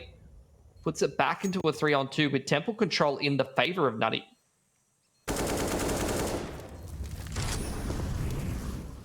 Molly goes through, but Elemental are out in front of it. I like this wrap though from Mega. This could be hugely problematic. The longer Mr. Shark survives, the worse it's going to get for Elemental. Defuse is on. Someone has to get rid of him. Mr. Shark does that job. 15-6. It's map point now for Nutty. They rampage through this first map. They're looking good. Not a bad lineup though as well. Like the core of this Nutty team in previous seasons was already showing some promise. I don't know what the deal is with Mr. Shark, but obviously he's went to 8 ballers for a bit, gained some experience there. Now he's back in his team. Mm-hmm. And he's starting off this round. He's only gotten better. And it's only getting worse for Elemental at the moment as well, isn't it? Down to 4 for what could potentially be the final round of the map. Mr. Shark trying to peek through that smoke. Eventually gets given the opportunity onto Isaiah. He's really just winning this round himself. Eventually, Mega decides he wants to have a crack as well. Down to just the remaining 2 members on Elemental. Mega under a little pressure. Is on 7 HP. Calling for some backup, but I don't think anyone is coming. They need to deal with Word on the side. If he would have got another one, it could have been interesting either way. That's that. Pretty much wrapped up nice and neatly from Nutty Gaming. I mean, to be expected, right? I guess we sort of did touch on that in the pre-show. We were hoping to see something from Elemental. And I guess what we actually got was a nice, really solid, clean performance from Nutty Gaming, as you would kind of want to see if you're on their side of the field, right? You know, they're a bit more of an experienced roster, so to be able to clean that up in the fashion that they did is a good sign. Yeah, 100%. And look, there's no shame in losing to a team like Nutty. They've got plenty of seasons of experience under their belt, and they've been a pretty solid team for a while now. So I think for Elemental, I mean, this is what I was saying. Like it was 5-1 or so. And after the CTs got money and Nutty started playing gun rounds, that's where the comeback really started coming.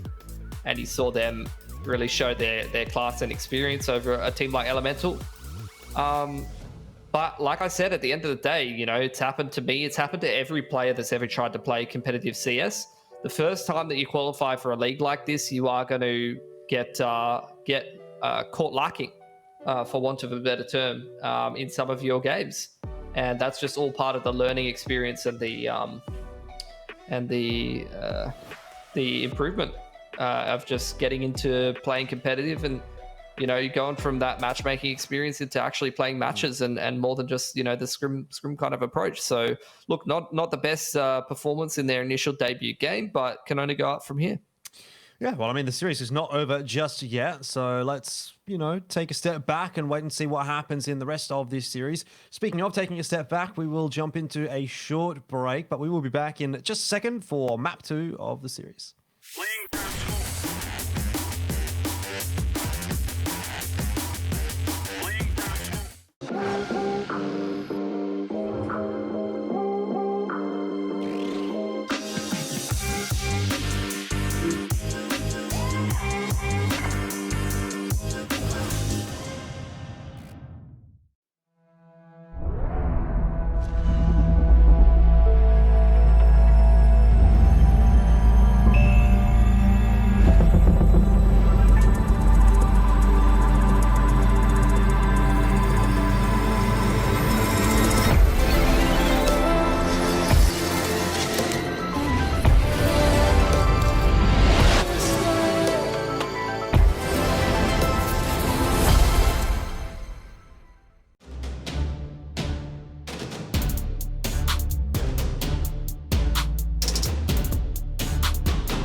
Yorofano, that guy's NJ here, and I am here at the Sky Tower in Tahamaki Makoto to check out the new Sky Slide, which is just opened. Let's go check it out. This is their brand new virtual reality experience based up on their main observation deck. It's a crazy ride, offering 360-degree views of Auckland at up to 100 kilometers per hour. The motion platform imitates the 3D rendered open-air slides, twists and turns above the skies of Tahamaki Makoto. Counting down. Punch it. Let me at him. Hey! Free air. Whoa! Whoever's done the render for this has done like an incredible job. Whoa! It's also really comfortable. Like the motion platform's super nice. It's actually really selling all of these like different twists and turns. Another free fall. Whoa! Whoa! We're heading home, boys. We're heading home. Whew. So it's $40 for the experience, which includes viewing platform access, or it's just $15 on top of your tower ticket. And it's for ages 8 and up.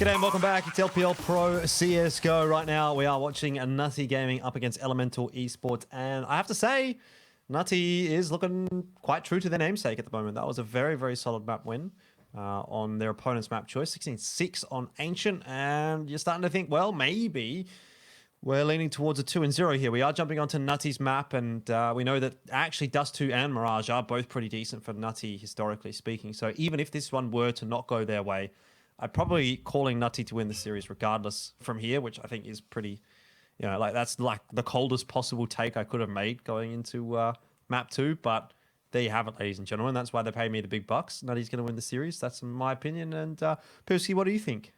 I agree. I think Nutty will also win the series. But you know what? For Elemental, there is it's a win-win series either way. Either they win the series or they learn. So. Either they win the series or they learn. Well, it's Dust 2 time, so that's where we're going to have to start turning our attention toward. And again, you know, you look at this one historically and you say this has been quite a go-to map. I actually feel like Mirage has been a little bit more of a go-to map for Nutty, but yeah, they did sort of trend a little bit towards Dust 2 in the later stages of the season. If I remember rightly. So it's not as if this is very far out of the realms of what they'd like to go for. And obviously they picked it this time around. So you can expect some pretty good stuff from them. It sort of felt like Mr. Shark was having a really good time with the AWP on that first map. Even Velocity was able to pick the AWP up. So knowing that this is quite the AWP-centric map, I say this one should be pretty straightforward for Nutty as well. You would assume so. But let's see. I'll subvert my expectations once again for Elemental, who, if you turn their logo to the right, it looks like a man with a mustache. Yeah, kinda. Doesn't have any eyes though. Looks like Mac, mate. Saying Mac doesn't have eyes? All right, well, we'll hold that thought for a moment because we're out onto the B bomb site. Reap's able to get one before he does go down, but ultimately that is going to leave control of the bomb site to a Nutty before Word decides to come charging on in here. Isaiah's also been able to find a pick. I'm a little bit surprised it's worked out that cleanly for Elemental, but they were fast. It's great flood. They got there before Super was even in the discussion. Now he's going to have to do this one 2-on-1. He does have a P250 to play with, though. And spots Isaiah from far away. He's got a bit of an inkling as to where Word might be. He spots him out as well and hits that headshot. That's nasty. Super pulls off a nice clutch for Nutty, and they're off to the races. That's a nice flood from Elemental, though. Definitely something that, you know, B-site Dust 2 is very difficult to retake. So if you can catch the T's in transition before they can set themselves up comfortably in a post plant with a nice flash over the top and just flood out window, it can definitely work out for you. Unfortunately, couldn't close the 2-on-1. Good opener from Isaiah, though, on the scout. First pick onto Mr. Shark. The rest of Nutty committing out long. Elemental's got firm control of the middle of the map.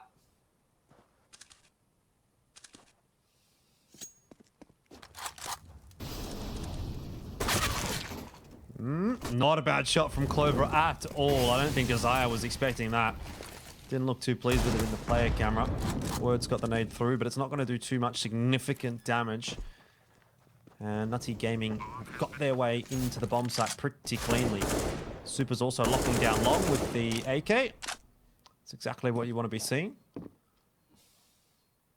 But still some more damage can be done here by Elemental. Couple of players alive. Deagle in the hand of Word. I don't know that Nutty would be too pleased if they lost another gun. At that point, it would start to get a little more expensive than they'd like. For sure. Not too bad to hold on to these weapons heading forward, though. Word going to take a duel with the scout, who he knows has to get out of the site, or Mega will definitely go down. So nice little exit. Let's take one more gun off the tees. I think Isaiah, second time I've seen him kind of overcommit a little bit to some of these fights. Like I remember on Donut on Ancient. It's not that he has the wrong temperament. Like it is good to re-challenge there, but I feel like both of those fights that I'm talking about, he kind of swings a little bit too wide. It's fine to take the duel, but definitely need to be careful just how hard you're kind of committing to it. Right. Nutty, I don't know where that smoke's gone. One of them gone out of the map for sure. They've gone very quickly for long control though. I don't know if it really matters where the util's going at this point. You just send the lads in and they're going to frag. Super's hitting everything. Look at that. Yeah, every we saw shot this. is connecting. Saw this from him in his debut season. Pretty sharp rifler. Definitely some potential there. Like crosshair placement's pretty immaculate from him. Speaking of which, not too bad from Rory at all. Oh, Mega. Oh. There we go. We got there. Gets like that sometimes. You go left, they go right. It's like a, you know, when you're in a hallway with someone, you're like, oh, sorry. You know?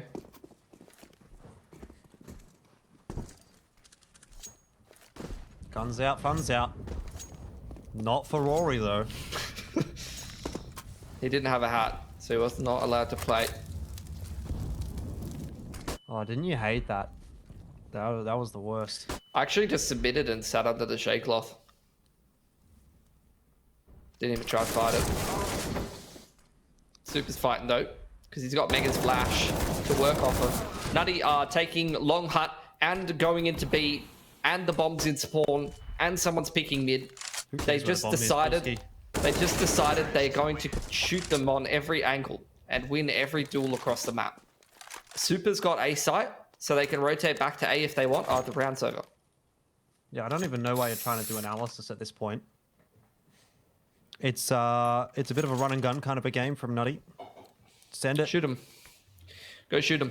Just shoot them better than they shoot you. Shoot him and go to bed. Indeed.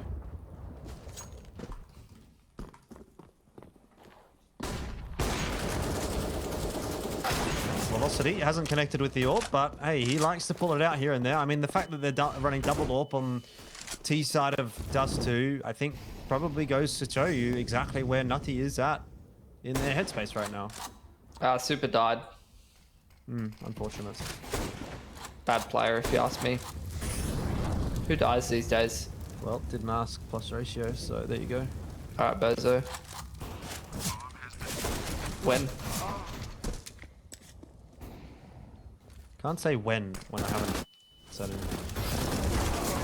That was Sure, when. That was good. Good molly. When? See, that's how you do it. 5-0 is the score though for Nutty. Buy round to come through for Elemental once again. Look, I mean, it's only 5-0. Like, it's not as if the map's over. But the way that to stop. What? You need to stop. I'm just not a toxic caster like you, alright? Nutty's going for a bit of a default dance. Elemental, they've got some long control, and then they've decided to not go for some long control. They've gone short, and Isaiah, again, he has been pretty good at finding picks, but he needs to just maintain that 5-on-4. Let's not swing too wide into short and get picked. I feel like Isaiah, he just wants to win more. He's already winning, he wants to win more.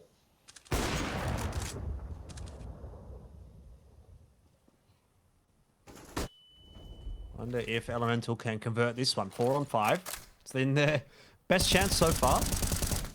At this stage of the round, a lot of the time, the round has already been over. So they've really got to make sure that they get this one over the line. Isaiah gives them an extra advantage.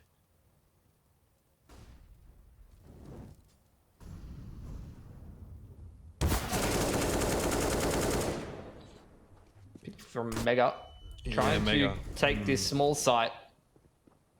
Clover's got a pick in middle as well. They've cut the map in half. Reaps. He's good for it. Crisis averted. Got Mr. Shark there as well. It's pretty solid stuff. Clover in a 1-on-3. Oh, and Reaps. Ah, he's ducking the bullets IRL as well. That's how you know he's a pro gamer. Nice from Isaiah. Locks it down. Elemental. Good gun round.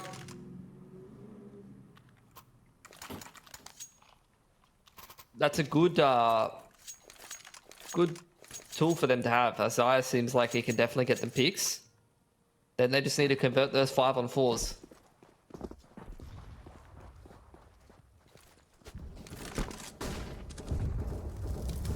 That's not ideal. It's got tapped through a smoke by Velocity. Bit unlucky. Shark, unfortunately, not able to sit on that line. It was looking like he could get a pick there. Nutty are going to work their way up short as a result of losing control of long. And they're going to do it without really wasting any time at all. Velocity, just as the smoke blooms, catches word. We're into the site proper. So there was a little moment of hope, a little ray of sunlight for Elemental, but that's very quickly been pulled away from them. Very good shot for Reaps. Oh, hold on. Is this the AWPer? Has he been promoted to main AWPer?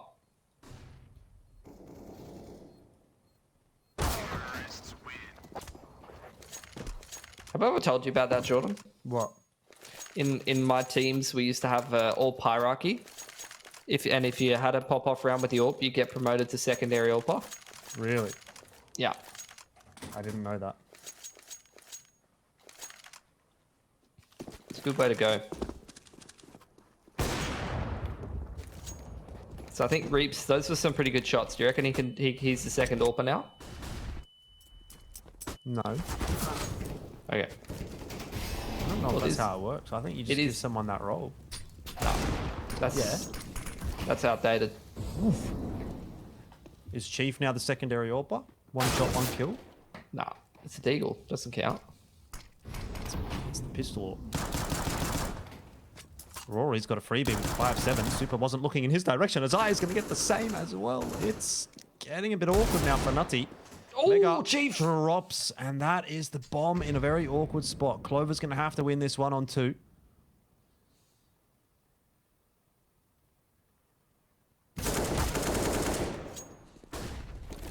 Okay, one part of the mission successful. And the second as well, which seems like Nutty cannot put a foot wrong.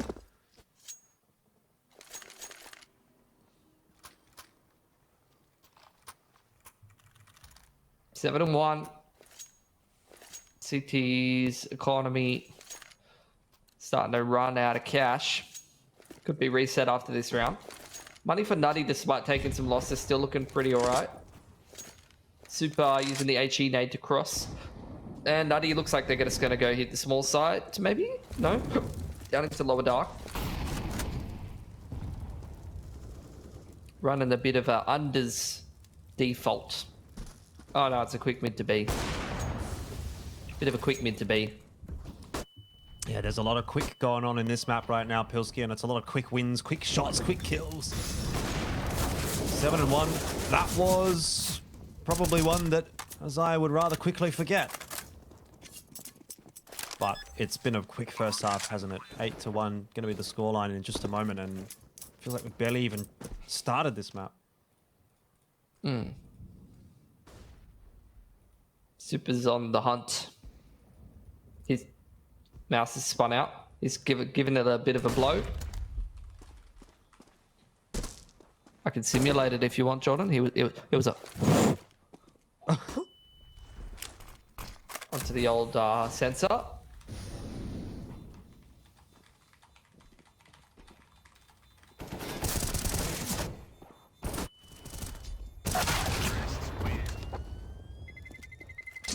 Okay. Another one for Nutty. Couple of guns surviving, of course. Money's fine anyway. They're on the T side.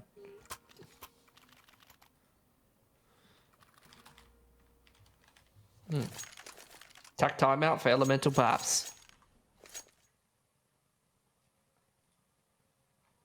Oh, that's a rude poster, Clover. His poster's giving the finger. It was a tech pause. A quick swap back away from the cams, that one. We're taking that down. You're gone over there personally. I'm calling his mum. It's unacceptable behavior.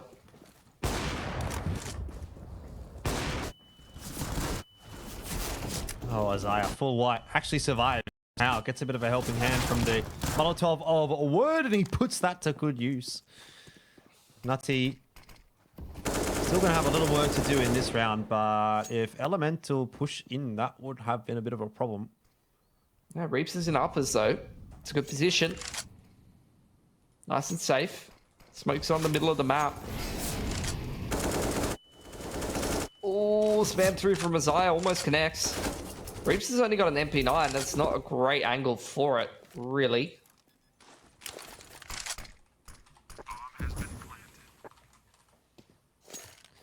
Bomb plant down, 3-on-3 for the post plant on the B bomb site. You have no real util to speak to. Do you go for it?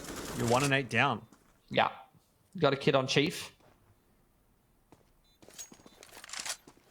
Let's get in there. I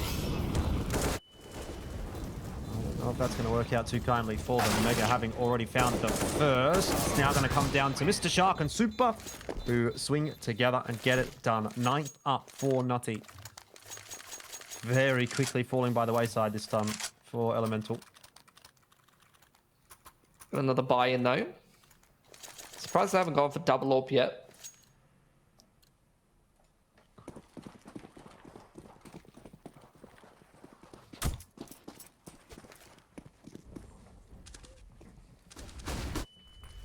Good pick from Isaiah.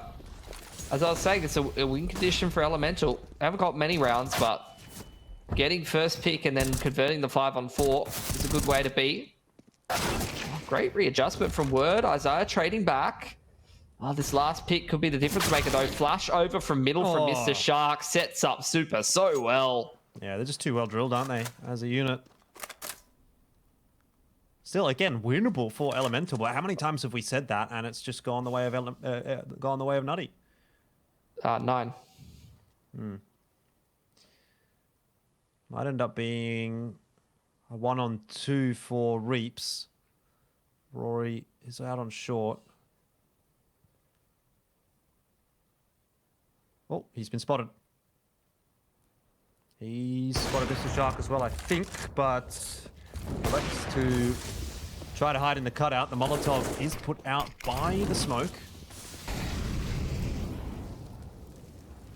So Reaps has actually gotten out of there pretty scot-free. Still 40 seconds. Eventually he goes back for a little more and punished for it. Mr. Shark doubles down, gets another. 10-1 the scoreline.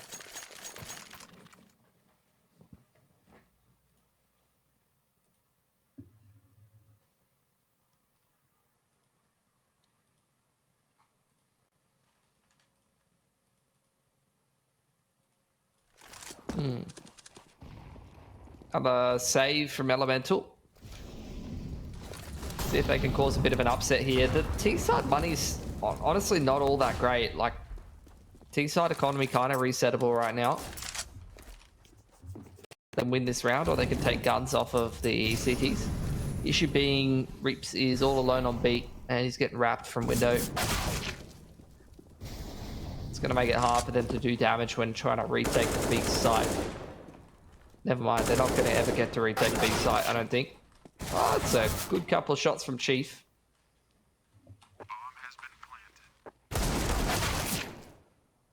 Well, we're not able to get too much more done, and it's just down to Isaiah, who is cleanly dispatched of 11-1. Nutty are toying with them now, it feels like.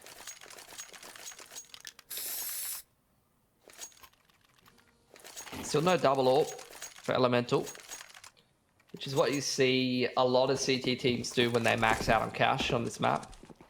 Loss bonus, that is. Max out on loss bonus. They love a cheeky little double AWP.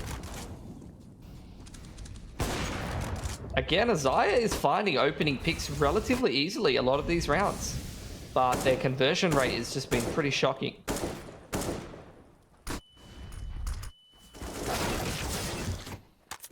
This one's looking better. That's a little better. That is a little better. Nutty Gaming have bitten off too much now. There always seems to come a point, and we saw it on Ancient, where they just get a little bit overzealous. They get a little bit ahead of themselves, and they get reeled back in by Elemental. Obviously, it's come too late to make any sizable difference to the half, you'd say, for Elemental, but try to keep Nutty as honest as possible. Mr. Shark has spotted one, but has that info been combed over? I would have thought they'd have heard the scope. Mr. Shark, though, has two, but no more. Mega's on an adventure. He's picked up the hobbits from the Shire. He's taking them to Isengard.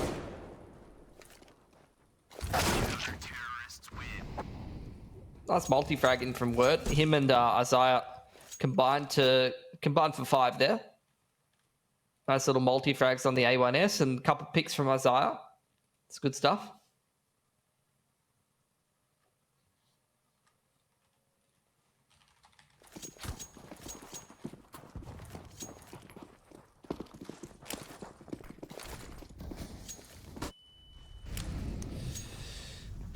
Okay, well, how much can they salvage, Pilsy, is the real question here. If they can get to 4, I'm not going to say it's going to make for a winnable map, but it's definitely going to make for a slightly better first half, and that is a nice shot from Reaps. Yeah, maybe if not nothing else. Maybe not at 2 nice and 11. moments.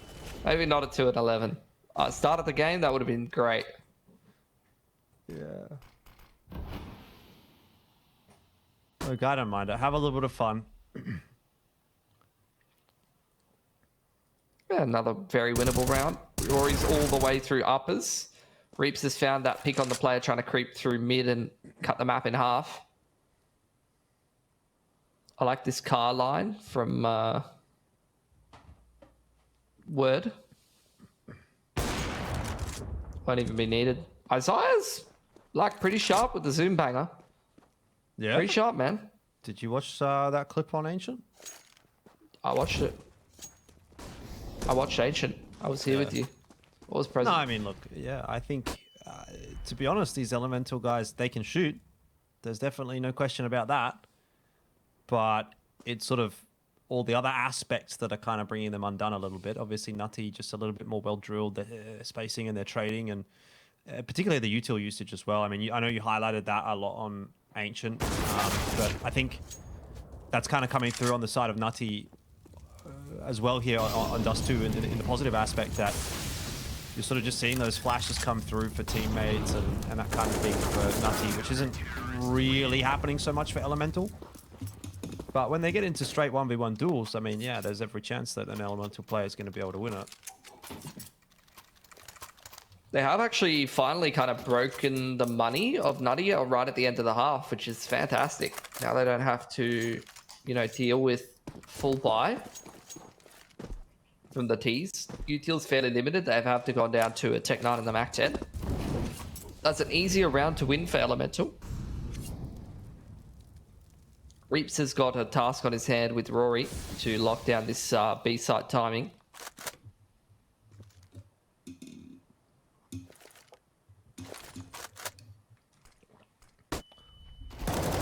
Might not work out too well for Nutty. Looks like Elemental are well set up to deal with it. And that's pretty solid work from Reaps.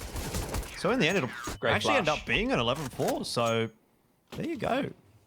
How quickly the tables turn. That was a great flash from Reaps. From Chief to set up Reaps for that last kill. Good patience. 22-7 for Super. Quietly shooting everyone in the head. I don't even really remember any of his kills from that last half. No, I remember him from the outset really performing. I mean, remember he won the 2-on-1 pistol, and then there was like a few rounds in a row where he was doing some good solid work with the AK at the very start of the map. Kind of got the ball rolling, it felt like, for Nutty. Obviously, it slowed down a little bit toward the end there for Nutty, so maybe Elemental, if they can pick up a pistol, pick themselves up by the bootstraps, Pilski. Who knows what could happen? Are you with me? Boots don't usually have straps. It's more like laces, but yeah. Hot push. You don't wear boots. I do. I wear palladiums. What on earth are palladiums? It's a brand, Jordan. You wouldn't know. Man. I wouldn't actually know.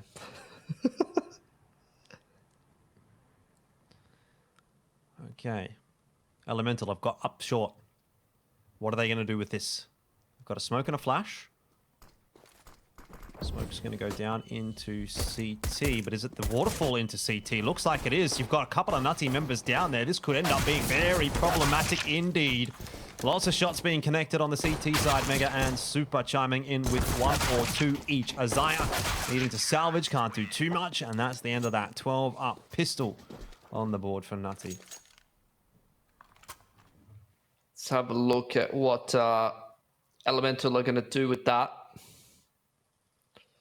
They didn't get the bomb plant, so much harder to go for, you know, one of those AK forces into the next round.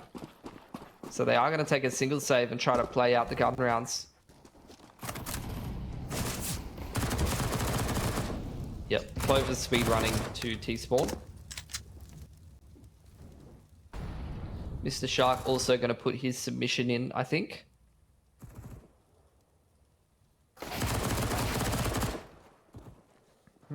Well, it's pretty easy pickings when all you're going up against is pistols. Mr. Shark's definitely... oh, Mega. Oh, no, don't do it to him like that. So, Mr. Shark's definitely putting in the hard work to farm some of that HLTV rating tonight. For sure. Disgusting, filthy eco-fragger. That's right.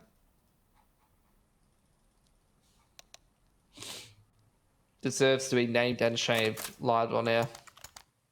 Go get him. Go get him, champ. I think Baby Shark's way cooler than Mr. Shark. That's just my opinion, though. Fair. Who's got the best room setup? I reckon I'm rating Chief's room. Looks pretty solid. Looks like he's actually made the bed. It looks like it's daylight there, but it's just good lighting. Yeah, I think he's got a lamp on or something. Yeah, that's solid. Well, 13's up for Nutty. Doesn't look like they're going to slow things down at all either. A couple of players straight in through mid. They were spotted. Word will be prepared for that. Clover, though, able to trade himself down with the Molotov. It's Velocity to grab another kill on the other side of the map, but I think Nutty needs to stop holding the W key for a second and start to go back to the tried and true. From that angle, Mega kind of looks like our good friend Luke Pate. No one is going to know who you're talking about. It's a pretty famous host in Australia. The host with the most. Yeah. The host who coasts the most. Mega looks like he's still in a good spot to deal with Rory, but he hasn't actually seen him around that smoke. Maybe just caught a glimpse of him, but too late. Oh, that's a good post plan. I would have really liked to see maybe Reaps try pop flash Rory onto that window spot. Interestingly enough, Nutty used their smokes to actually get out of CT, so now they don't really have too much for this retake. Velocity's just going to have to hit shots. Rory is trying to keep him at bay, and now it's all onto Rory, indeed, but Velocity and Mega are a little too good. Yeah, I would have liked to see, like, after the plant, Rory send, I think it was Reaps or who was on the site? One of them had flashes in upper dark, one of them finished planting. Would have liked to see the flash over the top of window. It's an easy way to put yourself into a 2-on-1 if you do it on the right timing. And as long as you don't overswing, even if they're kind of playing anti-flash, a lot of the time you don't really get caught.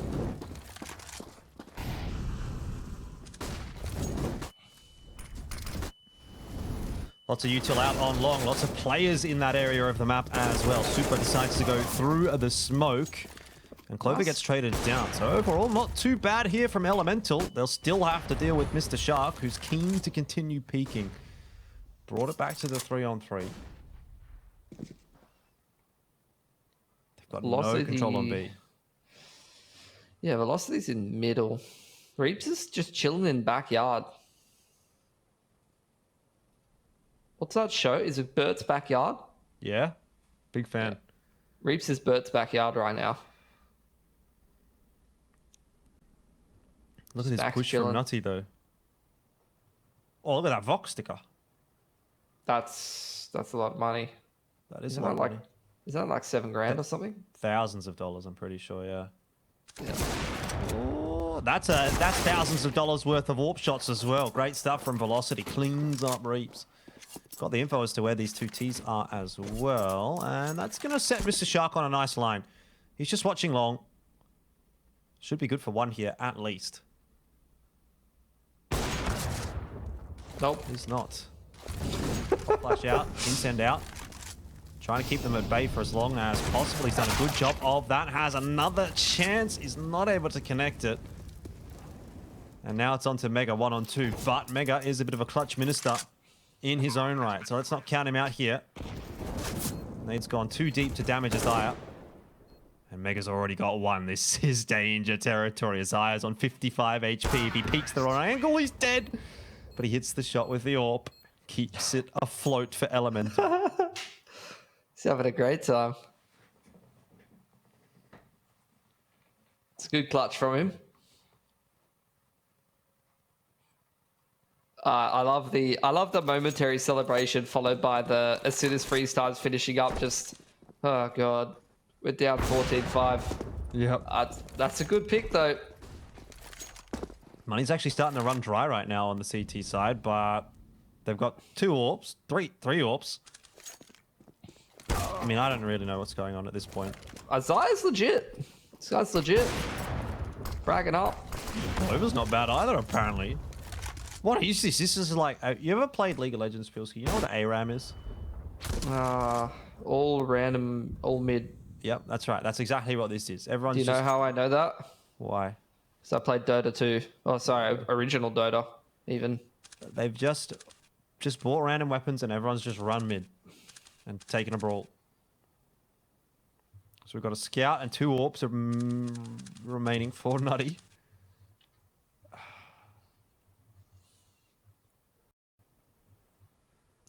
Not super sold on this setup for Nutty, I don't think. Velocity is kind of on his own. He's also only got a scout. If they do work up short, he is really going to be in trouble. Yeah, chuck a bit of an AXE at him. He's only got a scout. What's the worst that could happen? Yeah, that's true. But Clover hanging around inside of that smoke. He's going to go for a spam shot through. Velocity somehow gotten off the site. Oh no, how are they going to do this? Surely not with the buy they've got. I mean, a retake here from Nutty would really be the nail in the coffin for Elemental. Isaiah not able to connect that shot. Velocity is on his way up. It's a one-on-one. Mega can't clutch it again. Isaiah's pumped. He's screaming. Everyone in the rest of the house is telling him to go to bed. Looks like he's in the garage. That looks like a roller door. He's got some pearls on as well. He's got the bling. He's swagged out. I think he's rapping now, according to our producer. When do we get the player comps? Could be potentially dangerous, I think.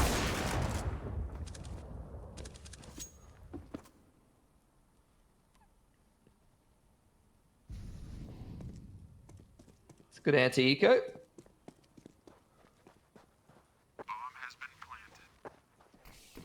I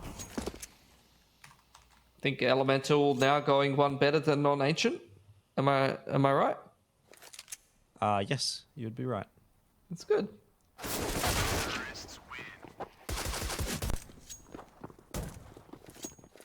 They're going to have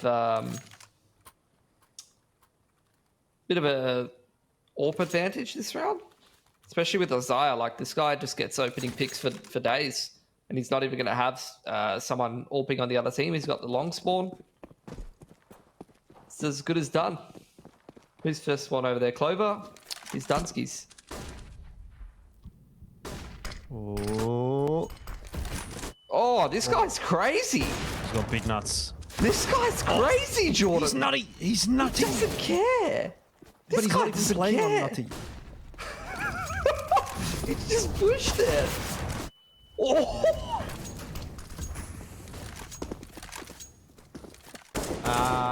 And actually, I think Nutty's going to have to start, like, taking a step back here and going, all right, let's not let this, like, really snowball out of hand, right? That We are round- still on CT side. Money That can was an become a insane problem. round. That was like some simple level stuff. Like, just all, you know, you get flashed off the line. 99% of rational brained, like, simple people like myself just be like, okay, fair enough, you can have long. Isaiah just doesn't care. I think he's got the team on his back mentality right now. It's probably a good mentality to be having right at this point.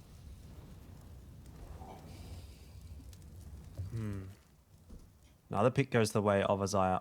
He's just all over the map. He's got that confidence flowing. Yeah, T-side AWPing as well. It's very rare that you see people have this much consistency. It's running around the map and fragging. I do wonder if Nutty have just given him a little bit too much rope.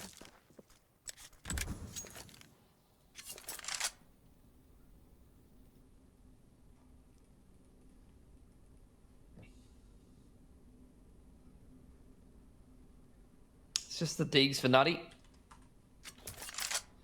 Less about the economic damage, more about trying to give themselves an outside shot at winning the round at this point. Elemental just dotting all the I's, crossing the T's. See if they can get the wall of smokes across the elevated position. Flashes over the top of cart. Beautiful. Yeah. Got a couple of players actually on this bomb site for Nutty, so this could very quickly go wrong if one or two shots do connect. Not going to happen by the looks of things. We've got Clover there. And he's good for one. Mr. Shark got another. Still 3 on 3, but need that AK to come into effect, and there isn't really any armor to play with for Nutty. I mean, I guess, yeah, Mega's got some, but what does that matter? He's on 1 HP. So...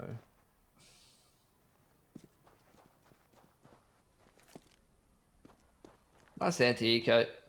Like, util was used pretty much picture perfect there from Elemental. Exactly how you want to see an anti-eco, you know, approached. Go long, take the util, take the long control with superior util, and then just nice little side exit. Flash it over the top of car, Molotov into all the annoying positions, and Bob's your uncle.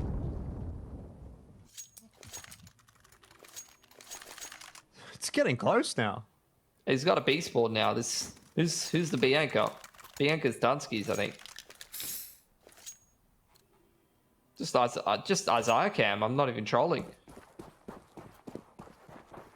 This B player's done. Mega. Oh, he stopped. He's changed. He's a changed man. And this might actually be their undoing as well, because Mega's here with an AWP. Oh, can he get more than one? This is a tough angle to do it from. Luckily, he's got the backup of Velocity, who's really just in all sorts of trouble out in no man's land. It's a 2 for 2. Could have been a little more, I think, and Nutty would be comfortable with that, but 3 on 3. Azaya still alive. AWP in hand. Decent amount of counter util on that bomb site to play with right now for Elemental. Very much a winnable round. Super. It's coming in on a nice timing. Yeah, he's going to catch Isaiah. And I'd like to see what's going to happen with this couple of pieces of util from Mr. Shark as well. That should pretty much seal the deal. It's word 1 on 3, and he's not given a chance to do anything. And that finally is the match point round that Nutty have been looking for quite a while now.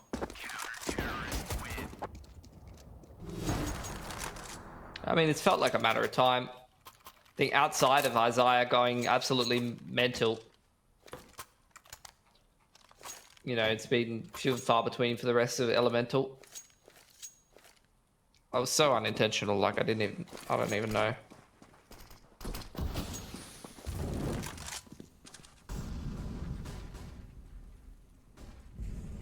Isaiah's all the way out long again with an AWP. Is it him or am I blind? No, it's Chief. Chief's out there. Isaiah's walking into upper. They're pushing both extremities at once. Let's do it. Meanwhile, the CTs are holding lower dark. This is a very weird round, Jordan.